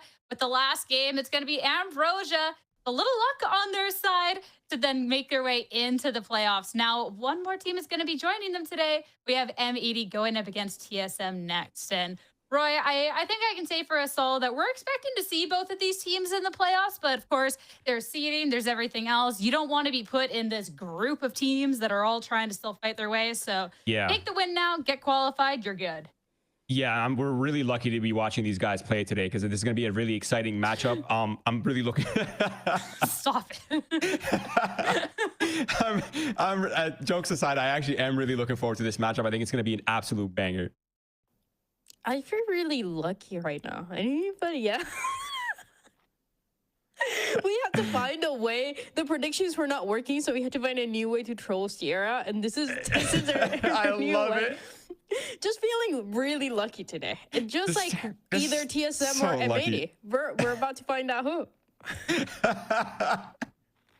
Better hold on to that luck because you're going to need it, man. Okay, you're going to need it. That's all I'm saying. All right, putting this aside, we got teams to talk about on here. We talk about I was talking about teams that, we'll talk about game. And I think both of these teams definitely think that they have what it takes. We'll talk about TSM first. This TSM team, of course, this is the squad. This is the team. We've seen them make these runs before.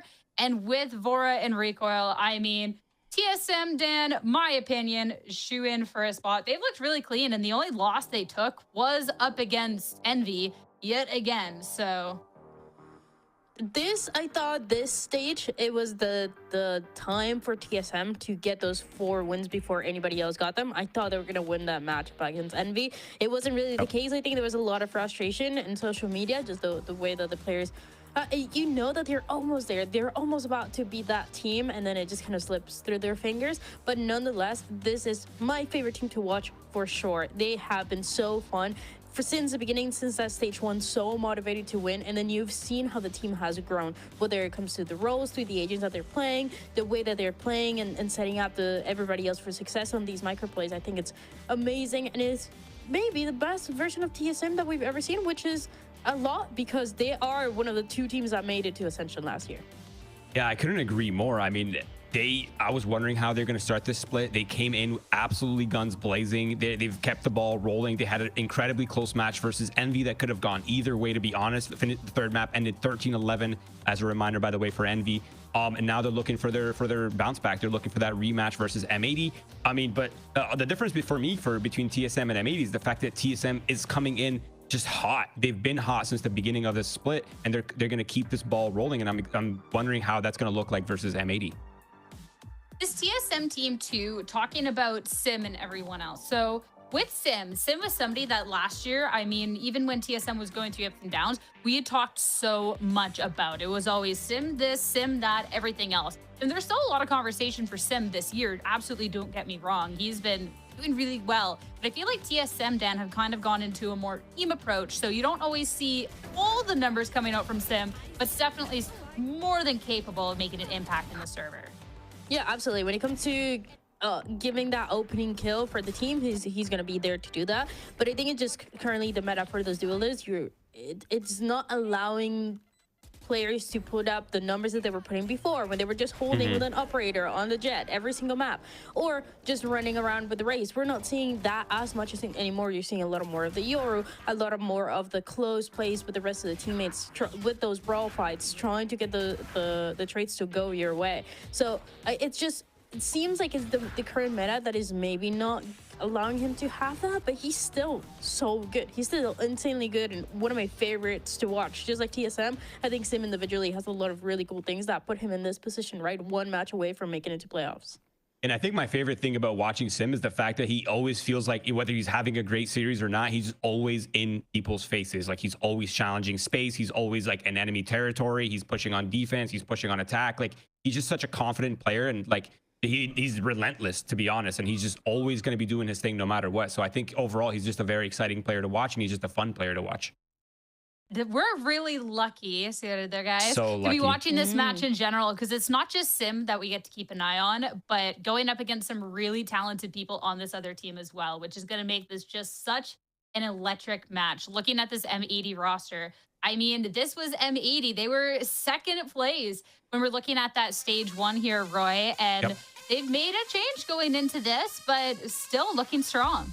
Yeah, they've made some crazy changes, and you know, despite their growing pains, I think, which was necessary, by the way, I think for them to reach like the highest level they can possibly get to, they had to have made the switches. They had to get Victor on that vocal role. They had to get him into that sort of kind of initiator position, and I think ultimately they're going to be reaching their highest form here. But M80's story is very different than TSM's. They're coming in, they've had coaching changes, they've had probably philosophy changes internally as well. They're going through a bit of a cold start, and now they're slowly heating up. And I think this sort of crossroads between them and TSM here, where M80's sort of now finally hitting that, you know, they're warming up, they're heating up, they're looking a lot more comfortable, they're looking a lot more confident, and this is going to be a very, very interesting matchup between these two teams.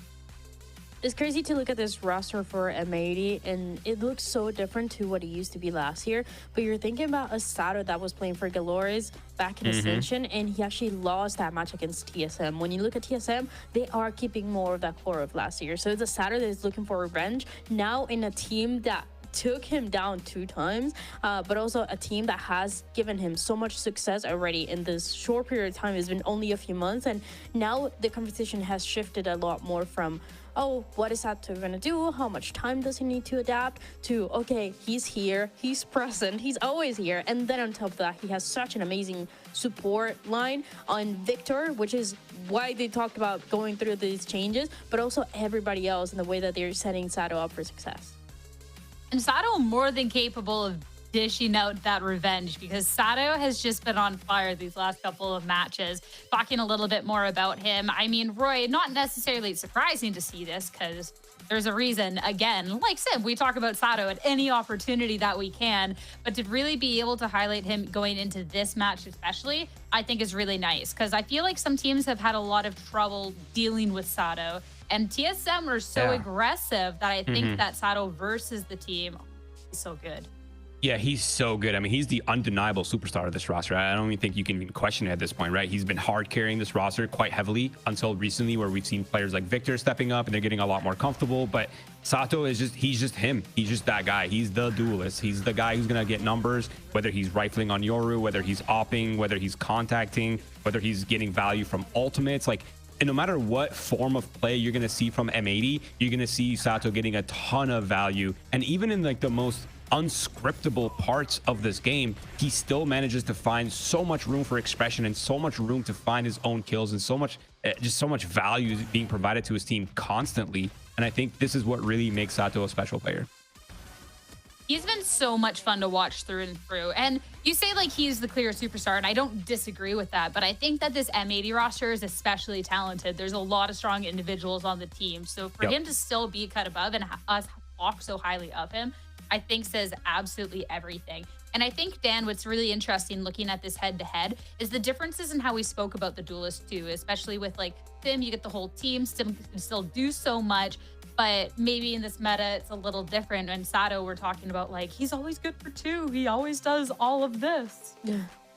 Yeah, it's fun to see the way that they play against each other. Again, this is, at least for these two duelists, a little bit of a rematch of what we had last year in Ascension, where it was Sim getting the win over Sato, specifically with a 2-1 win over Galores. And it's a matchup that has only happened back then, and then with this new evolution of the team, we're starting to see how, if this is going to be still towards Sim, is it going to be towards Sato, because historically M80 I think has always had TSM's number. Even when you think they're coming up close, when you think they're going to finally make that next step, even when they qualify to Ascension, there was an M80 there trying to make their lives a little bit harder. So now with this head-to-head, I think it's one of the best ones that we have when it comes to the duelists, with the growth that they've had and with all the evolution that both of them have had throughout this time.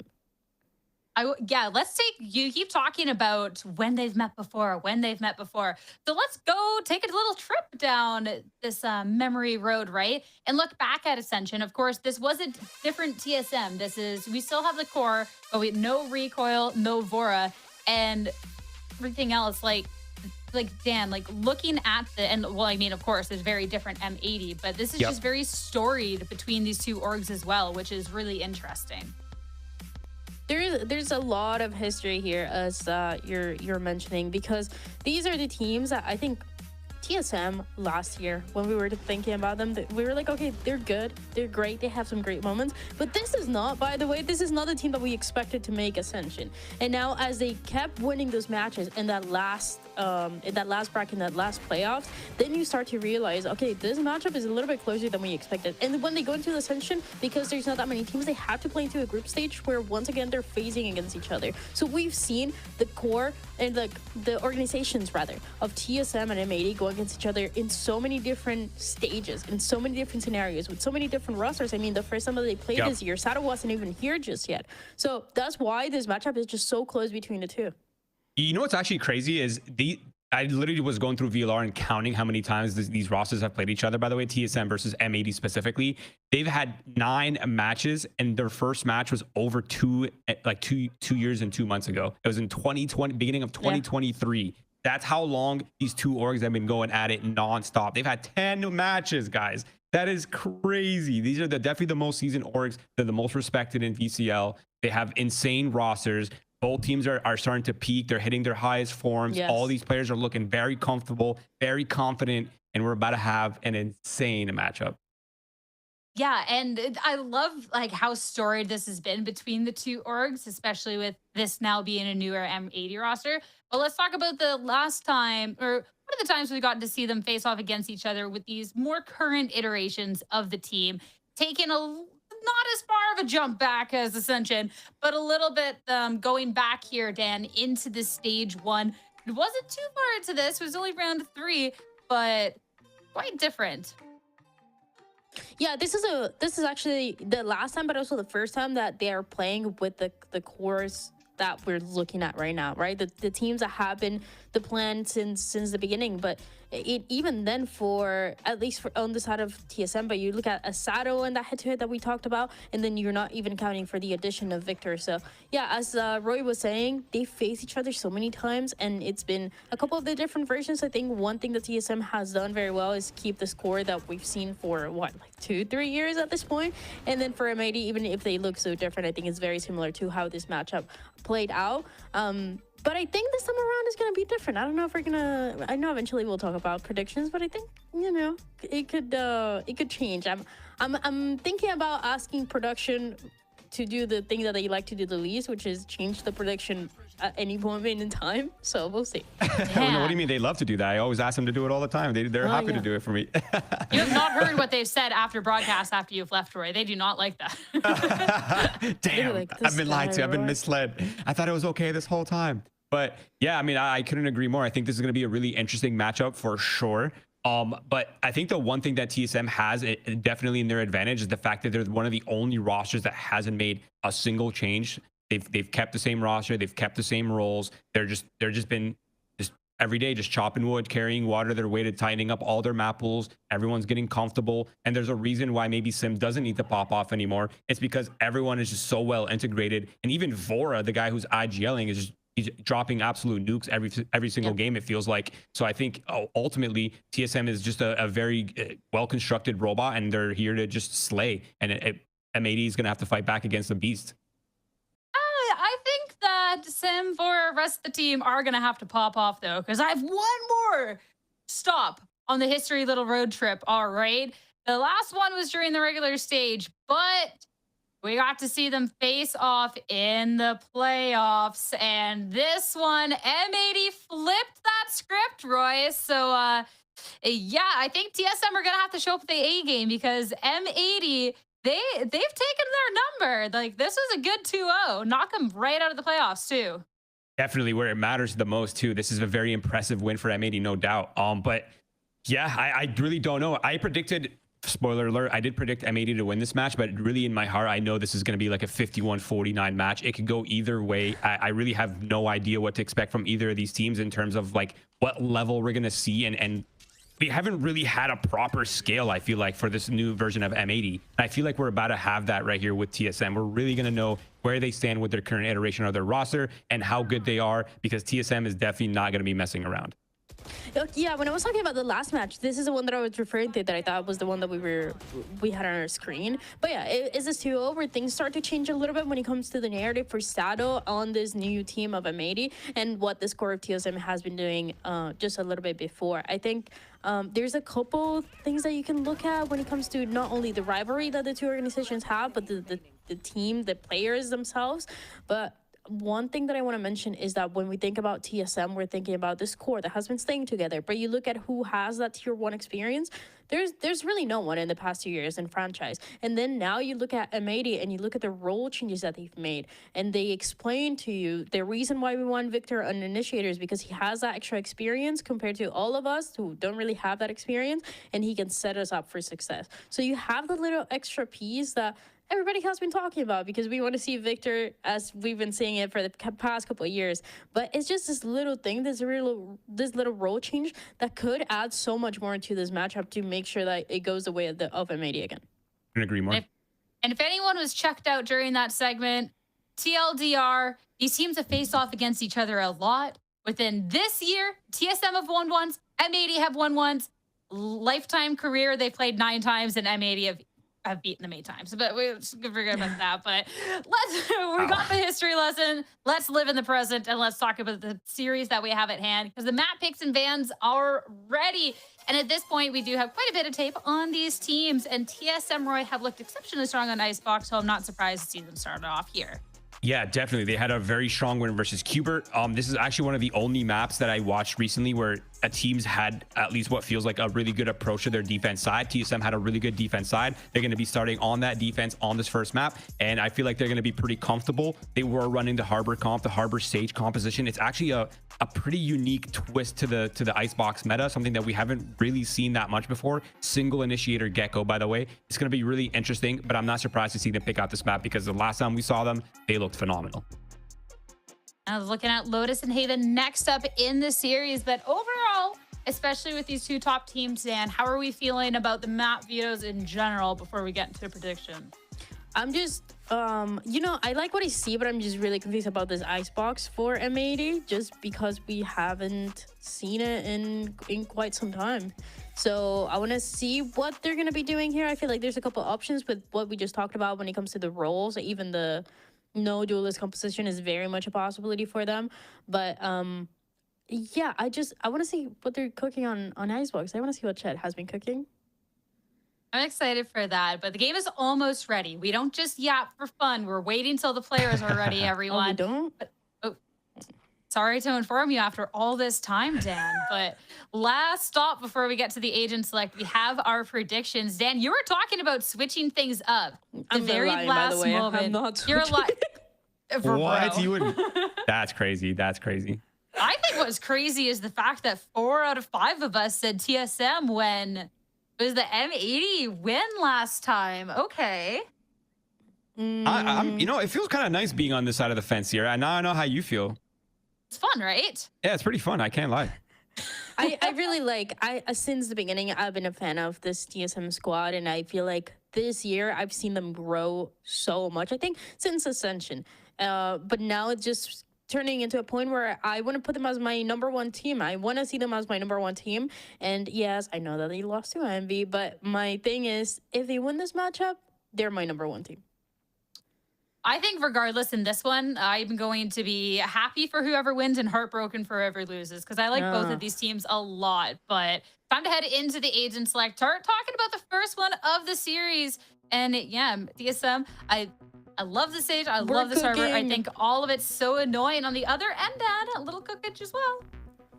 I like it. I said I wanted to see what Chet has been cooking. I like it. I like the Harbor, and I think if there's one word to describe Okeanos is flexible. He can do it all. He can play it all. Not that many players are good with the Harbor. I think it can get pretty tough, or you're not as creative when it comes to the walls and thinking on the spot. But I think Okeanos got it.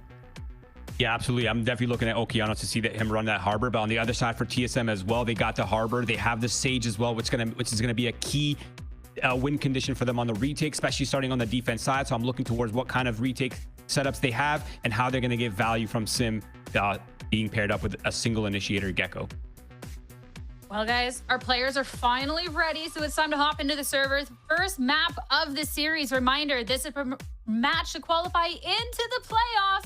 So let's see what Icebox has to offer and what our casters Van Sillies and Shift have to say. We got a lot to say. Do we?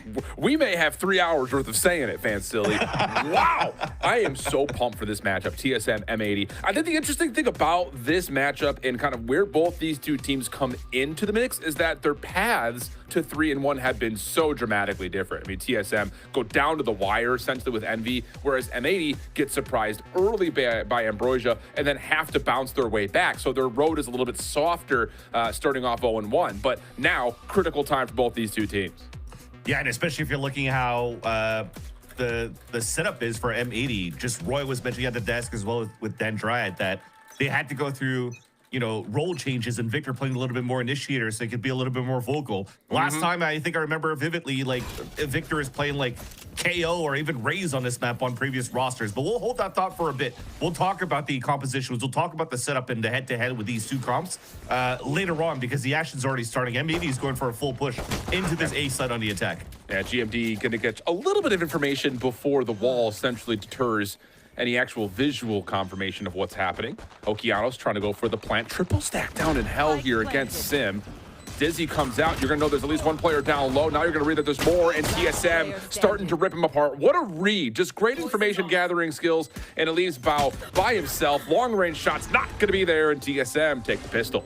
All right, so now I have a chance to talk about it a little bit more, because TSM, when they were very dominant against Cubert Academy, most of the rounds was on the attack. And you're looking at a composition of TSM, it's like, okay, well, usually on paper, I would think this is going to have to be an A-hit simulator, right? You're blocking every single thing. You could wall to go for a plant. You could orb for a plant. You could gecko plant while you're on top of it. So things should make things quite easy for you to be able to plant. The post plant might be a little bit more different because you have less util to work with. So you might have to play a little bit more sites, off site, high lows, whatnot. But on a defense, it's similar things. Cascade for the retake, Gecko to defuse, or Wingman to defuse rather, and then you have the orbs in the wall. So it could be very, very annoying to deal against right now on the side of M80, where they haven't had that rep to play against TSM yet with this composition, but they at least would have some sort of expectation. Oh, but look at this, Vansili. You want to talk about just asserting your dominance from the word go? How about this? You drop the barrier orb, you spend both slow orbs, you're going to make sure no one collects just an orb for M80, and TSM really setting the tone here. Yeah, that's the thing. You're locking up an area as well, Sim's moving forward. I mean, this is just the young guns fragging out at that spot. That is a beautiful hold here on the defense for both Voro and Sim. And Sim able to play so aggressively the way that he could because he's playing against full classics. If he gets lightly damaged, there's always the heal coming out from Sage. So there's a lot of different layers of how annoying it could be to play against this composition.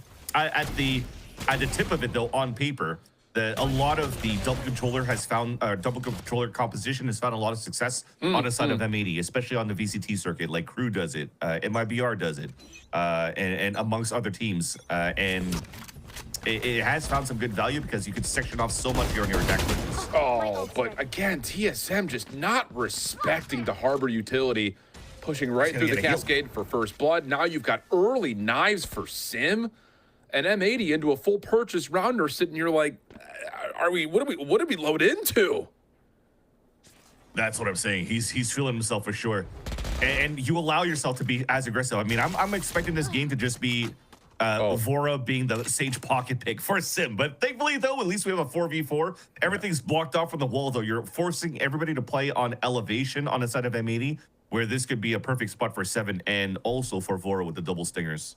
Yeah, the owl drone from Caillou, though, did get a read on Devore's position before. And it looks like TSM are going to have to try to get a little bit deeper into sight with the barrier orb falling, and that being the muse for a cascade to come through. And M80 start to make their way forward. High tide to block off the site. Sada, what can TSM find from inside? Stingers, again, largely what's in play. Sada with the rifle, able to find the first blood of this engagement before a response. Now into the cove. Oh, tough battle. But that's where the Stinger really shines. 3v2 situation. Offense a little bit stuck at the moment. More reads from 7, but Solo chows it, and he'll be punished for it. So now Vora on the backside of the high tide, looking for timing, but runs out of ammunition, but Gomon right there with him, and that'll be enough for TSM to still hold the site. And he still gets the kill, switching up to the secondary with a headshot. Oh my god, that was insane. TSM or not given a chance for M80 to really set up anywhere. And as I just mentioned, the cascade pushing forward, right? If you're looking at the way that a lot of these double controllers scale into the A site, not only do you have a cascade that push forward that Okeanos is going to do, Victor is already setting up for the lineup so you could throw nanostorms on the top of pipes. And then you should have shock dart snake bite combination at the orb so that players cannot push as forward as they want to. The only gap that you have is on the L, which unfortunately M80 got the L because Sim just pushed on top of that and he was able to dash away. And you get a kill through a wall. Come on. Just to make matters worse and to really make this map feel miserable. Is this five satellites playing right now? Everybody's getting lucky with these kills. Well, M80 gonna still have to try to force the square peg into the round hole here with just the weapons they have available or the weapons that they have now given away.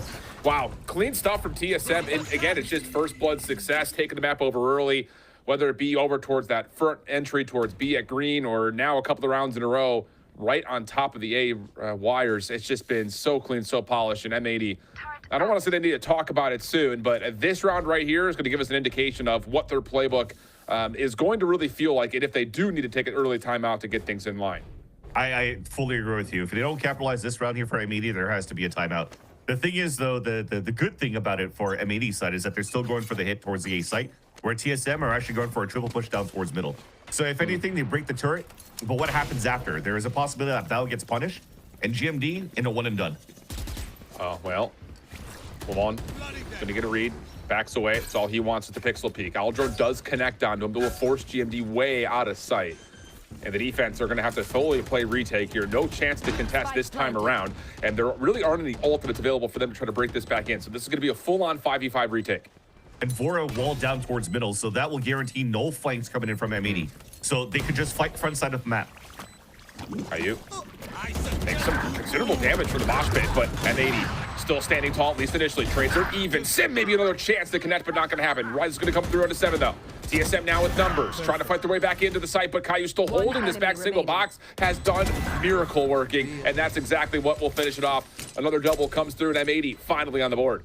And beautiful there for Okeanos as they move forward towards that site, yet a reckoning to work with, and only decide to use it once TSM started to engage into the retake upon the A site. So very nice counter. It gets you all that information that was needed. It didn't really give a chance for even Sim to set up the scope down to try to land a second shot as he lands his feet and points his feet towards that ground, and Okeanos even wins that duel against them. So that really saves the round there for M80. And like I mentioned before, they needed to win this round for the side of M80. If thought that timeout was going to happen, they had to scratch their heads, dig deep in their pockets to fight it, figure out some way to fight back against TSM, who now goes back into what seems to be that second round anti-eco, still keeping Sim and Vora together towards his B side and trying to play a little bit aggressively towards the A side first, just to try to get early information. But you're definitely seeing here at this point, Shift, that you might start playing for the retake because there's still the lockdown available for Victor. They could open it up and then they'll have a thrash to retake, at least on the side of TSM. You also got to keep in mind that early aggression could get punished heavily here by TSM sitting on just light armors into the face of Vandals. So you also want to play with just the efficacy of what you have available in your health pool. But you may have called this one out perfectly here, Vance. Lockdown to get entry, high tide to block off the wall. But again, the thrash is going to be what's key. You see the defensive high tide being called in. Thrash now on the way. Sato sitting into a corner. Yeah, what are you doing? What are you doing? Come here. Let me get that. Bowie with a find. At least one, though, to get things opened up for the 4. Secondary engagement delayed, though. As the Reckoning starts to come out, it's going to keep Hage a little bit more privy to kind of dance around, but still comes away with 2 from that same single box position. And GMD by himself has really seen the life in this retake gone to the wayside, as Caillou has just single-handedly made this post plant lockdown secure and will be rewarded with the 3rd and final. So far, Caillou has been pivotal for the side of M80 to stay alive here in these gunfights in the post plant. That said, though, the protocol was like perfect on the side of TSM. Not only did they get the stun onto Sato, they made sure that it was GMD that was going to get the kill. Look after this.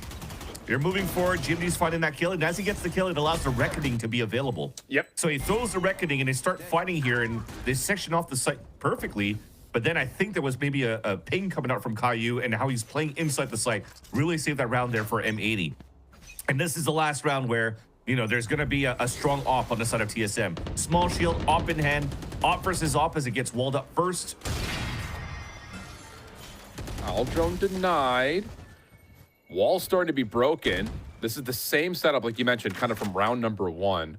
Yeah. Onto that trap play at B. And this time, M80, fool me once, shame on me, but there will be no fooling me twice, as they're going to re-wrap over towards the front side at edge. GMD looking for timing, but Caillou gun up, able to stop that before it can really deter the play.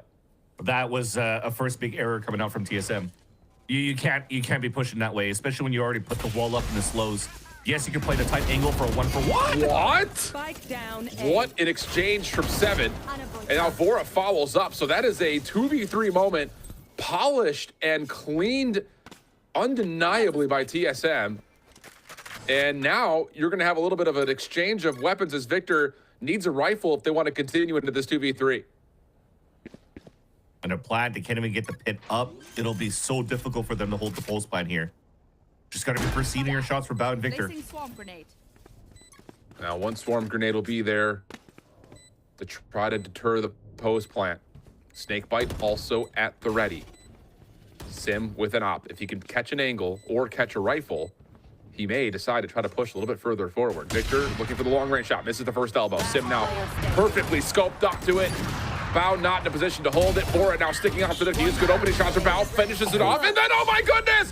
What a step for Bao. He finds the 3rd. A 1v3 clutch. And M80 are in this game. What a round by Bao to clutch that. The smoke was perfect, at least for a brief moment, where Sim gets that pick, he smokes himself out and tries to readjust at that position, but it's a 3 versus 1 at that point. You gave some sort of timing here to allow Bao to isolate 3 individual fights. He even gets a free kill onto recoil because it's sticking out in the open right there. He was so close with the defuse, look at that. Probably like a second away, not even. At most a second away. Wow, oh my. That's gotta hurt. That was, we'll talk about that a little bit later. Already a Reckoning moving to the site. The op, another purchase going into TSM, already down. Yeah, Sato not done yet, but held that bay. A 7 at least gets 1 trade before falling. The high tide, though, allows, again, clean entry for M80 to get a plant. Both TSM and M80 are just making up for the time that we just had in map number 3 for Ambrosia and Hubert. This map is so fast. Loving it. TSM trying to clear as many angles as possible, but there's just too many in front of them. Vora does get 1 trade. Still question marks on where Victor and Okeanos are, but Bao able to get 1 sort of response.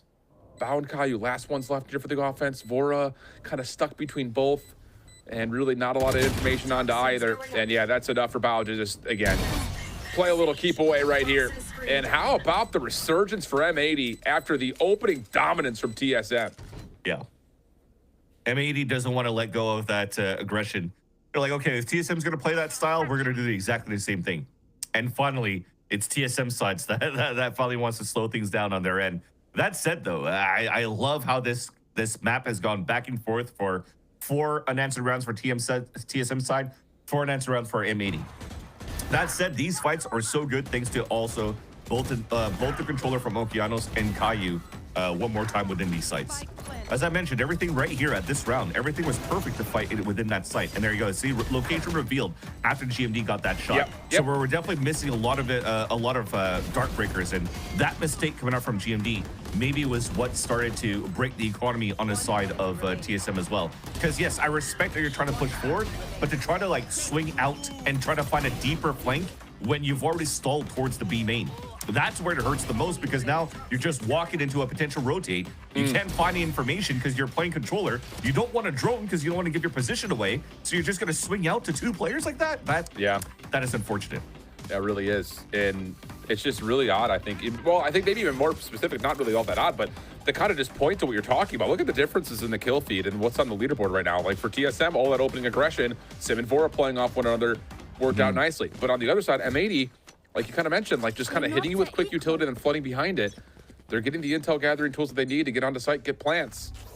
And even though we don't see any diffuses or spike explosions on the timeline, believe you me, friends, it has been a lot of post-plant success for M80 in these last 4. Almost had the timing to take down Bao there. Bladestorm activated on the side of Sim. Still gets well done. Oh, and meanwhile, how does GMD get 3? I feel for our observers right there, because that was difficult to manage due to the fact that you had the aggression from Sim on one side. That found success. You swap over, and then immediately M80 say, we got to go, we got to go. And GMD says, not so fast. Where the hell was he? I'm still trying to find the X. I thought it was spiking with Sim. I'm like, wait, hold on. Where is he? Oh, my God. At that just in the spot, corner? How does he get 3 like that? What kind of fake check are we getting there from Sato? He looked left, but didn't go for the deep 50 corner. Unreal. Oh, that's gotta hurt. That's gotta hurt. That's Absolutely. not the timeout you want it for the side of M80 here to take advantage of TSM's timeout. Now TSM's back with full tempo in this match. Everything just resets just like that. What a map to this point. High tide gonna cut for the defense deep over towards the front stairs at A. A little bit of a show of force for M80 over towards the B site, has TSM lurking in towards mid, but the longer this takes and the less that they see, the more they're going to need to retract back into the A site. And if you're looking at it after this timeout, though, where it actually mattered why we called the timeout for TSM, look at Vora. He's actually holding as well. If he's not using it for middle, where he does it at the minute mark, he actually keeps it on as well so that they could potentially use that for retakes onto the site. Well, because M80's been very fast moving in. Yeah, and TSM are going to contest this time. Lockdown is in for the defense. Sato trying to push forward, but he is by himself. I mean, that was as wide open by himself as it could possibly be. Hunter's Fury was part of this, but with the Reckoning involved, that was a little bit too aggressive from Sato. And yeah, TSM, after playing retakes, now finding a timing to challenge the spike from even being planted. There's 30 seconds left. They had a chance to fall back for M80, but they still want to full commit. Yeah, GMD right there with it. 7, nice transfer. Barrel stuffs Okeanos for the double and a flawless round for TSM. And again, just kind of looking at how the timeout works. Yeah, you come off the edge with GMD finding 3 with the sheriff in the round prior, but that must have been what TSM were talking about. We have to get the wall up earlier, force M80 to consider this hit towards A, and then we can place a secondary wall behind that to make sure we can contest the spike plant. Yeah, exactly. I mean, if anything, TSM has been doing a good job reading into how M80's adding their pressure in the very beginning. If they're using their walls aggressively towards the B side, perfect, because Sim is already there with Flora and they're able to hold that spot. But keeping it on the A side where they're using it more reactively, initially at first to prevent the push. I like to think again that they were trying to save that for a post plant wall, defuse if they could.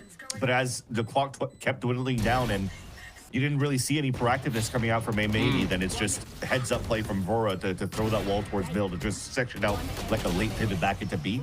And you're now at that moment forcing and committing M80 to re-hit towards the A site because you can't backpedal. The rotate back towards the B side is way too long. And you're going through mid and you have to break the wall, and it's already going to give a tell of that full rotate on the side of TSM. Yeah.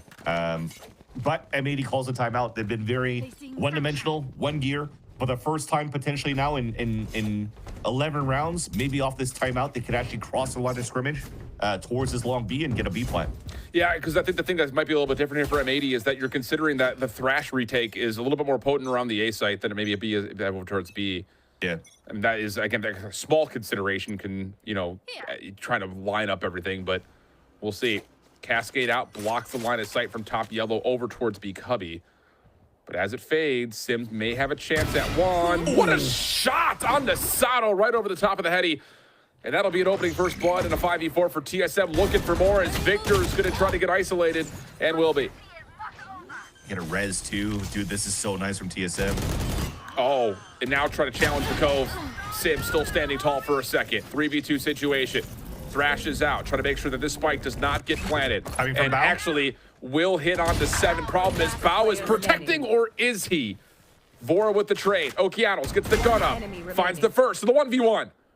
Low on health, and 7 catches the right timing on the angle, and it's 7-4 with 1 to play in the first half. And with the way that Bao's been clutching on the first map or in the first half that we just witnessed here, and Okeanos, for me, has been very consistent in the clutch too. It felt like at the moment that TSM were a little bit too aggressive after getting that first pick onto Bao. You know that Okeanos is going to be coming back from the from getting detained here by the Thrash, and he should be able to win that fight. I mean, look at that, catching Vora off guard, but thankfully 7 is there, so getting good impact kills. We just talked about how Sim and GMD had some crucial rounds and crucial kills in the very beginning for the first bloods, but when the other ones need to step up, man, do they do it. And I haven't seen this strat since my ranked games back in like 2022. So the wall to boost everybody up towards belt, quick aggression on the flank from behind. You still have the alarm bot and nanoswarm to delay towards that front side B site, and then you'll have a bloodbath containing everybody from M80 back towards B main. If I'm M80, you have to flood that map. You have to flip that map over, and they are at least doing that. Well, Okeanos will have the plant. This could look different here for TSM's retake. Viper will get the post plant set up with the pit. 7 up top. Timing. Catches 1 for free. Now just trying to spam everything down low as here comes the long pincher on the back, but doesn't even need it because it's just you walk into the pit and you find all the kills apparently, Van. I don't know how else to explain it. The wingman also just chewing on you a little bit as Bao and Sato are holding the same angle. Snake bite down, Bao doing what he can, but it's not enough. TSM's gonna have an 8-4 half. Wow. Dude, was that like 15 minutes to the half? If that. I won't even have enough time to like take a sip of water. We're just gonna be parched by the end of this game. But TSM are you know what? They were talking about, I think Roy was doing the metaphor that they're a nice looking robot and functioning quite well. I don't know what the hell that meant. But I think he means that they're looking good. Yeah, for real. And that they do. They are definitely looking good. It's just one of those things, man. It's just like you come out and there's no like soft jabs being thrown. TSM just set the tone immediately. And I do have to give credit, M80 come back. Those 4 rounds in a row are impressive. And I think a lot of it is kind of meeting fire with fire. But those back 4, TSM kind of take a moment to reset. How? We're on play the contest. I don't want to fight fire with fire. Well, true. Okay, Van's dad jokes aside, just go with me on the metaphor, all right, brother? can't believe this game. Cascade for mid, triple push down towards middle though. M80 already has an answer on pistol.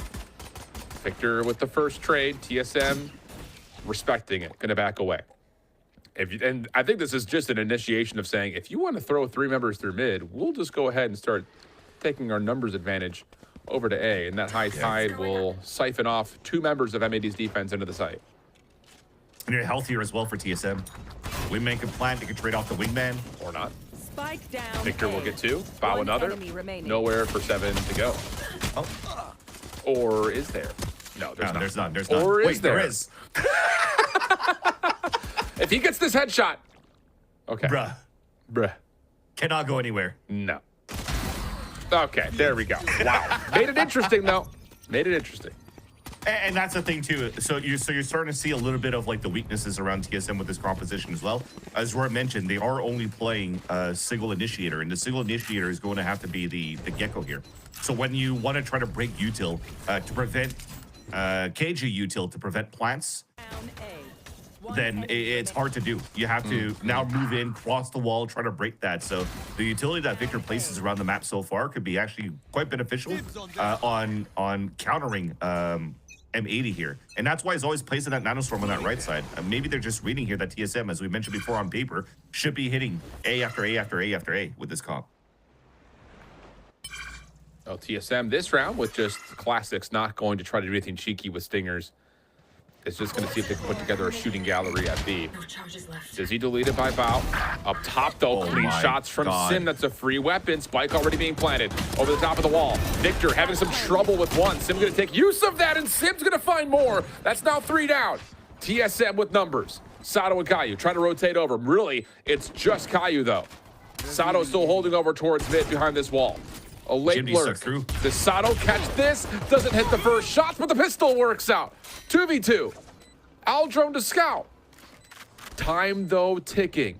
And GMD may have just gone missing, and that will work out. TSM with the thrifty in the second round. And it's the Bulldog and the Vandal that they picked up from the players that invested over towards that B side. Nail in the coffin for that round. That's gotta hurt. Sim activated. Dude, he comes back in this season with the chip on his shoulder. For me, looking at Sim on how he's playing as his duelist this year is very similar to like a Mata, I'd like to say. He hasn't said it, and I'm not quoting him going into that one, but Mata at least last year was saying, I'm probably the best duelist that we currently have in North American Challengers, and there's a reason why I'm the best. And Sim is just letting his fragging do all the talking as well. And he's looking for more. Oh, good. How? That's in the chest. That is some yay stuff right there. That is some yay gulag, no scope battle, bullet to the chest. And Sato, just to mention it, has just had a miserable time in this 1v1 with Sim. Late wall goes up. It is. It's very, very difficult, especially when you're dealing with just pistols in this round in particular. So TSM looking good for double digits, but there are 3 members for M80 here, and Bow is kind of taking a peek through mid. So Sim looking to entry for the team here so they could follow behind him. Even if he has no dash, he's going to do the selfless play. Oh, dude. You're melting. A lot of chip damage. Yeah, and Victor dealt with Caillou for 1, but that'll be all he gets, and TSM will only drop a single member in their what will be their 10th round win. Thankfully, it was only a pistol round for M80. The economy is right this time around, and they have a chance to really try to fight back here against TSM. But you already see the idea, like throwing the cascades in the front and also playing very close to the orb. If you're looking on the side of TSM, they don't have too much util that pushes you away. So I love that we're playing these forward positions, and you have the nanostorms to delay towards the back. Not this time around, though, because you're using most of the KG util on B. But you can definitely see that the setup that you currently have from M80, they still want to try to fight off pipes, off belt. Well, wow. Okay, that'll work for Sato. That'll get the mojo flowing just a touch. First blood onto GMD. That will make this execute a little bit more difficult with the harbor down as well. Keep that in mind. So it's largely going to fall onto what Sim and 7 can put together if they continue to play into A. That's a great start, though. Not anymore. Sato just got it traded out. I was going to say the recon that nobody broke in the beginning here for TSM. it was a nice little surprise attack from M80, but that should be accounted for in the future rounds for TSM, especially with the way that they're playing right now. They were kind of like a flow state. They could just hold W, but now they're going to be a little bit more ironed down in that one. You have to capitalize in this round for M80. If not, might be over right here. Yeah, very well could be. Thrash is out, though. That's enough to get things in. Recoil. Oh, missed opportunity here. That one is going to feel miserable. That was a free two-piece. Just can't quite catch the angle. Spike down A. 7 going to work on the plant, but Bao's watching it, and there is just nowhere for Vora to go. Oh, missed opportunity, though, for sure. Yeah. And that's what was needed. Even if small mistakes could be costly on the side of TSM, you need that little bit of a gap here, room to breathe for M80, because they were getting suffocated in this game so far. So to be able to capitalize on a small little whiff and to be able to win that round 2, not give a chance for TSM to get a plant, that's the type of round you needed. If not, TSM's running away with this game 11 to X, where M80 potentially could have been into an eco in this round or a half buy, anything like that, and TSM runs away with this game. So it's nice that they're able to build that confidence and to be able to close out that round, especially with the recon first kill that they've gotten on their side. Well, here we go. Aggressive battle over towards green. Through the harbor utility, though, Sim finds first blood again. And meanwhile, as the defense rotates back to try to help this, the offense is already all the way over to the front doors at A. And the comp that you have for TSM is not supposed to allow for you to be able to do that. No, it's not. Cascade, you're trying to scale behind that. There's no recon in the back. The best thing you have is maybe a Dizzy to throw behind that wall. But if not, you're just trying to spray and be lucky, and they got that. And then if you make it out of it, Sim just got a heal by Vora, and now they're playing full health on a player advantage. That's just unlucky, though, for M80. Well, the call to answer is going to be on to Victor. I'd say he has all of his utility to play off of. Bao, the first one to drop. Victor deals with one, but is going to have to do a lot more than that as 7 is working on the plant and a 4v2 post plant on top of that. You got to save. They've already lost Okeanos in the first place, so trying to section out that wall, trying to play the retake, trying to play the reckoning on the retake too, probably would have been something that was part of a win con here for M80. I don't know if he got it after dying or not, but nonetheless, you're definitely seeing like the pings and the watch outs of where they could maybe falter here. So if I'm looking at the side of M80, I'd rather switch over to Phantoms now. So you could just try to spray back through the cascade walls towards that long B side. Maybe try to find something here to stop TSM. But on their side for TSM, they've really been going different types of hits every single round so far on their attack side. Like, or it's brute forcing the A site, starting towards B with a brute force as well. But all of this is just better conditioning that they're going to have on their side to play around with M80. I wouldn't be surprised here if TSM is going to try to go for that again and put Sim on the B side, but this is all just conditioned to keep some players at bay, weaken out the A site, and they could tempo on that spot. We'll have to see how that's going to continue forward, but yeah, that's definitely now, I think this is the last time out from M80 that's been called out too. I think so too, yeah. Yeah. Wow, this has been a thrilling affair. Yeah. I mean, lightning quick. It's just one of those things, like, you'd come off of a series like we had with Ambrosia and Cubert Academy, where like both teams are like really trying to feel things out, playing a much slower game of chess. This is more like speed checkers right now, where these guys are just throwing everything at each other. And the thing about it that I think is like refreshing in a certain way, like I don't want to use that word because it makes the other series sound like it wasn't, but it's just, you know, it's still put together. Like, it isn't just loose and wild for the sake of being loose and wild. Like, the executions are really well put together. The retake utility has been really well established, and I think it's just, again, good rehearsal reps, good protocoling for both these two teams, and if that continues, we're in for a thrilling series. Or it just ends right there. TSM could be continued with the confidence here and push this over to Lotus, although Lotus historically, you know, since I guess Challengers for the last few years hasn't always been the best map for TSM going into Lotus, so there may be a chance here for M80. But that said, I'd like to think that the vetoes that are coming from the cross for M80 with the role switches that they've had to had, it still favors them in a bit because Bao seems to be just been playing Viper lately because they're able to do that on maps that you need Viper. Yeah. So you seem to want to be committed into this one too, because you have a Reckoning to just clear out the B site. Well, opening contact over towards Yellow, going to come through quickly. The fight force as the Reckoning gets called in. Bao for 2, 7 responds with his own though. Gokianos just inside the site. Whoa, what movement from 7! Just breaks ankles and gives GMD a chance to get involved. Now you've got, well, you should have had a read on Asado. But in what could be a 1v3, he deals with the largest health pool in the first battle. So now to the 1v2. Fundamentals are important here. Should be called. Secondary check. Here's the Cloudburst trying to get cheeky with it, but 7 peaks, finds the headshot, and TSM is instantly on map point.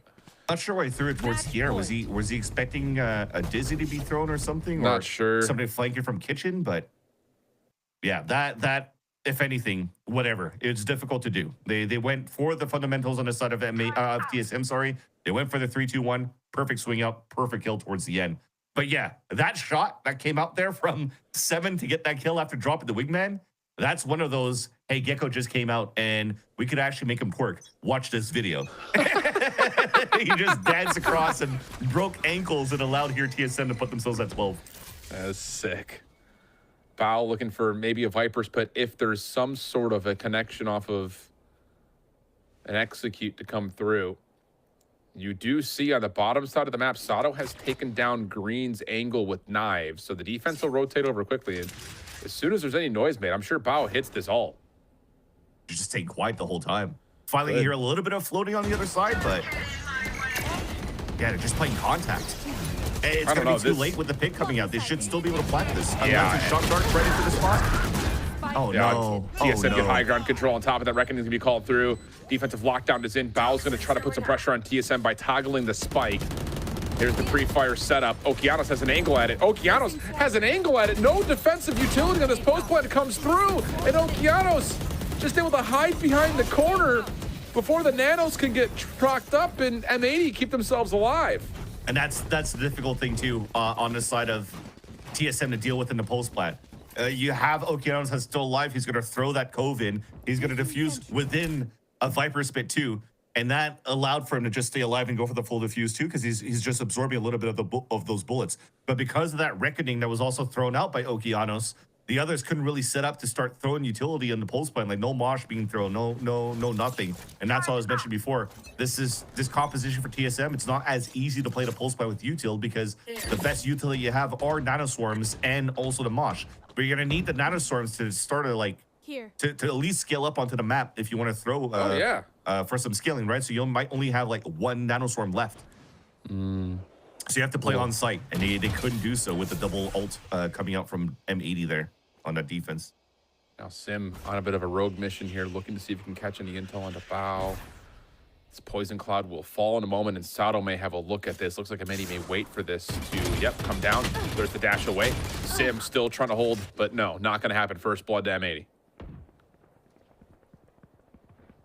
Finally, some sort of answer back, but you're playing weak side on the A side. Double nanos, but I think this time if you go for a plant on the top of the A tower, it should be easy for them here. Well, the initial attempt at the plant gets repositioned, and wait, 7 is backing up here. Now the return back in. Cascade for the defense comes through. Hunter's Fury also there, but GMD responds with a secondary blood on this battle. Chance to recall, but missed.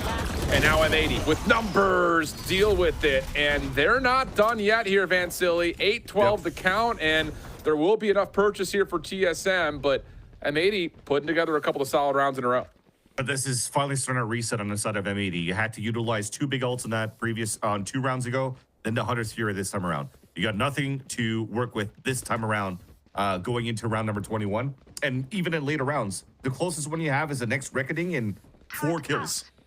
They're not orb massing so far for M80 because they get denied by the over-aggression out of TSM at the front of the A site. This time they have 4 bodies to work with, though. Is it enough?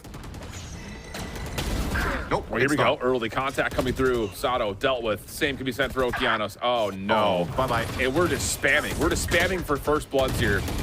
Nowhere to go. So Bao has to be a hero. Try to get over quickly as Victor. Side blinded, though, by Vora. Puts it all now onto the shoulders of Victor. Rez is in. Rash has connected. And there will be at least some respect given at the end of this one, but it's still a convincing scoreline. TSM 13-8 take the opener. They didn't even want to dance on that one. GMD just ran out and killed him instantly. But that was a dominant first map cut out from TSM so far. And dude, what could you really do at that point? You had 4 players moving out on that side on the defensive end. And I think that's twice that a Dizzy gets thrown, it doesn't get shot down, and they pay the price on the side of M80. So I guess for both teams, they had issues breaking recons, but overall, though, the game fights always went in favor of TSM. So maybe a small mistake for both sides, but it's more costly on the side of M80. Yeah, I think there's a level of like also trying to like put together a synopsis of the map. Like TSM had a very clear-cut idea of what they wanted to do in the map. Play with aggression, play with tempo. M80 were not prepared for it, not on the first half, not in the second half. You have to give them a little bit of credit, though. I mean, they do put together a really solid kind of middle portion of the first half and then kind of go back and forth there in the second, but it still just felt like TSM were getting away with their playbook where M80 were trying to scramble to make adjustments, try to throw monkey wrenches in there, just didn't fully work out. So tough seeds overall for M80, but a competitive and very quick and thrilling map for map number 1. We'll step away for the desk, and then M80 will have a chance to go to their map for map number 2.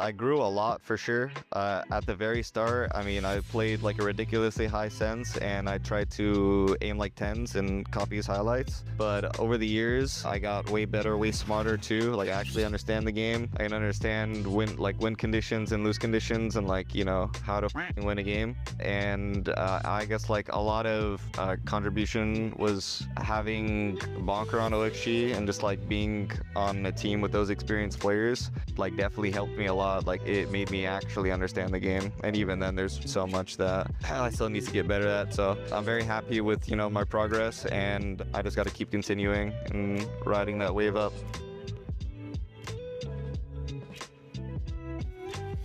The adaptation, I mean, the adaptation, slowly but surely, we're figuring it out. I think we're taking steps forward and we know our problems and what needs to be like fixed. So I think our split one definitely helped us learn a lot. Our progress should get faster very soon.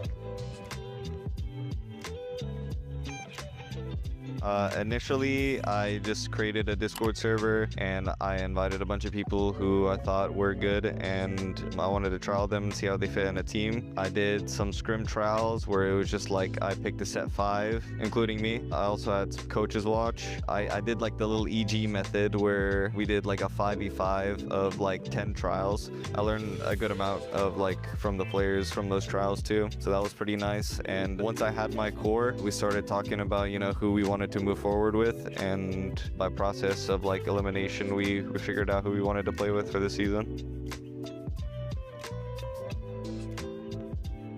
Well, if I wanted to speak very like optimistically, I want to win an international. If there's a world where that's possible, where, you know, I could win an international, I'd win an international. I guess technically that counts, but we can't even play Ascension. But I guess for tier 2, if I were to stay in tier 2, just to win. You know, if we won playoffs because we can't qualify for Ascension, I would be happy with that.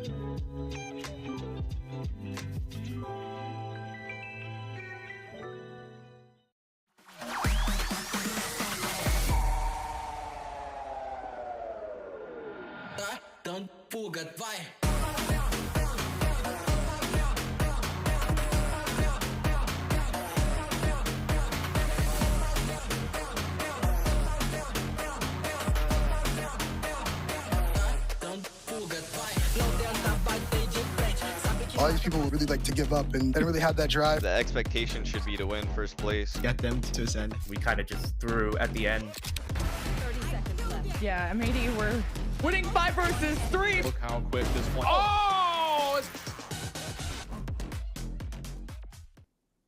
A storied matchup between two of the top teams that we have here in Challengers. And first map of the series, it's going to be TSM with not just a victory, but Roy, a really strong one at that, starting the series off right and 1 game away from getting a qualification spot into the playoffs. This map, obviously they looked great against Cuber, and now they're repeating it again versus M80, a dominant start to this. But shout out to their defense. I'm always for me, when I watch Icebox, I'm always looking to that defense, right? Because I feel like teams could always find rounds on attack. The map layout, the way the map plays is just very formulaic. It's really the defense side that I feel like where teams have like some solutions to the meta problems. And I really do feel like TSM have this map kind of solved on their defense. They looked great. The retake util was on. Oh, I am muted on. Ladies and gentlemen. Okay. Discord, just keep on rolling. Yes. So ultimately what I was saying, chat, is TSM looked great. When I watch teams on Icebox, I always look to that defense side. They looked impeccable. Finally happened to me. I'm crying. I can't believe this happened to me. But yes, calling TSM, they looked bad great. names right now because of that. How dare you mute and Vans? How dare you potty mouth? That's crazy. But Roy said some smart stuff, guys. But Dan, make sure you're unmuted. And then you can say some smart stuff too. You're good? You're good? No, don't make it a big bad. No, I'm just kidding. Pain.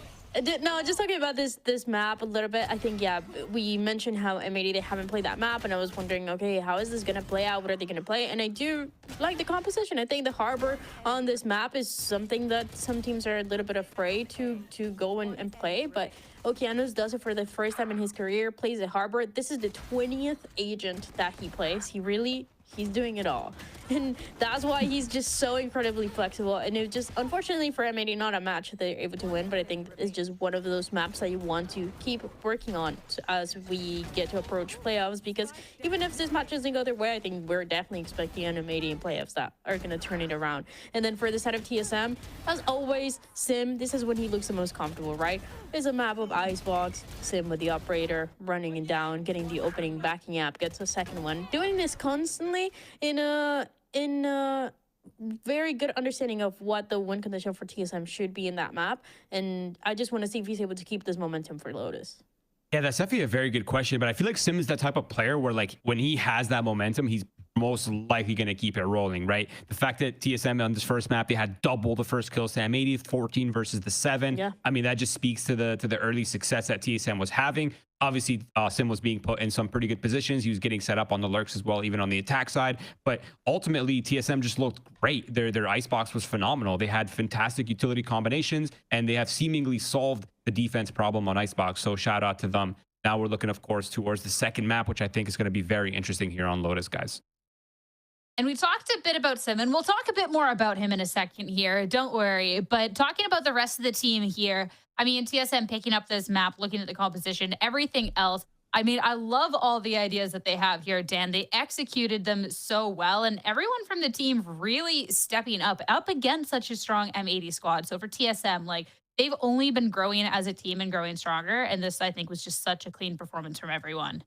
This is a really good map for them. Again, just because Sim is able to play that jet the way that he's been playing it for years. And then on top of that, you have 7 on the Gecko, who is historically, I was always thinking about, if I was thinking about a Gecko player, I was thinking about 7 and how good he was on Bind, for example. So being able to implement it here as well. That utility, sometimes I'm a little hesitant about when we see a Sage, but I feel like with both the Harbor and the Sage is something really, really cool that not many teams are doing, and it just works out so well for TSM. And just something quickly that I wanted to add as well on this side of M80, I can't help but wonder if this saddle, maybe a little bit of an underperformance from him, is because you're not having on this specific map a Victor that is constantly setting him up for success, right? Because if we remember, that was a conversation that they were having of, oh, we need Victor on Initiator to help Saddle and to help these unexperienced players. When you're playing the Sentinel, you're playing by yourself. Very, very different to what we're going to see on Lotus and in other maps where you actually just see them kind of always holding hands, right? Saddle and Victor.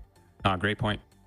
Hopefully we'll get to see a bit more from Sato into the next map. But when we highlighted these duelists, we had talks about both of them. And Sim was somebody that in this first map just popped off, which is really funny because we were talking about too how the whole TSM squad is more than capable of stepping up. Sim doesn't have to be putting on masterclass performances for the team to win, but yeah, Roy, it certainly doesn't hurt. Yeah, I mean, it kind of helps when your duelist is just winning all his opening fights. I would say it makes things a little bit more simple. And shout out to Sim. I mean, this was a 30% almost increase from his average performance this split. I mean, this is the Sim that we've been expecting all along, to be honest. This is the Sim that we saw last year. This is the Sim that we saw in split 1. There's just been That's why we highlight this player whenever we talk about TSM. This is the reason. This is the player that we're expecting. And he's finally here in a very important match versus M80. Of course, for their qualifying match, they're looking to join Ambrosia. They're looking to join Envy into that playoffs here right now. And I think Sim is definitely, he's leading the charge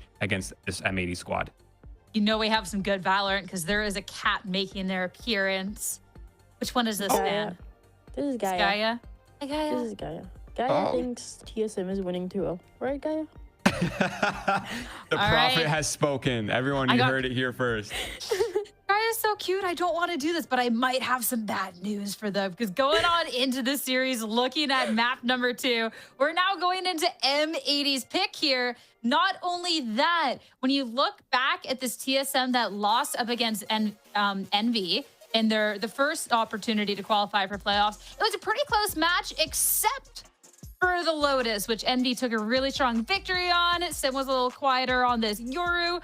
So, I mean, Dan, if Gaia's thinking this is wrapped up in 2, there needs to be some sort of turnaround from TSM here in comparison to the last performance.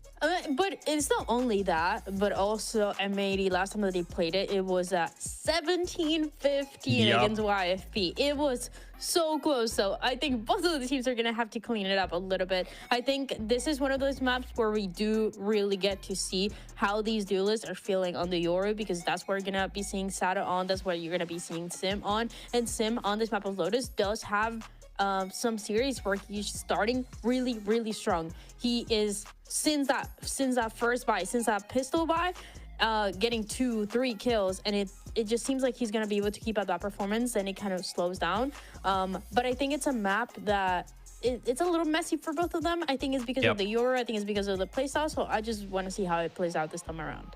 Yeah, dude, Dan, I could not agree any more with you. I think she's absolutely correct when she says it hasn't really been the cleanest map for either of these teams. I mean, despite M80 having like a nice flawless record on this map, a 2-0 record so far, it was a triple OT win versus YFP and a 13-11 win versus Burger Boys, right? Like, these aren't insane clean sweep matches. Like, usually when we see teams picking a map, they have like an impeccable performance on those maps. They have a good clean record, but this one is just not so clean. And TSM, they beat the same team that M80 beat on this map. They also beat YFP. It was a 13-11 win on Lotus. So ultimately, I completely agree with her. I think it's really going to come down to the differences, obviously, in compositions. One of them's opting for the Sentinel. The other one's going for the double controller.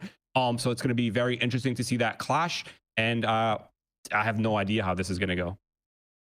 Oh, I love that. Okay, so Gaia the cat thinks it's going to be at 2-0. You have absolutely no idea. What about Dan the person? 2-0 are we seeing in map 3? Dan the person, as opposed to... She's merged with the cats. What I'm thinking, I agree with Gaia. I'm with Gaia here. I think it's going to be a 2-0. I think it's been for M80. I like the role changes just because of how they explain it when it comes to Victor and what he's adding with the experience. But to be honest, I feel like they're going to need some extra time if they want to win this matchup. I think TSM got it for sure. All right. And the neon. Oh my goodness. I'm even more confident now. I was double taken. I love this. Sim Neon Lotus, Roy. Oh, this could be good. Yeah, I'm actually loving this. I think we're slowly seeing a return to Sim to his more comfortable agents. Like, we're seeing him slowly shift off the Yoru. And honestly, like, yeah, Yoru's great in the meta, but if you're not very comfortable on the agent and it's not like instinctual to you, I think you're just better off playing some of the other duelists. Yoru is not that far ahead that the other agents aren't unplayable. So I think TSM returning to Neon here just shows to the comfortability. It speaks to what they're going to be bringing. And I feel like against the composition of M80, where they don't really have that Sentinel utility, they don't really have the Cypher to slow down the Neon, it could be a massive problem for them. I completely agree, especially with this Neon. We saw a meta where everybody was trying to learn this Yoru, force into this Yoru. That works for some teams very, very well, but some others like TSM, they might be better off with the Neon. We saw in VCT, we saw with Crew doing exactly this on this same map, going from the Yoru to the Neon, trying to find that comfort of the duelist and finding your win conditions that way. Love to see the switch up for TSM here is now going on into Lotus, one match away from qualifying into playoffs, but it's M80's map pick, so time to see if they have what it takes to take us to a map 3. But Lotus is ready. Let's head back over to your casters, fans, and shift. Yeah, should be a fun one here, friends. I mean, they kind of know what you're going to get out of both these two compositions, but TSM swapping over to the Neon definitely gives us an indication of what they're looking to try to do more of, maybe what they had prior when they were playing up against Envy. And that may be just, again, an extra bit of utility, especially on the offense, to break down the site, push through it, and kind of use the Tejo and Breach to work together instead of having to clear out different parts of the same site.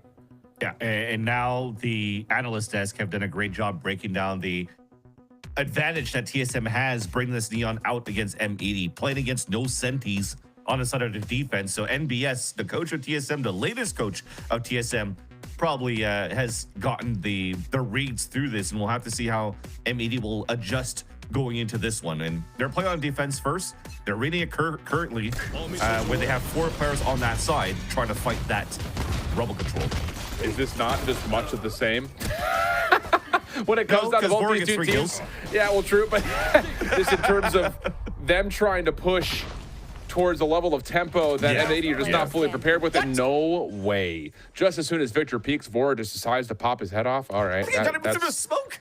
Yeah, that's one way of doing it. Oh my God, he Vora's on my rock. It gets an ace. Wow, what a statement. Okay. But yes, to go back to what you were stating though, Shift, the composition for M80, you could still be as chaotic as you want to be to fight for rubber control, yes. But when it comes down to not trying to brute force your way through and you're trying to default a little more and you're trying to manipulate rotations, when you are also trying to run like the standard protocol of like a 4-1, for example, and take orb control, min-max that spot too, that's going to render it difficult for M80 to try to play around and against that defense, because they're going to have to consistently jiggle peek or try to find information and whatnot. And now we're just going to make sure nobody gets orbs, nobody gets plants, and we move into round number 3. Okay. All right, ace after ace from both Teos. Yeah. Oh, that's we'll hilarious. We'll take that. Hilarious. Okay, well, all right. Now into the gun round. Things will be a little bit more normal. I want to say that it will be, but like, can I actually say that? Crazy. The bonus is, I mean, 7's running an Odin too, and that's going to be very deadly. You might even just try to fault line wallbang through the C main as well. But this is what I'm talking about, right? You have to be a lot more aggressive this time around, and Sato does a perfect job for an opener on this sim. Anyone else? Well, that works out nicely for M80, taking the battle over towards C Mound. 3 will fall, and that's going to be a 2-1 count likely without much more confrontation here, Vansili. Yeah, and I think you're going to save. Well, the economy is still very good for the side of TSM, so both Recoil and 7 could continue to make this very expensive for M80 within this round. You just got to wait for the smokes to dissipate. Maybe you could work a strong side towards A, especially when the wall hasn't been activated in the very beginning on that side. And you've already gotten so much pressure on Mound in the first place from the side of the defense. And as they throw the one way, they're going to start pulling back. So that might be an opportunity for TSM to start moving forward. That said, that's a nice little counter at the very beginning here for M80. Missing a little bit of util on the side of TSM to really create that type of ruckus behind that mound. When you're not playing a fade, you have the fault line, yes, to start, but you're probably missing that extra relay bolt as well, just to make sure that you're forcing your Yoru to be able to, or the opponent's Yoru to be able to TP away or force him to TP away. And that's where you see this little triangle on that mound. They have to identify that spot that Sato will probably want to play, because he has a get out of jail free card with the Euro TP. Okay, well, that's kind of the framework of what to expect as we move forward. To come through, suppression onto Bao. He's also been stunned, fault lined, and maybe paranoid, but it's messy. It's crazy. Bao has found himself tucked into a corner and still stayed safe somehow on site. I'm sure Panic is crazy, and somehow he catches Sim mid-slide after the initial first point comes through. Now the secondary check, GMD down onto Caillou, and now it's just down to Bao, who can only stand for so long. And Oki's been good in the clutch before. Doesn't get the wall bang onto the other one, so the plant still goes down. And Recoil just gets a read. No worries there whatsoever. Wow. And that's what's difficult. the execution you have from TSM, and you're trying to counter as much as you could for M80 to play off the site. But you see when they're trying to flood back in. Razorvine's been used on the attack side because Recoil's not really lurking around. So far, TSM has found so much success since the first map of Icebox of just sticking as a group and just a 5-man hit every single site and go for the perfect trades. So now you have Razor Vines combined with salvos, combined with Odin sprays, and it's so hard for you to play the retake on the side of M80. And this time you're gonna have to play with an Armageddon too. Yeah, dude, this is gonna have to be a clean M80 retake. But Victor's already used his salvos in the very beginning to try to take control of Bound here for M80. So protocols on the defense is quite nice. And now at least the Armageddon's being used for the site hit, and that gives a chance for M80 to just have numbers on a rotate to fight back. And an aftershock hits onto Sim. Yeah, that hurts. Right at the choke point. So TSM are stalled a touch here. The defense still holding on the backside of the site, not giving away really any ground whatsoever. But now the Odin spam. Sato, back corner. Red, but not dealt with. More for Sato. And after the slow first map, starting to really wake up here in critical moment as M80 hold on to the site. And that's interesting that TSM decided to go for an Armageddon and just kind of like stalled everything and not really try to, you know, get the neon in right away, GMD to TP across, because that's the thing. They just tried to Armageddon. You didn't really try to drone in. You didn't really try to play contact in as well. You didn't even try to like flash in, which is also, like I mentioned before, kind of easier to do for the seaside hits on paper, just because you're not playing with a full anchor on the side of M80. And it looks like M80 on that side weren't really looking to play any type of like stall. They were gonna get caught off guard with a contact play. TSM just needs to change that a bit. Well, lots of reads here for Sato. Decoy connects onto a bit of a flash, but he also caught a headshot. Yeah. So down to 10 HP, and we'll have to back away. And honestly, for TSM, you're like, all right, cool. You know, we're in spawn. Good for you. That was sick by it had to be Sim or Vora at that point, because yes, you get all that information out of the mental drift from Sato, but there's a combination of fault line to at least capitalize on that hit, and he could TP away. But as soon as he comes out of that TP, he gets insta-dinked and is forced to TP no matter what without even getting a kill onto recoil. That is just nice adaptation coming out from TSM and looking after each other's backs. Yeah. Well, Sato does catch 7. That's a spike carrier. Just a little bit of an aggression through mid pillars. That's enough for M80 just to back away and say, all right, try to do this 4v5 with no breach. We dare you. And the read too from Sato is that they're going to pick up spike and just re-hit towards C. I love that the drone's coming out here and that they actually have a player out from TSM at that spot. So although GMD lets himself be seen, it didn't see anybody behind. And exactly that. You should still be in a good position for M80 to hold the B site because of that. Well, Vora will get the plant off. And now it's on to the retake attempt. Victor held back for a moment. There's the flash. Recoil in trouble. Vulnerable, and he's taking a lot of damage, but still tucked into a corner, or is he? Trade for TSM looking good. GMD holding on, but it's Okeanos who has the final word, as GMD almost got it all done himself. Yeah, almost in a Vora, but not even in a... Vora at least had players with them to fight and the ace site hit on the pistol, and GMD almost went for a clutch on an ace clutch, even at that for TSM. So that said, though, M80 are starting to find some good footing here back in the first half of Lotus. Yeah. Sato with 10 HP was still able to get a first blood for the round, making it very difficult here for TSM to really execute into the site because they didn't have that breach to work with. Now the econ's broken for TSM. Opportunity starting to brew here for M80. Ultimates relatively similar across the board in terms of current charge. Sato, though, going to be the big kind of unknown quantity, but what? Dude. Sheriff versus Op, the Sheriff wins. We love Valorant. Let's go. GMD today with the Sheriff is insane. Yeah.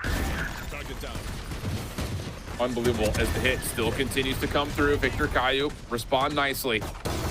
So the antics of GMD restricted just a touch. Foul following up to make sure mid-map stays safe. And Vora and 7. Oh, just Vora. Last one left. Say, open the door, pick up the op. Yeah. Pick up an orb while you're at it. Why not? Why not? But, yeah. But if anything, though, M80 did a great job just closing that gap too. Like, great openings coming out from TSM in the first place, catching some players off guard.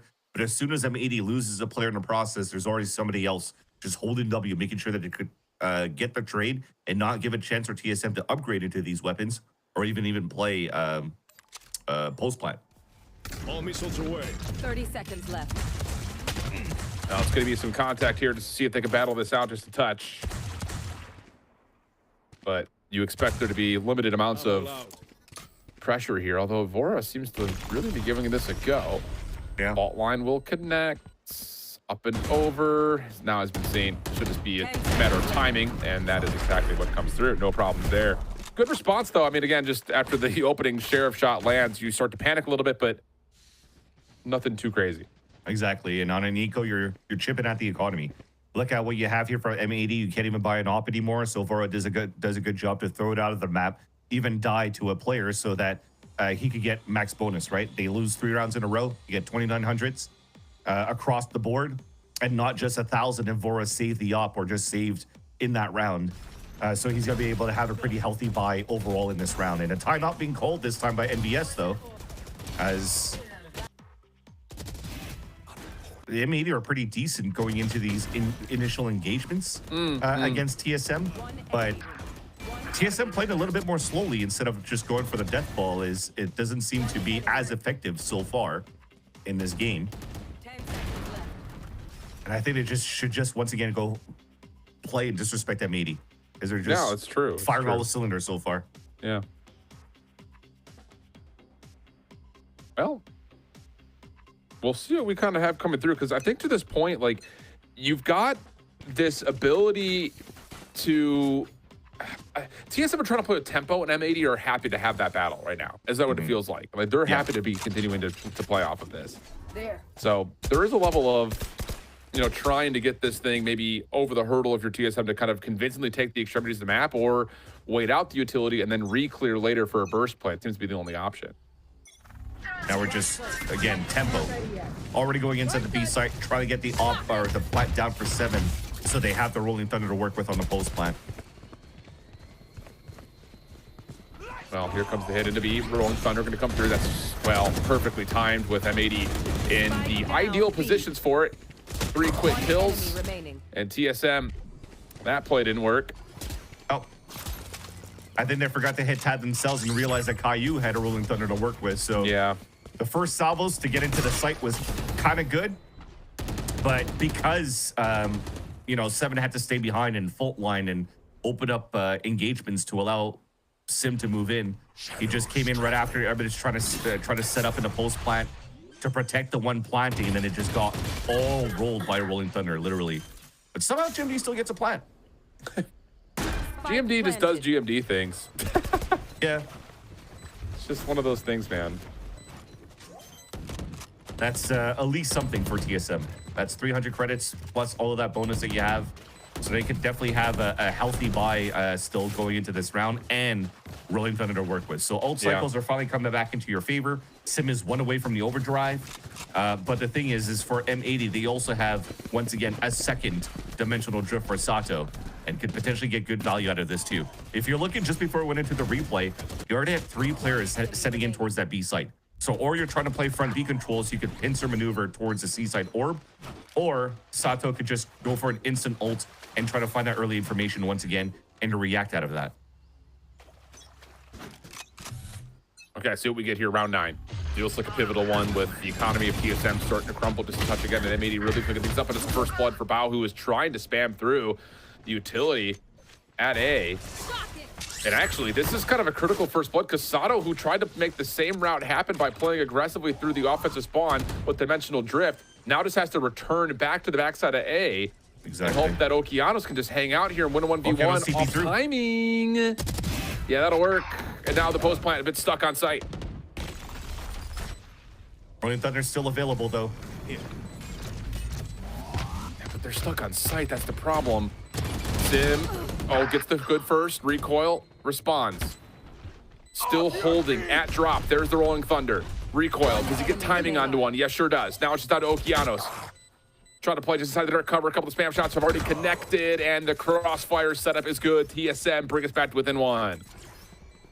So they tried to go for that again, get the early information, but you couldn't react out of it. You're playing soft side towards the A side, and that's what I was mentioning before. When you're trying to play soft side and you're trying to find early information, but you're jump spotting and everybody from TSM is just spraying through the smoke and it catches you off guard, that's just unfortunate. It allows TSM to just get within the site, gets the TP. You had a nice try from Okeanos that got the backstab onto GMD, but you still have some heavy hitters on the pulse plant with Seven still alive with recoil. So some good kills coming out from TSM towards the end to capitalize on that round. Now the op is back though in the hands of Sato, holding it towards the C side. And TSM, it continues on with the, if it ain't broke, let's not fix it, with the control towards A. Yeah, I mean, it really, both these two teams have been fine kind of playing off this contact over towards either extremity. But you're right, TSM continued just to kind of work with, playing with that aggression. Opening shot from Sato, just a bit awry, still holding on top of the site, and he's working for a hard scoped angle over towards tree, but the rotation towards mid is already on the way. Just need probably some salvage or something to get Sim in. But everybody rotated towards A. So playing soft towards the B side. Nice entry by IU though. But the defense still find the kills they need. GMD thinking about collecting the spike and still planning an A. That's a 1v1 though over towards the A site. Bao should be there for it, and he is. Yeah, just nowhere for TSM to go. That is an absolute flawless round for M80 through 10 in the first half.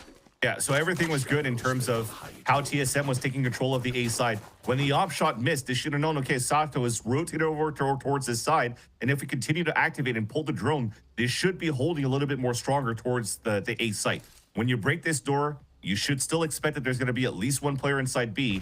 Start throwing your smoke, start throwing more utility here that would allow for you to get into a site a little bit more cleanly.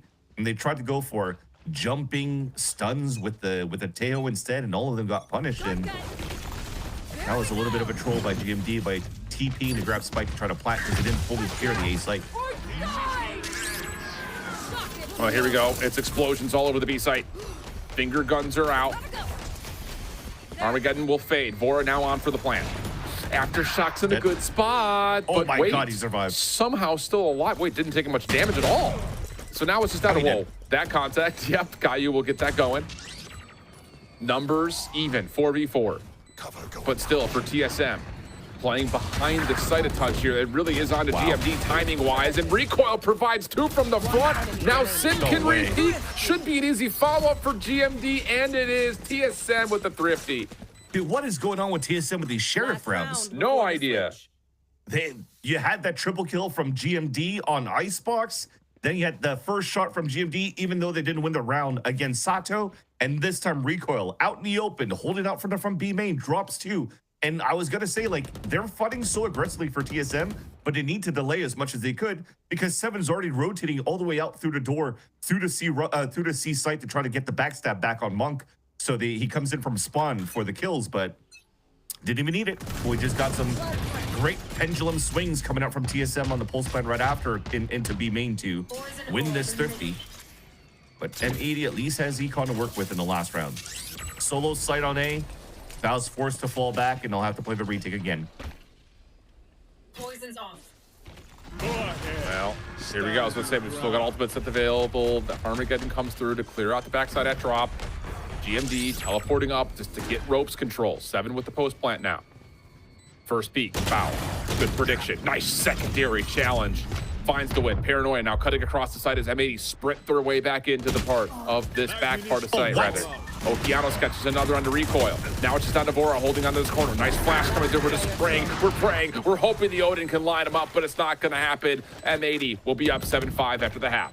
And finally, the luck pays out on the favor of M80. A random spray coming out from Okeanos through the smoke just takes down Recoil, who is trying to find a timing for the backstab on the A site. GMD trying to play forward positions, and on a retake, you just mentioned it here, Shift. Every single one of the shots actually landed on the side of M80. And now they're able to pull out ahead by 2 rounds at least, but it's something to work with, especially when it's supposed to be a much more difficult half for you on the defense when you're not playing full Senti. So I would take 7 rounds for sure. They're looking good on the attack now. Okay. Pistols. Pistols at dawn. Not quite dawn. feels like dawn on a new day. Yeah, all 5 of them are looking to move towards this B site. So Breach maybe could try to engage. The peak coming out from recoil, he's gonna get owned. I think the biggest thing here, though, for TSM is they get free control of C long with just a one-way smoke. Now you've got a crossing angle by Sim, thanks to the aftershock being a part of that. Plus, you've got the shear wall. That is really well designed. And now the follow-up salvo, Paranoia, Sim still dealing damage. And TSM have significant numbers control, and GMD is hearing, well, majority of this as the battle will rage on over towards A Ruins. And there's just nowhere to go here if you're M80. What an opening off of Sim's position. Hey, it was pinged at the beginning of the round. They heard recoil throw the wall in front of the B site. Yet, Sato still committed it into a flash TP into the site. Somebody else still crossed without baiting the wall. And then when it allows your Sim to just open the door and have a gulag in a tight quarter against that player, and two of them instantly drop. I'm not too sure what was happening at that point, where I would probably... I don't know if Sato probably just went for a ghost and a flash probably and didn't have a decoy to break the wall up in the first place, but they were going way too fast when the wall was already up there. TSM packing a punch here off the opening at A. Yeah, and lobby just continues to be flooded with utility. Sim, a little bit of trouble here, but plenty of support. Although M80 really do out-trade this nicely.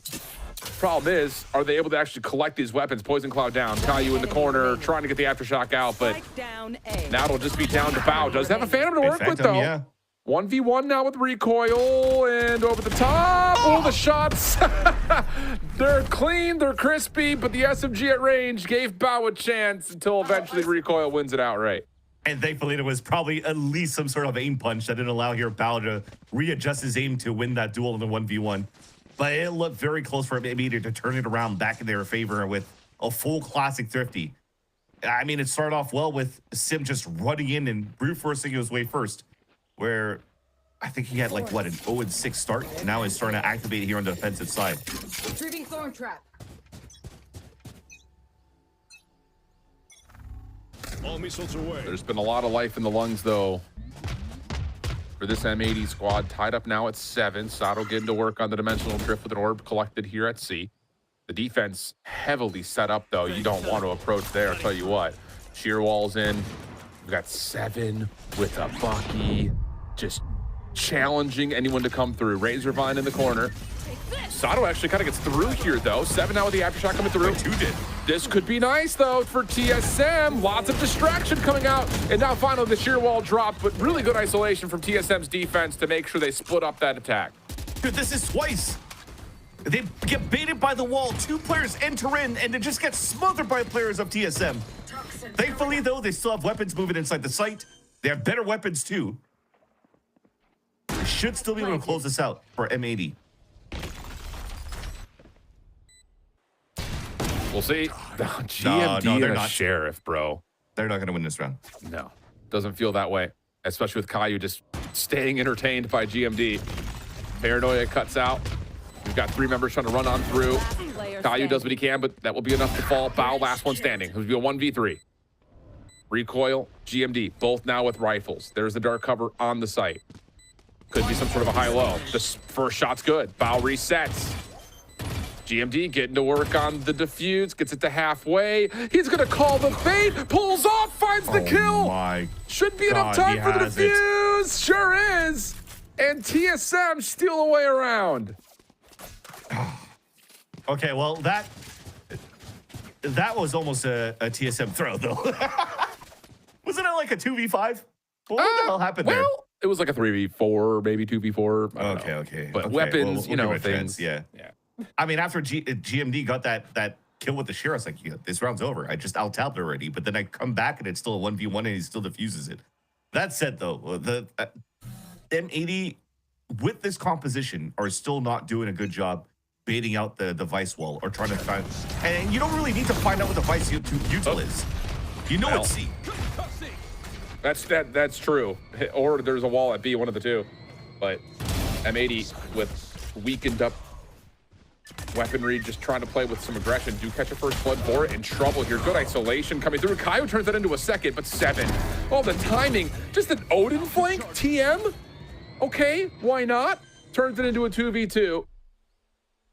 But Victor and Caillou will have a lot of room to work with, especially with Caillou with the Rolling Thunder. But Seven gets booped, flashes himself back, but cannot find the first. Recoil, now to the 1v2.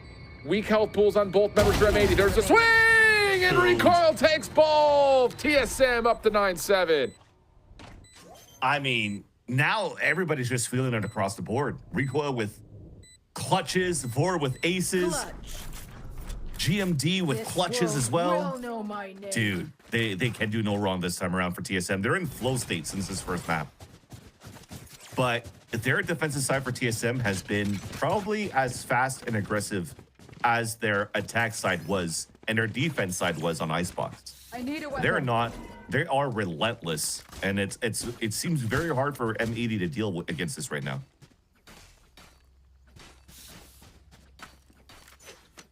Wow. Keep up. What a series. Both teams just beating the living hell out of each other. Who's next? Fault line queued up here for M80. GMD off the one-way smoke. Dimensional drift, you see the picture-in-picture. That's just feeling things out through B and into Waterfall. Wow, this is so much information for M80 to work with. Teleport into the site. Sato for one. Great crashes back. And now it can just be something normal if you want to. You don't have to commit to this. You've got Nokianos into sight, and TSM are going to want to try to at least reclaim some of this. Yeah, but M80 gave it all up. They faked because they're desperate.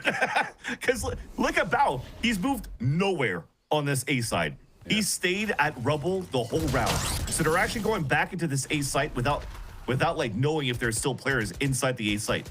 And they're just kind of lucky at this point that they've made it into a clear open site because Okeanos is able to do this on C. Yeah, and that pretty much puts the round out of contest, you would think. Defense doesn't have much to work with here in terms of ultimates to change the tides. It's going to have to be somebody popping off.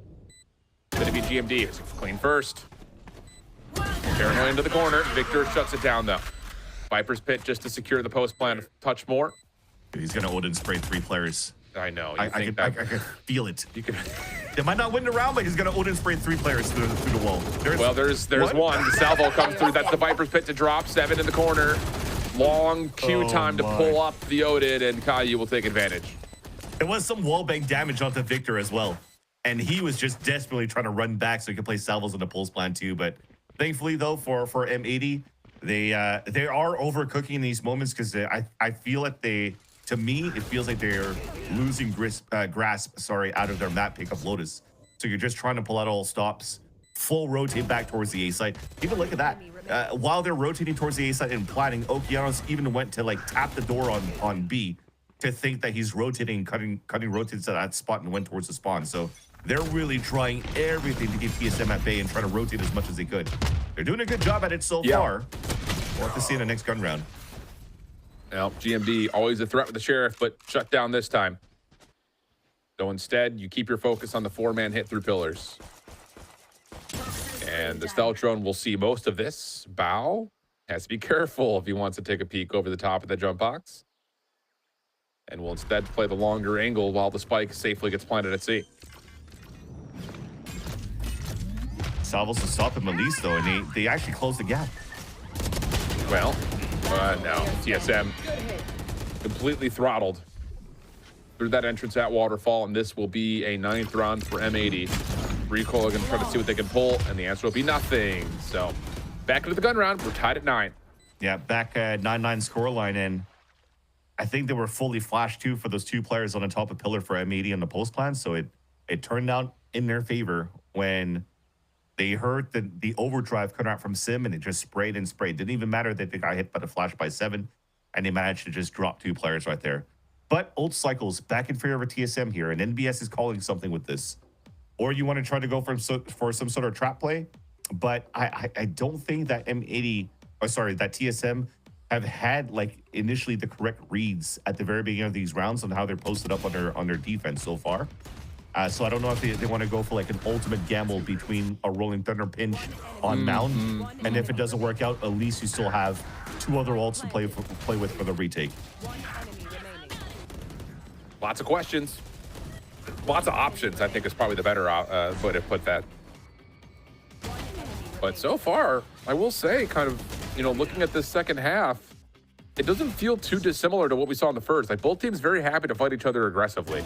Yeah. And I think that always builds for, again, in a matchup that is, you know, as timeless as this one seems to have been over the course of this year, but also kind of looking at this, the small differences in composition, you start to kind of feel out, like, how these two teams prefer to, like, hit the go button. And you know, for M80 on this side, last 2 rounds, it's just been a lot of by way of like Victor and Caillou just opening up close space and then finding a 1v1 win somewhere.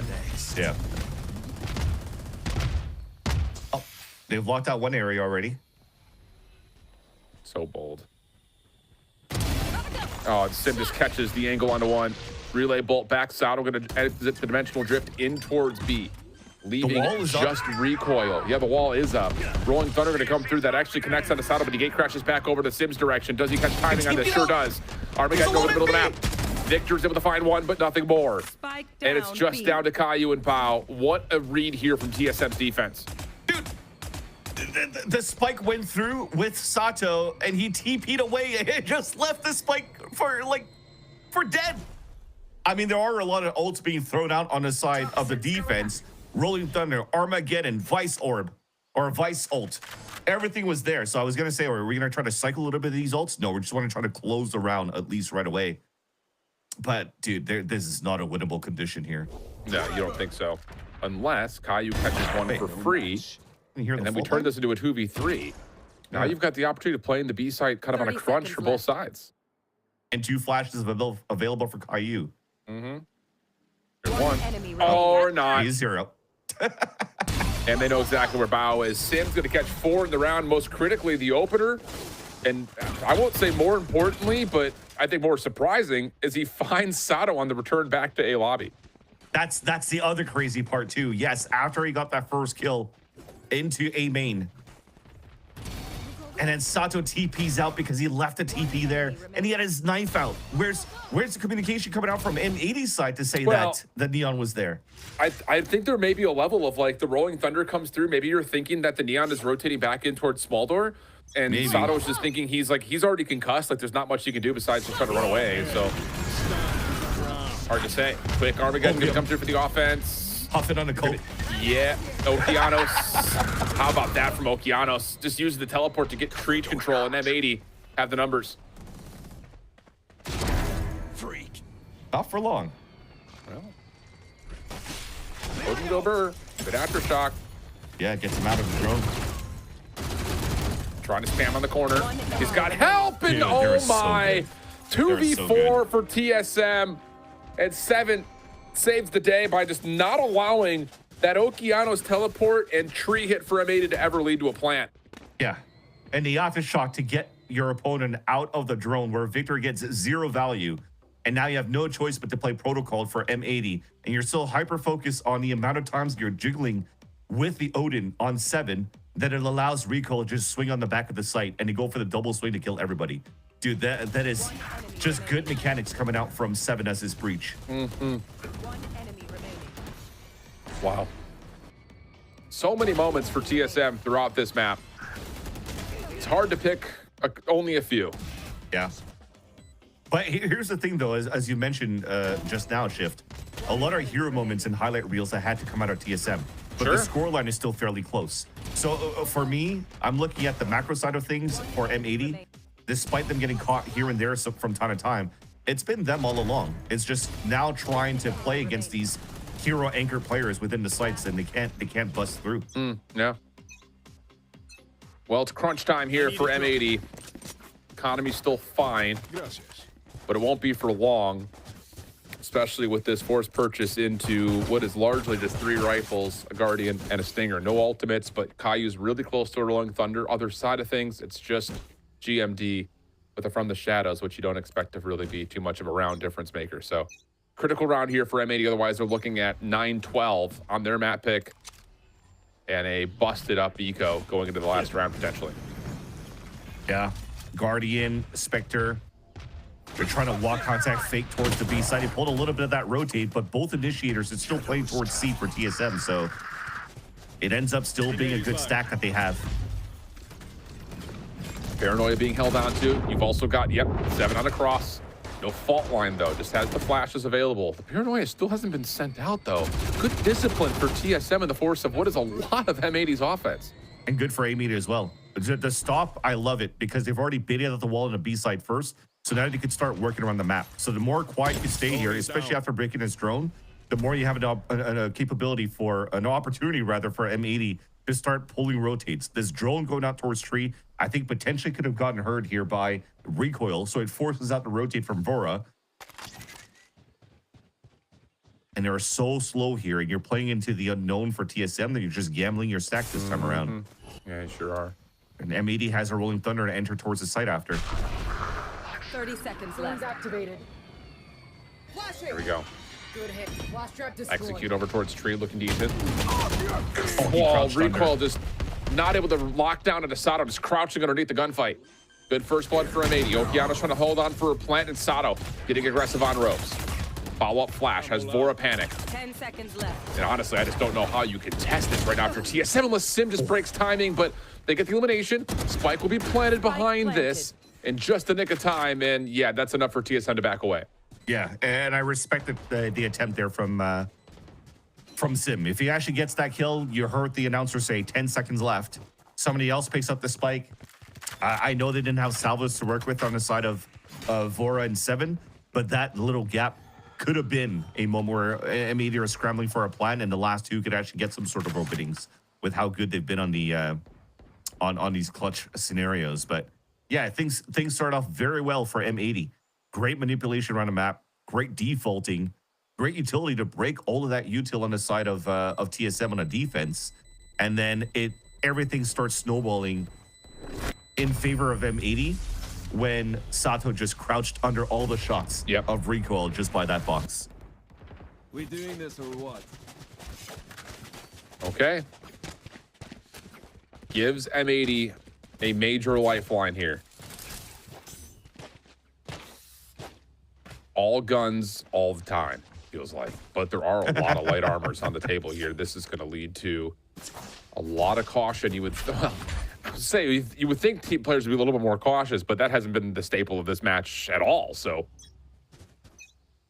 lots of pings for the offense of M80 over towards C Mound.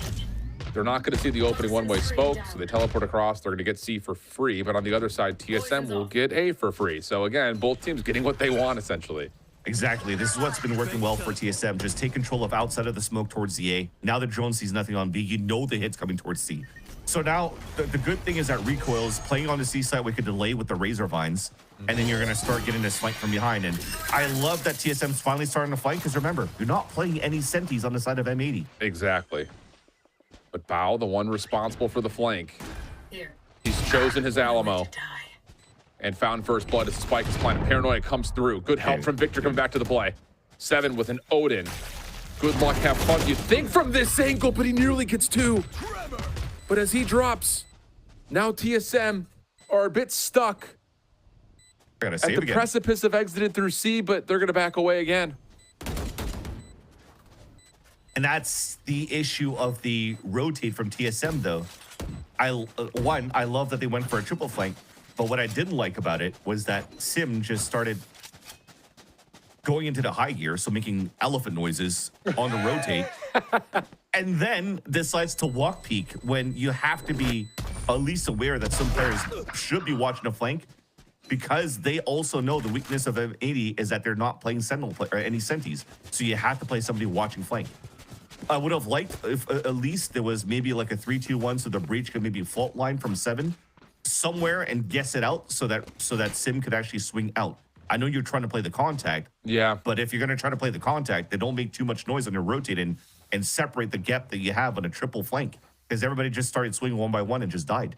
Well, this would be a really interesting round here, Vansili, because you don't have enough purchase for Sim, so it's going to be the finger guns immediately. Yeah. And it's going to be, C push down. You also got the breach for the defense of 7 at mid. Dimensional Drift will scout that out. You see the picture-in-picture.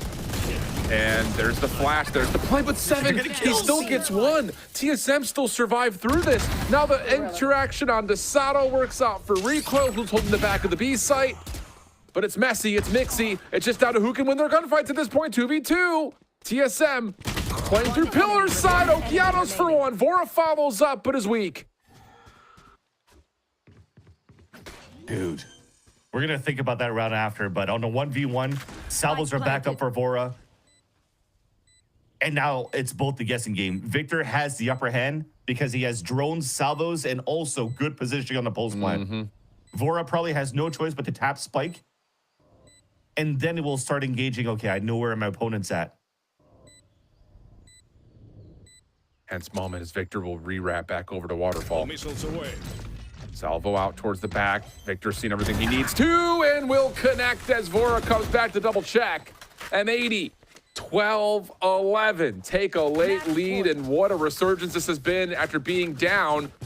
What, at one point? Yeah, they were down 8-11 at one point. Yeah, and it's about time that somebody from M80 was graced by the Valorant gods to be able to have a heroic round, and that was Okeanos to get 3 kills at that point. Because how the hell, I think that was 7 inside the B site. How the hell does he still get a Odin kill in front of B main when Sato is in his dimensional drift, seeing all of the information, calling out for the team, and then finally comes out of the dimensional drift for a shorty kill? Yeah, for real. Oh, but Sim first blood. This continual battle over A rubble. Wait, that's bold. 7 trying to go for an orb. Okeanos will find one in response, but now the Rolling Thunder has been earned, and look at this. They want to go. I don't know if they're going to get there in time, though. This Rolling Thunder clears out A rubble, but that's about it. Oh, almost trying to go for the wall bang, too. It's just giving them haircuts. But still, you're pushing everybody towards the C site, even towards B. The wall is still up. The wall has been a pain point for M80 this whole game. Victor will allow himself to be seen by the pillars. As you mentioned, the wall is down, and now there's a dark cover in the way. Makes this challenge a little bit more difficult. Great fault line, and M80, they commit 2 through, but you're right. The spike does not make it in. But you still have to double check this. You somehow have to re-clear this if you're TSM, and the spike will eventually make its way on. Saving the salvo is Vora. Fault line, trying to be used with this. You also have flashes available. There goes one of each. Vora 1v1 down low. And wow, the salvo connects for the first, and Vora makes good onto the second for Bao. Just down to Victor. 1v4, only has the spike to play off of, and this Armageddon will seal the deal. How about a little bit of overtime in map 2? What a way for Vora to close out the map as well. 2 beautiful kills, one starting with the salvos. And you mentioned it, he saved the salvos, not the lay, because he knew he didn't have that timing to stop the plant anymore. So it gives a chance here for Recall to move in from the C site, for the Breach to meet up with him at 7, and then they start flood utiling. They didn't even need to swing back into the sites to be able to get the first kills. You got 1 kills with the salvo, you force a swing out from Bao, I think, from the pit, and that's 2 first kills, and then Victor's alone when you have the Armageddon ready, and that's extra innings now in the series. TSM, they didn't have the best of openings with Sim on the attack here. So M80, I think they take the upper hand in this round number 25, the first round of OT. Just in terms of how they were able to shut down Sim at the very beginning on their defensive side. That's very fair. Gotta go. It's just so hard to tell. I mean, you're dealing with a pretty even split across both halves. A lot of the difference making coming by way of ultimates, which obviously you don't have here. Sim, quick, all the way through the action. It's messy, it's sloppy, and a trade will still come through. Holding on a small door, though, is 7, trying to get the glass cannon with the Odin in the mix. Recoil off the pin, shut down by Caillou. Nearly blindsided was Bao, but help comes from a teammate, and now you've got a 4v3 on the retake with 7 at low health. A reflank on stairs. Vora's dead, no more salvos. Counter flash, decent for GMD, but traded. Just on to 7. Oh, and he's been seen. Yeah, get booped. That'll work. M80 take the advantage in the first overtime. And as much as we were saying it was difficult here to shut down Sim, what good util could are from Caillou. The flash blinds him, can swing out, still gets the kill, but dies from Aftershock.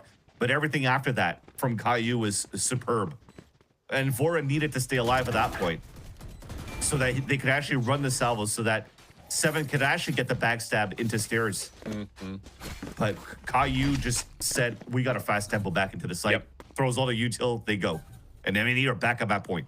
And keep in mind, that even though it was 7-5 on the both halves, the difference maker in those halves where TSM won both pistols and follow-ups. So without that being an indication, you start to look at that tally and say M80 may have an advantage just playing with regular full purchase. Fishing for things. As M80 find first blood, razor wire out, recoil good for one, looking for more, high-low stack, and isn't able to connect. So Caillou will be low on health, but still numbers good for M80 as they make their way on site. Oh, goodness. Heavy weaponry, tough to tote on the way down from ropes. Vora and GMD try to keep us going in extras. M80 off the post plant, find Vora for the first, just down to GMD, and he is way outside this play. Well, they got the opener in the end. Some battles that Sato had a beautiful opening to start things off, but GMD on a 1 versus 4 when Salvos are back up for Victor. It's impossible. It definitely feels that way. Paranoia is exchanging hands. GMD seen on the teleport, and M80 late second half heroics. Catching what, 5 out of 7 there at the tail end, get us to an overtime. And then when we're there, it's first blood spree. M80 just doing the damage. And it had to come down to like 0 strategies. Just stay as a group, make sure the funnies are there on the side of M80, just so you can trade out towards that tree. And when you saw the hero plays try to come out from TSM, when they had those moments where they were so good on like 2Ks and 3Ks on solo holds, unfortunately, those shots did not land. They paid the price. And M80 is able to claw back and push this into a third and final map. And the third and final map's going to be just as entertaining, I imagine, as the rest of the series is because it's Haven, both teams. Feels like it's going to be an even square-up battleground for them, but the desk will have more to touch on with that. Plus, of course, the recap from map number 2. Buckle up, friends. All 6 maps today as we come back from the break with map number 3 in our second series. Gaia lied.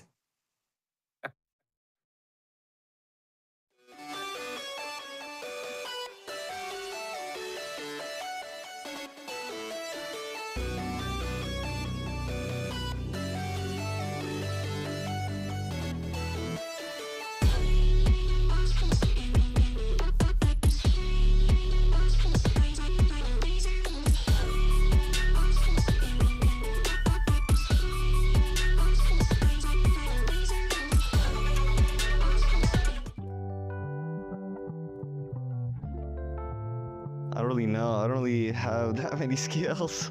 I guess I know how to dress sometimes. I'm like okay at dressing. I can dress myself. Yeah, I got the fit, you know, the fashion. You already know. You already know.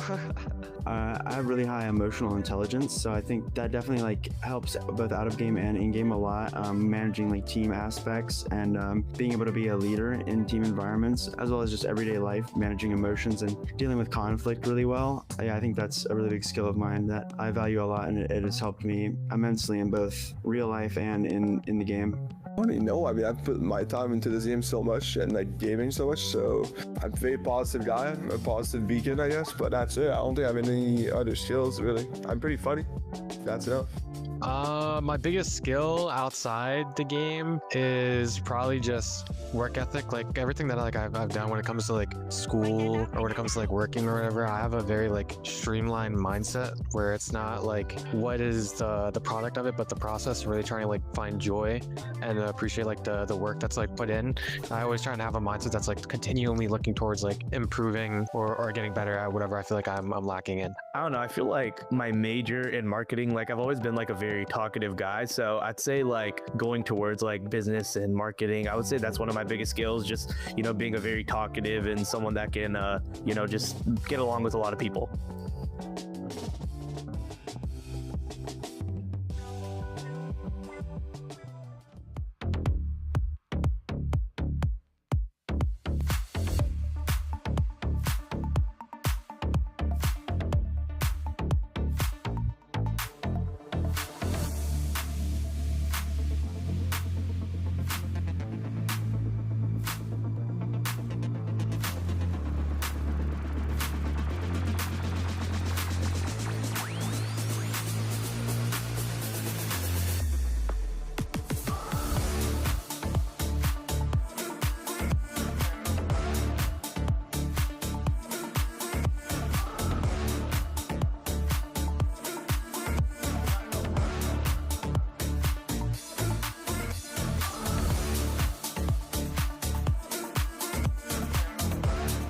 a lot of these people would really like to give up and they don't really have that drive. The expectation should be to win first place. Get them to ascend. We kind of just threw at the end. 30 seconds left. Yeah, M80 we're winning 5 versus 3. Look how quick this one. Oh!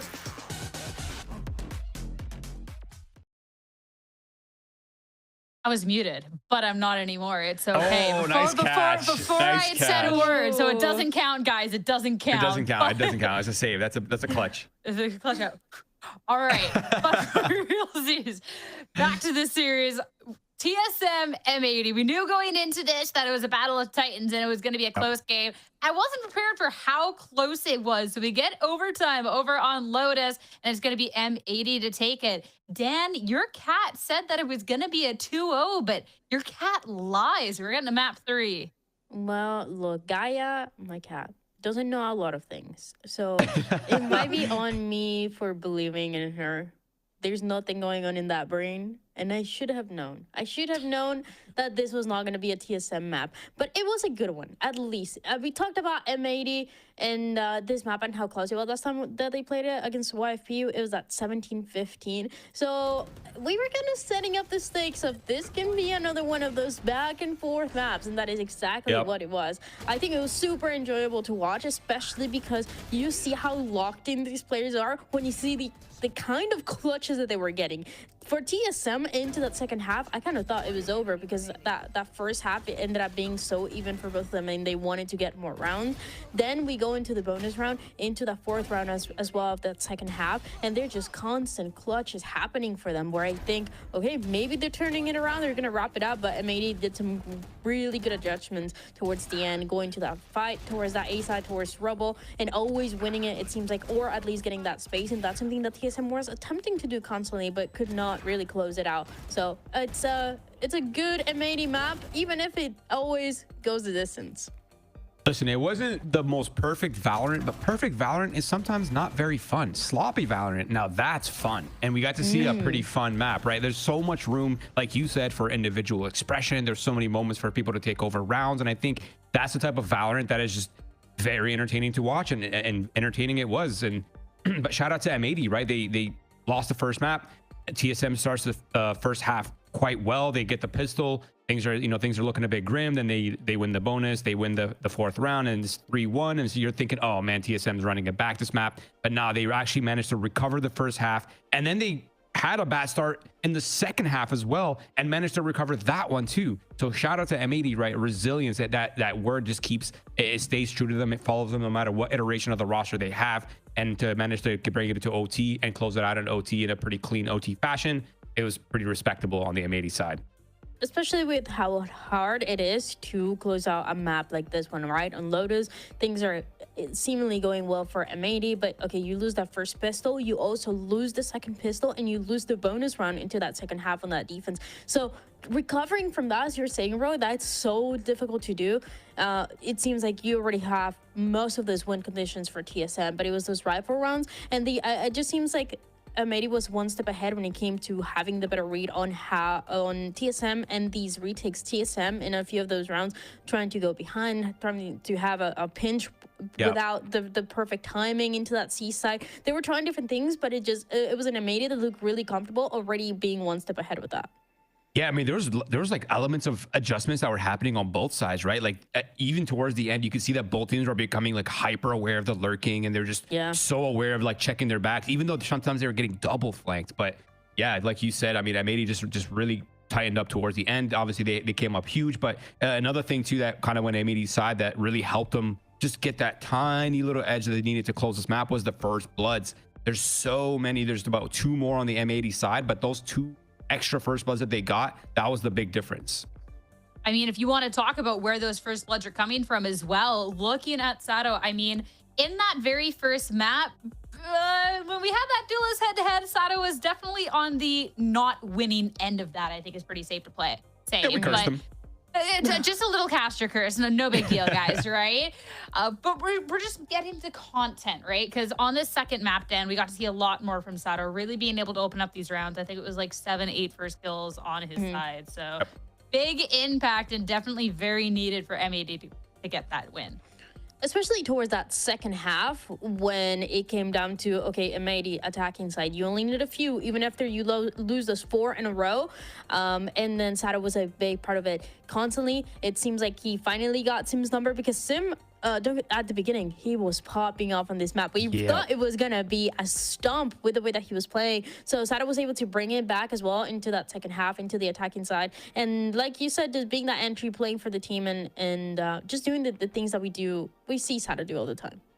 Yeah, and this is actually a bit of a bounce back too, because he had a pretty quiet first map. I mean, he got diffed by Sim. I don't know how else to say it, honestly. But in the second map, it was a massive bounce back for Sato. He stepped up for when his team needed him the most. But also shout out to Caillou as well. I mean, Caillou's had multiple quiet series, and now he's finally coming in. He's starting to pop off again. I think it was just a bit of a maybe an IGL overload, or maybe IGL tax, right? Integrating a different philosophy and just like integrating so many different ideas and different voices within the team. I think that does take its toll. But he bounced back. He looked really well. And of course, Okeano's playing well as well in that second map. Being able to see the bounce back is definitely needed for M80, but they're not out of it quite yet, as we still have one more map in the series, and it all comes down to Haven. I was really hoping that we would get this map, because looking back at the team compositions for both, they both like this double duelist. Yes. And when we've highlighted this duelist so much, Dan, oh, we're in for a treat. I'm so excited about this map for this specific reason. Haven, I feel like, is always fun to watch to see what teams are kind of cooking here. But yeah, like you said, both the teams running that Fnatic double duelist composition with the ISO and the Euro. And both of them have been able to find some success with it. In the past, most recently for TSM, it was winning 13-3 against Keeper Academy. I mean, Keeper, they could not do anything essentially in that series, and then for M80 most recently against Trust and Plug. And this is where we watched them here on the main broadcast, and I thought they had some cool ideas around Victor on this duelist, which is the first time that we see him do that this year, and most recently on the ISO specifically, and then Sato as well being the guy going in, while Victor's also having some cool ideas with his ultimate as well when the chaos is happening. So I like it for both.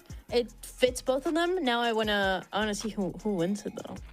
Yeah, and the last time these two, okay, first of all, I want to make a point before I go into my point, is the fact that both teams look insane on Haven. I don't think either team have taken losses. TSM's 2-0, M80's 1-0. They've had clean halves on both ends. I think both teams have performed very well on the defense side, which is going to matter in a little bit. But that is going to lead into my next point, which is when I watched these teams last play this map, they were so proactive on their defense. And I think that element of like proactivity and just like constantly fighting, constantly re-clearing for space and using whatever util they have to kind of get the retakes, I think that's going to be a big factor that we're going to be noticing immediately in that first half.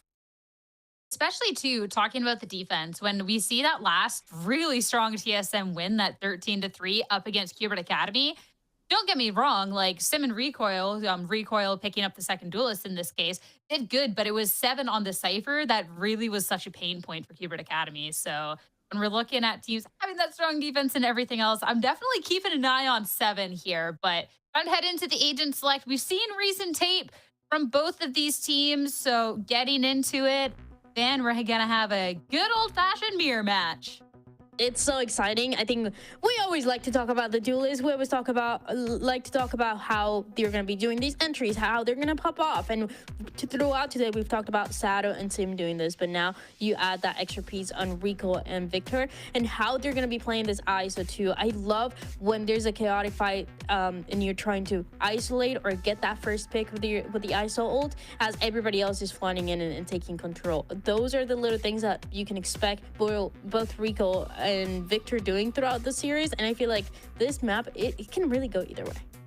Yeah, absolutely. My eyes are on the duelist for the op fight. I think there's going to be a lot of sniping going on this map as well. And honestly, like Sierra was saying, I think the Sentinels are going to play a big factor in this map. I'm looking at 7 for the TSM side. I'm looking at Bao on the M80 side. Bao's had a pretty good series so far. I'm looking towards him to lock it down in this overload of combat that we're about to witness here on this third map, and a mirror matchup for one of these teams to take it home and go to playoffs. The fact that it's a strong map for both these teams, a mirror composition, and the final map into the series to determine who's going to be qualifying into playoffs.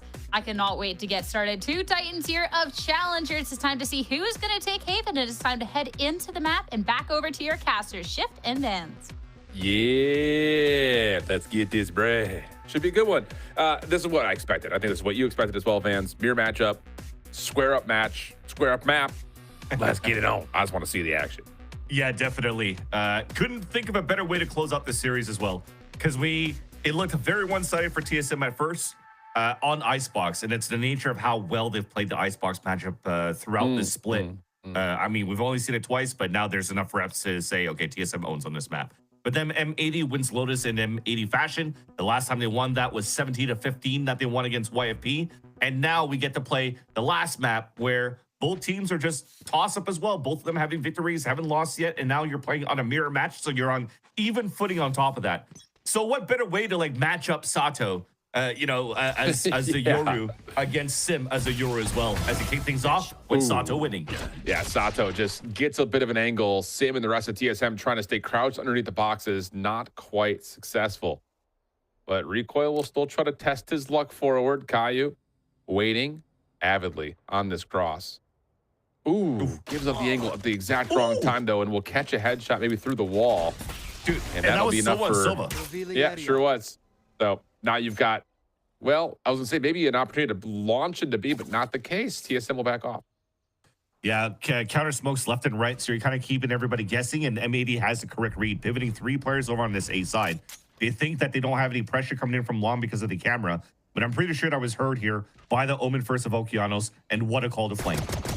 Well, this timing is good for M80, catching a lot of the offense off over towards A long. Response from Vora and the sprint in. Looking decent. Wait, GMD actually is in a spot to still fight for this. Over the corner! No way, dude. How often can GMD manifest something out of nothing? May not even be done yet. Deals with the double tap shield, but does not find the elimination 2v2.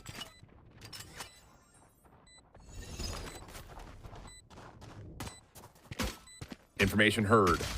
Opening shot from Recoil. Denied. Vora on the cross. Oh, what an angle this is, though, for Vora, but no! Bao crouches under. Victor with the secondary peek, and both will find the kills they need to get the pistol to M80. Roy was just mentioning it at the desk, right? Sloppy Valorant, sometimes it's fun Valorant. It was nice for that second map. But if it continues on to be sloppy Valorant in map number 3, I was about to crash out.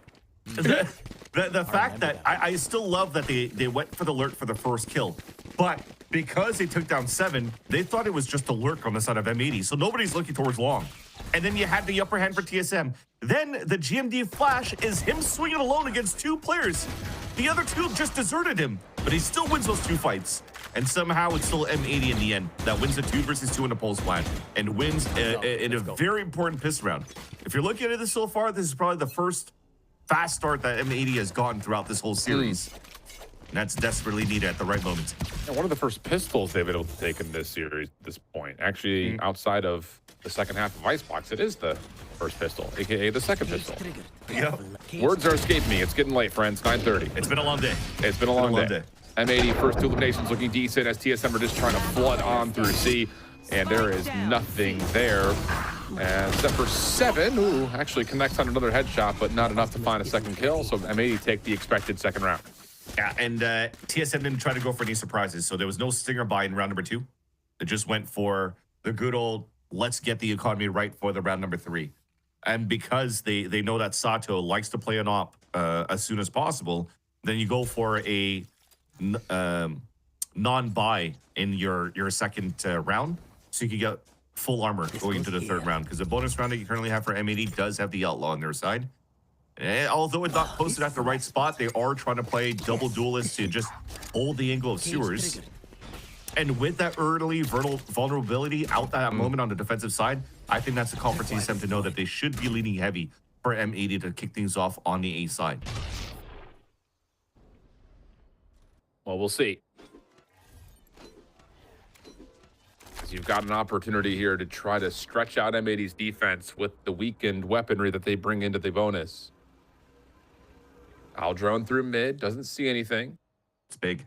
Yeah, and M80 are going to kind of give up in this angle, allow Caillou just to hold it with a Spectre, which means, again, he's just going to be throwing shoulders, sees a little bit of information, and now he's got the help from Victor nearby. Now you're just working the map. They should be joining into Garage here for TSM. Gets stopped by a Paranoia, so they get 0 information. It's not faking to be. The clone didn't get shot.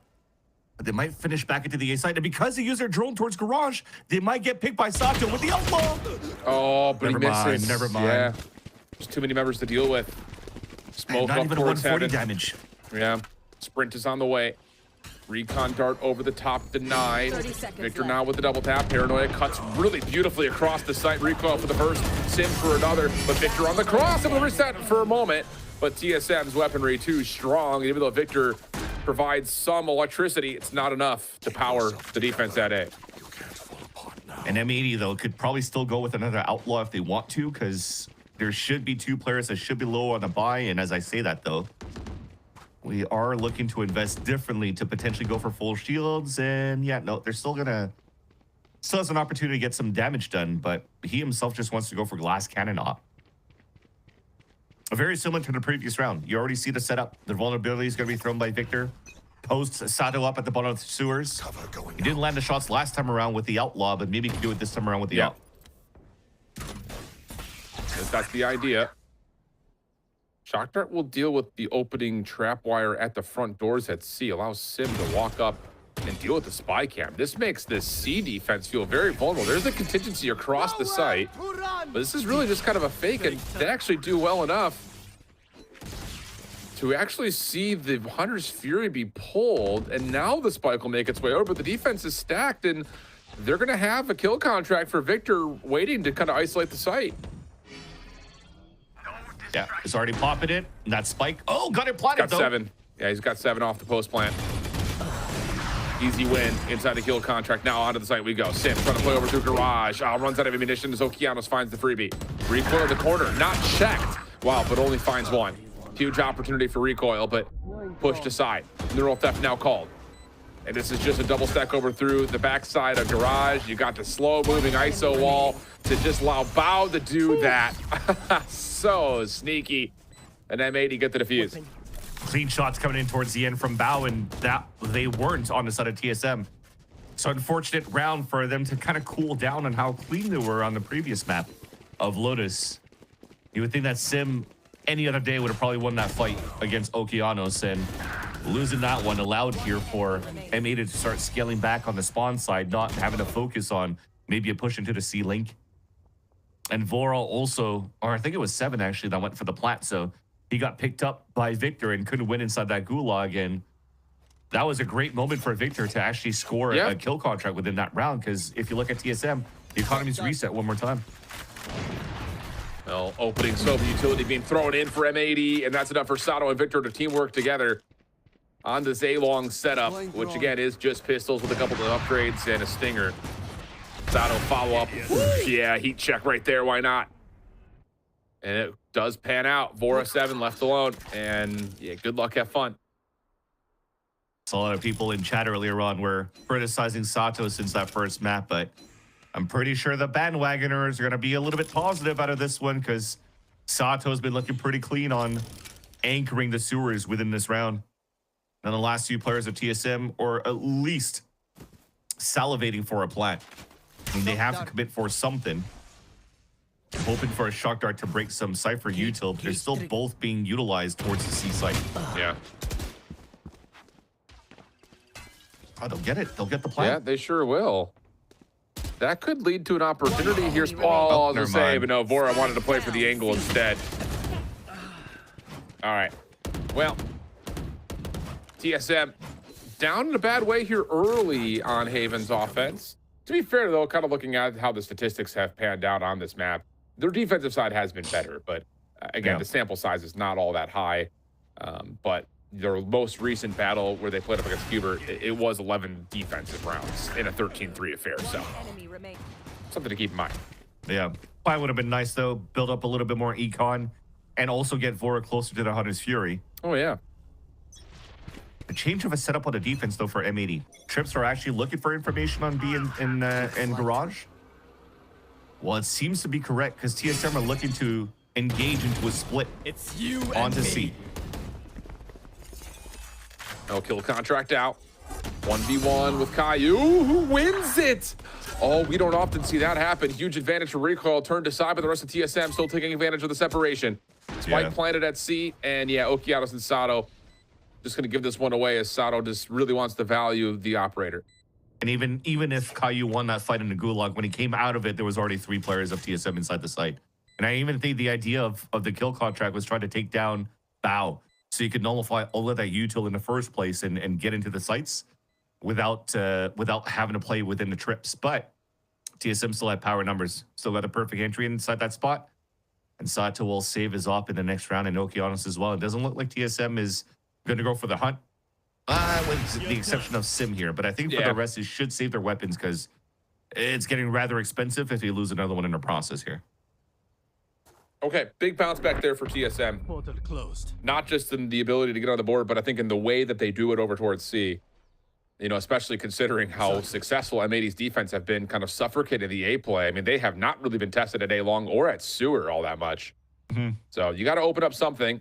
And yeah, as much as, again, it's a round win for M80, I'm not upset about their idea, or pardon, for TSM, I'm not upset about their idea for M80 to kind of reestablish, okay, we're winning A, but what do we do with the rest of the map? Because we just don't want to make sure that, you know, we don't want to lose control of this as we continue forward in the rest of this half. Build up an advantage in this first half, force TSM to sweat. Yeah, and for TSM side, they haven't really gotten into the sites yet outside of pistol round when this happened right here. So for me, when they're setting out their default and you have the Cypher placing your camera already on the top of the boxes watching Garage and B push, I feel like maybe your mid round, you might want to start pulling the rotate and Sato off the angle with sewers by keeping your Owl drone for that spot, because you kind of need it there. Unless you go for an Omen smoke top sewers, you're trying to work the map a little bit better in that spot. But you're seeing here that Sato is consistently finding like angles on long and on sewers. Or maybe the game plan is just, let's avoid him, you know? Yeah. If he's going to keep playing towards his side as well, and we have lineup for shock darts to break the Cypher util on the C side against Bow, and we could just abuse that site, because the last time they went for the hit, they actually got perfect entry onto him as well. So although he's 8-3, there's still weaknesses if you're playing power of numbers to take down the weak side C-hold. Yeah, why not? And yeah, it is the same setup here for M80 almost every single time in terms of who is compositionally defending at this A lobby position. The difference this time is the dimensional drift is going to make life very difficult. Into the cyber cage goes Sip. 7 on the pinch over through Garage is working out nicely. Bow gets a reveal onto 1, but pre-fire to the smoke still connects. You've got walls on both ISOs, but 7 continues to just work the angles, and he works them perfectly for 3 in the round. Vora for the plant. Caillou on the other side, no entry in. That's another round where TSM just abused the C site. Yep. And this time around, too, you're not using both trips to watch a flank of like, oh, yeah, if they're pushing A main or whatever, because M80 have not been doing that. When you post Sato with the op on sewers and on A long, and they're not really pushing for a tight angle to cover up the A choke, then you're just saving your second trip for 7. He places it in the back of the site. You're able to run across that. I think even Sato was the one that got tripped by the backside trip and died. So I love that TSM are really doing a great job just taking down the Bow setups every single time on the C site. Now it changes, though. You're seeing a little bit of a cage, maybe to the lean towards the sewers. Recon bolt gets broken. He had to throw a cage for that one. Well, this is bold. I was going to say, TSM showing a lot of force in a round where M80 still have pretty good purchase. And I love this for M80. They get a read that this is just a fake towards B, so they'll get Victor deep with a stinger onto A. I'm just surprised that Caillou, he's just trying to help out across the map with the Hunter's Fury. Surprised he hasn't tried to rotate a little bit faster, though, knowing that A is essentially safe for a while. Yeah. Had the line to the ult that, but it cancels the push from TSM where they don't have a drone to re-clear towards A. They're still going to try to re-clear it by foot. And it already got heard. There was a footstep heard. Victor has to be ready for this.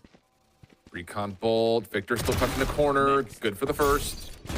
Contingency out. Gets a second. That is brilliant from Victor. And then Bow. A read on the sim on the lurk through B. Just doing a little dance. Sorry, that threw me. That threw me too. Oh, man.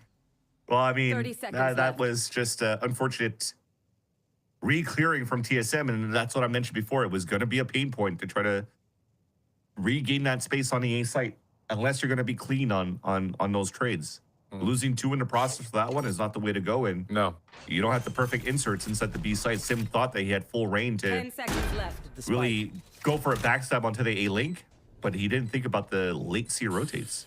Well, this isn't over yet, fans. The plant And maybe GMD, if he can line up a couple, he gets the first, not the second. Not avoided by the decoy. 7 follows up. Off the reload, denies the decoy. One more on the cross. 7, still dealing with this. Neural Tech allows him a chance at it, but the opening shots just are not quite there. And Caillou will make sure that M80 still secure the round. The fact that GMD kept holding W, though, to push into the spawn, where it's like, I'm going to get that second guy that's blinded, instead of falling back here and play with his teammate, because that would have been a 2v2 and a different story. But M80 is able to pull that one out and back in their favor.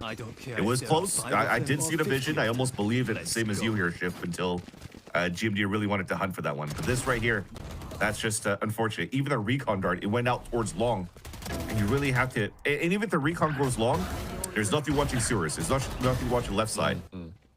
I don't know if they had somebody play on top of flower pots, so they could at least go for the 3-2-1 swing to look into the sewers first. So you're missing that. You're missing those fundamentals to try to re-clear as a team if you don't have the Silva util. That has to be cleaned up. Oh, gosh. And there's just not been any effort that has deterred M80's defensive setup at A. No. Yeah. Take flight. Oh, this could get weird. EMD provides something. Paranoia out, but does he not connect onto Okeanos? And this is just a frustrated play here for TSM, trying to flood into A. Shut down completely by Sato initially.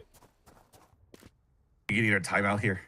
That's like twice or 3 times that you're getting shut down by aggressive pushes when you're not expecting it, or just by Sato with a knock. And there you go. NBS is already calling it. That's the first timeout used here by TSM. Sorry, on this half. And it's just, guys, we need again, save that recon dart, or save the L drone for that spot, or if it ain't broke, just keep hitting the C site. If you're looking at it from here, Voro's 1 away from his Hunter's Fury, so they could actually go for the smoke on top C site, pick up the orb, and then just go for a simple execution into the C site with, you know, the Euro TP on top of it. And they've been really good in post-plant scenarios for TSM on the C site. Yeah, it's just, there needs to be something else for TSM besides C. I think if you're going to come away and turn this half around, there just has to be something else. Because M80, I mean, if Sato continues to find this type of success, perfect timing on this replay call, I just don't know how you get anything besides the C play underway. Like, A has just not been looked at. Like, I think you mentioned it, just except for the pistol. That's been it. Yep. Yeah, that's it. That's the only plat that they've gone so far on the A site. Or they want to disrespect Sato. And they're about to do it. And this time there's no Victor with the undercut to help out. So this is actually a pretty good position here for TSM to punish this. Now the smoke comes down, and yeah, Sato's not able to find that opening angle, and it is a finally type moment. Still not going to stop Sato from keeping the angle. Spike will exchange hands. 7 will wait outside lobby, but look at the defense. They're already committed, saying we haven't seen anything towards C, so let's just gamble stack this. Paranoia's cut across the site. Sato still looking for action. Kill contract to come through, but Sim for first blood. Look at the picture-in-picture. Kill contract again doesn't find success. Recoil able to kind of make up where he left off the first time. 7 on the long lurk. Shuts down Sato. 3v2. Bao with the reveal, but can't make good on it. And Caillou up top is just trying to pick pixels, but now you've got him left alone and no angle on the spike. Sim will catch the third TSM with the win. And that's what we wanted. Block the vision coming out from Sato, because he's starting to be really on fire with this op, right?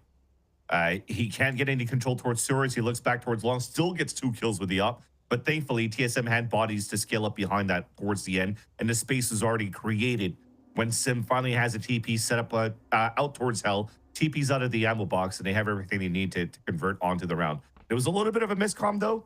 You saw that recoil, excuse me. You saw that recoil was trying to go for a kill contract onto Sato so he could try to win that fight right away. But then there was the fight that came in from sewers. So I feel like maybe the kill contract could have been used somewhere else, but at least you still get the round here for M80. And despite the amount of rounds have been good on the side of M80, the The one round that they lose right here in round number 11, brace their econ once again. Ooh, nice opening shots from GMD. M80 trying something different with the pistols. Oh, Caillou. Okay. Feeling frisky with that secondary peek. But 5v4 with just 2 sheriffs, a shorty, and a stinger. Victor would have to go bananas right here. And no, not going to be able to do it. Recoil finds the initiation and a follow-up. Caillou, I believe, has been seen in the corner, or has he? An impressive moment to be sure. Sato, gonna be red though. Nowhere to go. Recoil for 3 in the round. And that's decent actually, because you're building closer to the kill contract. It probably won't be enough for the last round for TSM, but it's definitely gonna build the confidence on how recoil is activated on that previous round and canceled out everything that was going on for TSM. That said though, we've been holding on to this dimensional drift, I think, for about 2 or 3 rounds here for Sato. Just because he didn't have any moments to really be able to use it so far, because he just anchors up a spot and does an incredible job with the operator so far for the team. But I think now you're going to have to probably feel that pressure, TP a little bit out, and start flooding back with the dimensional drift with the team. That said, Sim has the same thing. Vora has the same thing. So this timeout call coming out from M80, which is a second and last timeout that they're using for the map. That means for me that M80 is very confident on their attack side. Nonetheless, hopefully. But nonetheless, it's Sim and Vora, and as well as NBS, that probably would take advantage of this timeout to leverage Dimensional Drift Hunter's Fury kill on a sort of a side exec here onto, I'd like to say C, because it doesn't really bring any value to try to ult out Sato when he could just TP out of his position from sewers, and you would lose the value of the Hunter's Fury. So I think you have to start doubling it up to really take cover of C side, B side. And is that going to be the call, though, from M80 to maybe bring the op towards C side instead this time around? Yeah, that's a good call. We'll see. Here we go, off the timeout. Dimensional Drift is at the ready for both teams. Hunter's Fury for TSM. Who's next? And it will be Sim to start us off, clearing out Garage. You have to respect this if you're M80. And likely know that Sato will be the one that's going to be trusted to try to re-clean this out. But Vora, first blood with the Hunter's Fury, takes down Okiamas. That is a critical loss now for M80 trying to get this retake going. Yeah. Alert by 7. And now the neural theft. Sato trying with a shorty, finds the Vandal. Quick exchange of weapons right there from Sato. Keep in mind, he still has the Dimensional Drift. Now he's going to pop it. Going to be able to get clearance on towards Sim. Bao trying to help out, and Sim still finds Sato. How critical is that? Just down to Bao now inside a Garage, 1v3, and a C-long post plant. Yeah, this is not looking good here. You just kind of swing this one together, deal with it. 6-6 goes the first half. And you would think that the Dimensional Drift is going to be what's helping Vora to get a kill with the Hunter's Fury. But it's actually the push-up from 7 at middle, fighting against Okianos, does a little bit of damage to instantly get the frag there from the Hunter's Fury, and also allows for him to win that second kill towards the A-Link, and gets all the information necessary here for TSM to be able to set up with the pulse plan. That was super nice play coming out from both 7 and Vora. And they've been pivotal since that second map going into this one here. And now the piss around. Similar round. M80 going for a 5-player hit out towards the A site, and TSM are looking to walk down. Or run down, based on how the tempo of this is gone. True. Let's see what kind of information Vora can grab here. Recon dart over the top, denied. Well, not much, but that's enough for TSM to show a little bit of force at mid-grass. But if they break this camera, that might force M80 to rush up. Yeah, exactly. And they will break it, but then back up. Spy cam will no longer be there. But M80, as you mentioned, they say, all right, bet, let's get on, get the plant. Here we go, 5v5. Victor can't get the plant off. Oh, and the shock dart lands onto Victor. Sato now picked up the spike, goes for the plant. And that might be enough for the 4v5 now here, Vance. That's crazy. He had to double tap up. He had the shield up, and somehow the shock dart still kills him. Oh, here we go. Here's the retake attempt for TSM. Denied by Okianos and Sato. Caillou has the last word in M80. In the face of a 4v5 with Victor dropping to a shock dart, still hold. not allowing TSM to break through the connector. And the game plan was perfect for M80. He was the one that was in the double tap, and he tapped that spike just to bait out that undercut and shock dart. The thing is, though, maybe that's why. If the undercut hit him, is that what canceled out the double tap? Oh, yeah, there it goes. Sure is. Good luck. Cancels it out, gets hit by the shock dart. But then the rest are still there. You know, everybody's scaled through. The ideal around TSM was trying to flood back after that kill, but M80 were just in perfect positions towards the end. Camera's about to be thrown down towards that bottom as it gets instantly broken, though. TSM not looking to crossfire setup. They're just looking for the 3-2-1 swing here. Now Sato gets the first, pistol out, finds more, and nearly gets it all. Okeanos good for the trade. Or V2 immediately. And yeah, with classics, good luck. Yeah.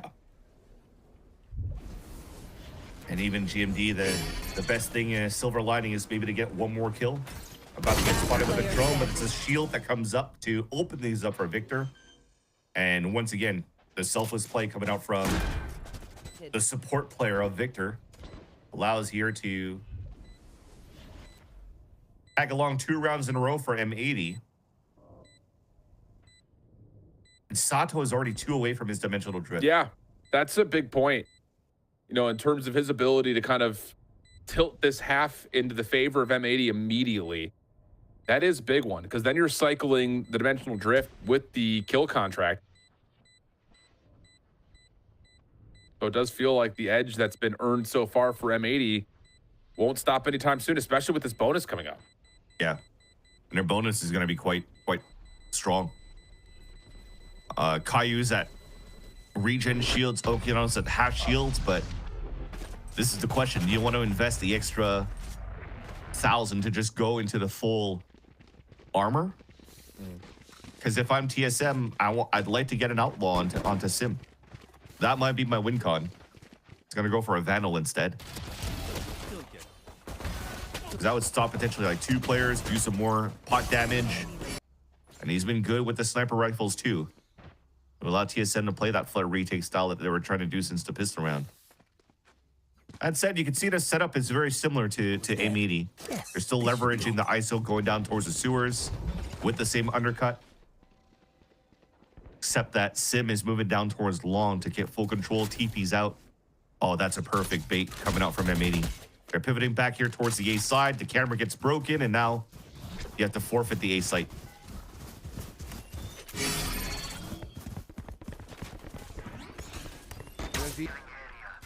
Here comes the dissection over at C. And no, it's just a fake. Does pull out the defensive paranoia, though. That could be pretty key. It's still plenty of time to play with here as the defense will have to reset. And that's good information read from GMD, seeing that there is still potentially a threat at garage. Oh, look, M80 is doing what I wanted TSM to do the whole time. Drone at the minute mark. Because you already have a camera watching mid. Well, I guess the camera is being used towards the A side too, just to push them away. But now with this walk down towards middle from 7, it will allow here TSM to have the perfect stack at the A site.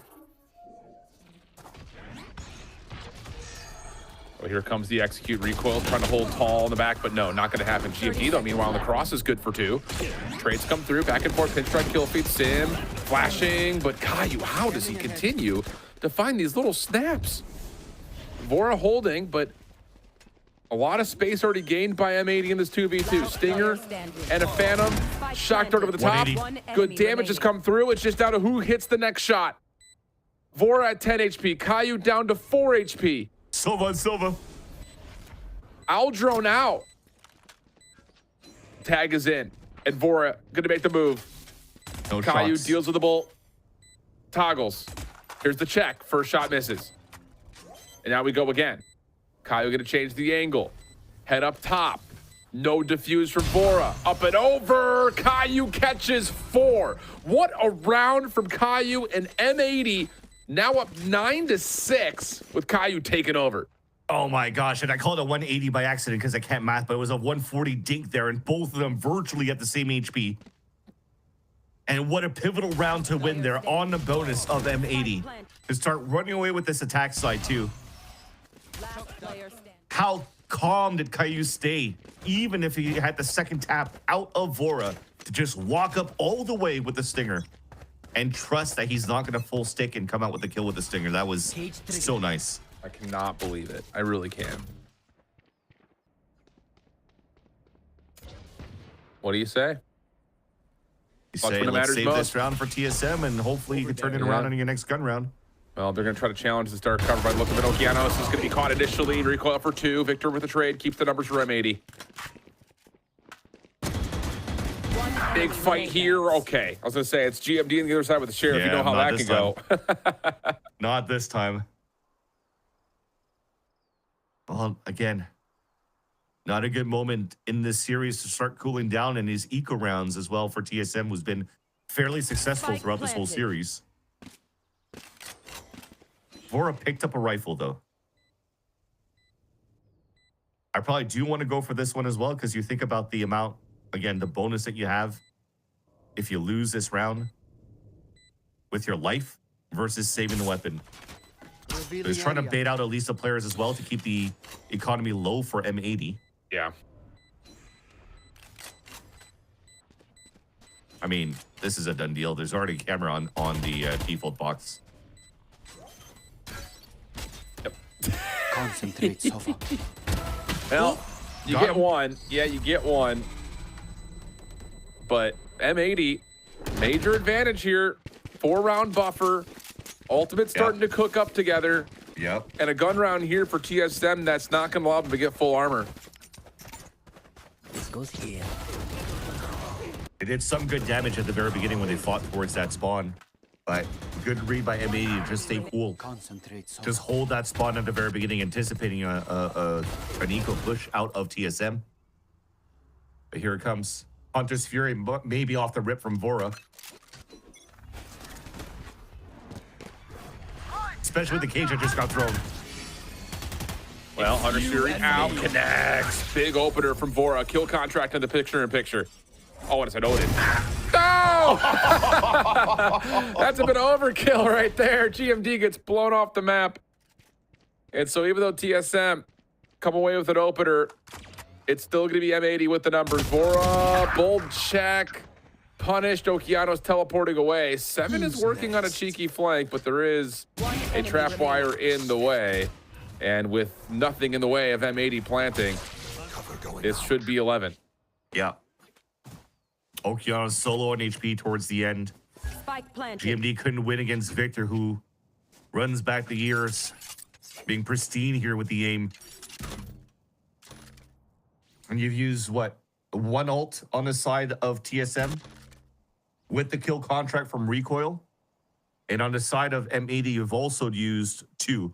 Victor's kill contract, Sato's Dimensional Drift. And now the next round, it's actually in favor here of Caillou, because they still have a strong ult with the Hunter's Fury. And they could probably get some good value out of that one with how TSM has been operating the C site with the Hunter's Fury. M80 could do the same thing right here. Yeah, absolutely could. Big advantage here for M80. TSM, we talked about their defensive side being stronger, but a lot of that coming off of their most recent matchup versus Qbert Academy. To be fair, they also were 5-0 on their defensive side versus YFP. But again, we're talking about M80 here, a squad that has, I think, really improved across this map over the last, well, I would say really across this stage. It's hard to say for sure. They did play it a lot in playoffs, and I was really pleased with what I saw for them in the playoffs from stage 1, but this is looking a little bit different for them, a little bit more polished, a little bit more clean, and I think a lot of it is just looking at things like the bonus round, looking at things like 1v2 clutches. It's just these small little advantages that are turning the tide of this game completely. Yeah, and I want to give a little bit of props as well to M80 if you're looking at the history of this organization as well. They've made the grand finals of Ascension for the last 2 years and fell short. This time, you're coming with a brand new roster with hungry players instead of like building another all-star team like you did in the past 2 years, right? So you're actually going like the EG route for players that want to kind of prove themselves that they can make it into Ascension and build around that. And with the GM as Psycho at the helm, it's almost like how he built Xset in the past too. Yeah, good call. Remember who came out of Xset? Zekin, right? So this iteration of M80, maybe on paper and for how you're seeing how these games are going, is not as clean or dominant as they usually are. but you're definitely seeing the improvement match after match around the coaching and also around what the players could bring. Okeanos is a future star, looking at how he's been played so far and how flexible he is for this roster. Now we'll see if he can provide something here. Sim, first blood, and second. Okay, this will work out for TSM pretty darn nicely. Talk about that Hunter's Fury being called out. TSM just challenge. Yeah. And leave Caillou by himself in a 1v4 situation that does not look great considering the spike is in between all 3 TSM members. He's re-rapid to try to fight this. They have some money to work with. You could still go for it and wait for the time and maybe force TSM to overextend. But that said, the idea around the Hunter's Fury, I respect it. It's just harder to do here on your attack side with the elevation around sewers, right? You're going down a ramp, back up a ramp. Same thing here, a slight ramp going down towards the A side. You can't ping as well anymore, or you can't ping at all. So you can't get the best elevation out of your ults. And TSM did a great job punishing that and walking forward, avoiding the beams and just overpowering M80's attempt to take control here of the A choke. Well, TSM, clean round there. Dimensional Drift ready in this one. And we'll see if they've just kind of flipped the switch and what they want to do defensively. Just play with a little more aggression. And again, with the Dimensional Drift here, you could choose to try to open up the map immediately or use it for retake. And based on how they're stacking up with 4 members, it looks like they want to try to go quickly, try to break down this A lobby setup again. And this is old 2021, 2022. 4 players take full control of the choke. Well, that works out. Don't even need a Dimensional Drift. Nope. Just another crossfire setup that M80 just get caught in. So, go ahead. And sorry to cut you. The new thing about this here in 2025 is that Euro is now in play. So you could actually go for a 4-player crunch and still TP for a crossfire from B site. 1 enemy remaining. Wow, what a set of shots from 7. Deals to the spy camp, still finds Caillou. And now he knows he's got Bao, and why not give him that one too? Yep. Back then, when you're playing this 4-1 setup here for the defense of Haven, there was probably like a neon meta, the neon and breach, right? You're just smothering that side with the fault line double relay bolts because you had 2 relay bolts in the past, and then it was just easy for you to take control of that spot and then late rotate some players around. But now you can do all of this. Sim getting 2 kills, TPing out. The shock dart that was thrown here on the side of Caillou to break that trip in the front B side was already a tell here for 7 that the pivot was going to be back for M80 into a B side, thinking that it was going to be a 2 versus 1 on that site. But just beautiful reactionary plays, rotations coming out from TSM. And look at that, another TP. You now have players setting up here towards the C side, but they're forced to play. Actually, I was going to say they're forced to play a retake, but not anymore. I'm actually surprised they're not playing retake here, especially with the Dimensional Drift. But the contingency wall comes out for the offense. Also, the undercut has 7 stuck in the corner. While you've got Sim trying to get a read on where this offense is, but Victor still for first blood. 7 in the corner, dealt with by Caillou, and there's no exit for Sim. Oh, there's no exit for anybody. No entrance for the last couple of members. It's a flawless round for M80 now on series point. Dude, the amount of times that he was trying to find somebody when his cages were up to try to get a pick. And then as soon as he spots Sato jumping inside the smoke and wants to commit for the kill, the timing was for the rest of M80, waiting for Sim to get out of his dimensional drift to finally start scaling up and then catch him off guard, and then they just topple down TSM's defense, and there was nothing left for the retake. Now M80 are at map and series point, and with the amount of conditioning that they've been doing on hitting the A side continuously and just pivot towards C, TSM seems like they weren't ready for that. Yeah, that's absolutely right. And again, this Love M80 just not choosing to take that battle at A long. Challenge something else. Now the double tap out. Victor looking to go aggressively right into B. Paranoia's exchange at the front doors. And that will be enough for M80 to just respect it, play backwards, and say, all right, we got their blind out of the mix. Let's just reset and play this round normally. Now it's an uphill battle for TSM to try to push us into a second overtime in this series, but this time having to close up 4 rounds in a row instead of 2. And playing soft side on A. M80 has an easy walk-in for a plant. Just a full contact play. Unless GMD finds a timing and gets in and does a hero play here with the Venom. Tough battle with Bao. Both players survive though. Meanwhile, M80 on site.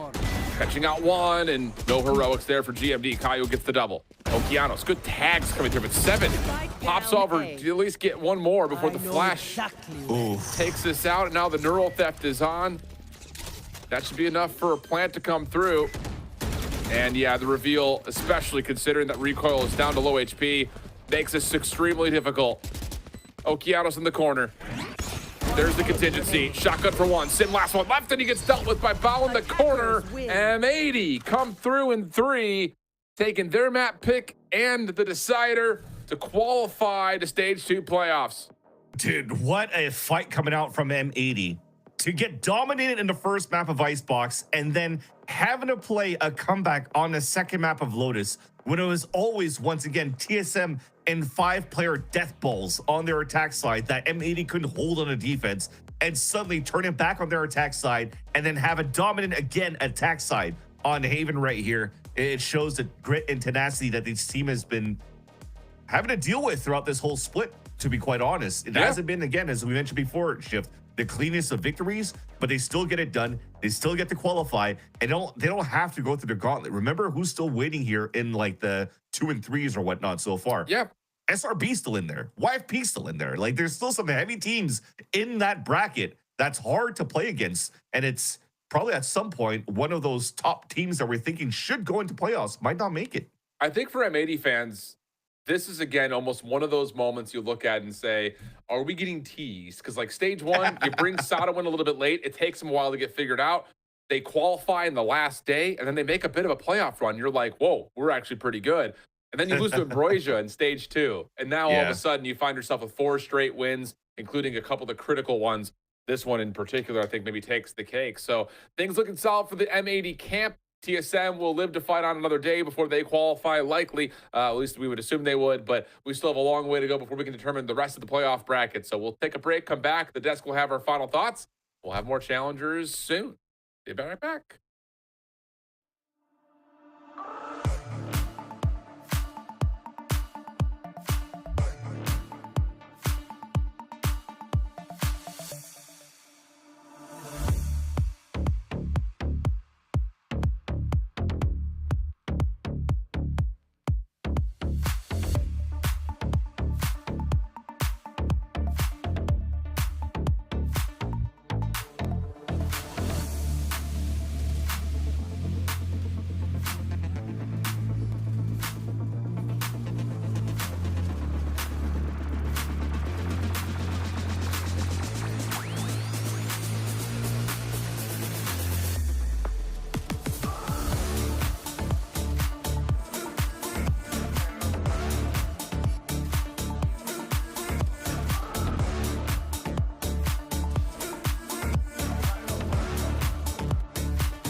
a lot of these people would really like to give up and they don't really have that drive. The expectation should be to win first place. Get them to send. We kind of just threw at the end. 30 seconds left. Yeah, M80 we're winning 5 versus 3. Look how quick this one. Oh! And congratulations to M80 taking down TSM 2-1 in this series to be the 3rd team qualified for the playoffs here. Roy, through and through, very, very strong match. And yeah, big congratulations to M80 here. A massive win for M80 right here. I mean, things just got so much simpler for them. Now they have the time. They can kind of do their own thing. They can practice. They can tighten up for playoffs. But I think for me, the key defining word here, guys, is resilience. It will be the word for M80 for this year, I think. All obstacles, they have managed to bounce back, and for them to turn things around even after making major changes and making it to playoffs in a 4-1 fashion. Shout out to them. That deserves a lot of respect. 100%, especially too, Dan, when we looked at this stage 2 for challengers, it's been kind of up and down for a couple of our top teams, right? And M80 was a team that having 2 big changes heading into this, you have a different coach, you're bringing a different player onto the team. An accomplished coach and an accomplished player, don't get me wrong, but that still is a little bit of an adjustment period. So for M80 to be getting such a strong run, I think that bodes so well for them. Yeah, going from having Drew Spark as the coach to Chet to Drew Spark also leaving the team, not even being the assistant coach, to also having this addition of Victor. It has been an adaptation process for this out of M80, but I really like what we're seeing from them right now. I think this is a team that has a mentality, and especially because the additions that they're making to the team is a player and a coach that have so much experience, have lifted an international trophy for Valorant in the past. And so you're looking at a team that should be strong with these changes, and they're proving that. They're proving that, yeah, it's not this clean 2-0, but it's still a little by little, they look better every week, and especially now that they make it to playoffs, they're a little more chill, they can prepare better. But so far, I think this map of Haven 2, it was just a showcase of the things that they're doing and how they're having an upper hand in a situation like this one, where it was this exact same composition on both sides. Victor looked so much better at the ISO than he looked last time around. Sada was having even more initiations as well on the Yoru, look a lot more consistent today. So it's the little things that you have for M80 that keep you excited to what they're going to do next. Yeah, I couldn't agree more. And I think also we need to give a shout out to Bao. I feel like Bao had an amazing series this time. I know he's been a little bit quiet for the past couple series. I mean, he hasn't been performing poorly by any means, but he has not been performing to the level that he performed today. He had massive moments today, and I think he finally showed up for his team. And I think Oki looks a lot more comfortable, and overall M80 just looks so much more well integrated. But I can't help but feel like the TSM loss here, and this is in agreement with what Vance was saying earlier, is that it's actually kind of awkward for TSM now, because there's so many more insane teams still left in playoffs, and it's just going to get so weird from here. Yeah, when resiliency has been the buzzword of that day, I feel like TSM are really going to have to make sure to kind of tap into that, especially since things can get a little wonky as that bracket continues on, and that's something we can touch on again in just a little bit, because there's so much to unpack there. But going over the individual player performances from this, I mean, when you see that mirror composition going on, Dan, it's such an easy way to just look across the board, word for word, just how the players stacked up against each other. And M80, they just had so much more of a lock on this composition. M80 were able to play the composition so much better in a way that was a lot more aggressive, which is what you wanted to see, I feel like, from Victor compared to last time. But on top of that, they were able to capitalize out of the slight maybe problems that they were having on Lotus, right? Going into winning that pistol round in the second half, to winning the bonus, to having a little bit of momentum to close it out. I feel like that's what was missing from them before, and then they're able to do it now. Big congratulations yet again to M80, now qualified into the playoffs. So it's time to go ahead and get a couple of words from the team and from Kaya, who is on the line now for the interview. First off, I gotta say, big congratulations here. You're qualified into the playoffs. Not only that, you take down TSM 2-1. How do you feel? It feels good, you know, taking out one of the top 5 teams down, you know, nice and easy. Map 1 didn't go our way, but, you know, pulled through in the next 2 maps. Not about how you start, all about how you end off that series. And this back and forth between you and TSM has been a couple of times now. We got to see the face-off in the playoffs. We got to see it in Split 1, especially for only the match. Does that kind of complicate things a little bit, or is it kind of one of those moments where you just sit back, focus on your own game, and not get too caught up into, well, they did this, so we do this, etc.? I mean, we know we're the better team at the end of the day, and we just focus on what we're doing, exactly like how you said, just like our strats, our protocols, and we just hard focus on that. And I know sometimes they get a lucky map here and there, but most of the time it should be, clean nonetheless. Makes a lot of sense. And I mean, going into this stage, obviously, it's been a bit now since we've seen the changes of Victor and Chet, but now that you've qualified and you've had a bit more time, how is everyone on the team feeling? Because it's looking really comfortable and cohesive on our end. No, yeah, since the start, we're just getting our groove back again, and it's feeling a lot more comfortable now. The more time we put in, more weeks go by, matches played, it feels better. Icebox was our first time playing a match, and just like the other times, like our previous losses, we always lose the map when we first play it. So, it's just about losing and learning. Learning's always losing, which is good. I feel a lot more comfortable now with the team. I'm glad to hear. And it's been a long series on the day, so I'll let you go ahead and get your res. But Caillou, congratulations again on qualifying for playoffs, and congrats on the match. It was a good one. Thank you. Appreciate it. Thank you. Have a good night, guys. Have a good night. Thank you. Thank you. Back over to the desk for us. I love to hear the two, just like, hey, we're the better team. Love the confidence. Roy said it today. They proved it today. And I'm really hoping we can see this rematch again in the playoffs. But there's still a lot of Valorant to figure out before then, as our bracket and who is going to be playing in those playoffs isn't quite determined yet. And rolling back around to this can get interesting real fast. Very interesting, very fast, because there's still YFP. There's still so many teams left in here that are just really tough to beat. And honestly, they've had a bit of a rough start as well. So a lot of them are still here, but it's going to be tough from here on out. I think there's SRB still in here, Core still in here. Obviously, the new Lander is still in here. There's just so many good teams left in Cuber, obviously, as well. YFP, there's just so much competition left. And I genuinely feel like it's about to get very competitive from here on out. Obviously, I'm still favoring TSM to still make it out of this into playoffs. I still, despite their loss today, I still feel like they're a really strong team. So I'm looking for TSM to make it out. But ultimately, it's going to be very competitive from here and a very interesting end to this split. Yeah, there's a world where somebody tells you, oh yeah, the first 4 teams that made it to playoffs are Cuber Academy, TSM, SR, and then Core. And then you're like, yeah, that makes sense. Or even Winthrop, you're like, yeah, that makes sense. But it's actually kind of the opposite. They're still trying to get in. They're still trying to find that spot. They had a chance today for a few of them, and then they're going to keep having that chance next week. It's been pretty tough, but I think, as you guys are saying, it's going to keep getting very messy between all these teams trying to make it to playoffs and trying to get a better score than they did since that stage 1, right? We've seen the evolution for a lot of the teams, whether it's changing the roster, whether it's changing the roles, doing things that are slightly different. And now it comes to a point where it's, okay, your last chance for most of them to see if you can make it and you can make that improvement in time, or it's going to be too late this time around for stage 2. And looking at a couple of these teams, like back to SRB, when you're looking at that goal of ascension, getting eliminated and losing out on valuable points could spell kind of the end of the season. It could end, you might not be able to get enough points. There's so much here. This is so intense. So I cannot wait for next week. But that is unfortunately it for us today. It's been a fun last couple of days.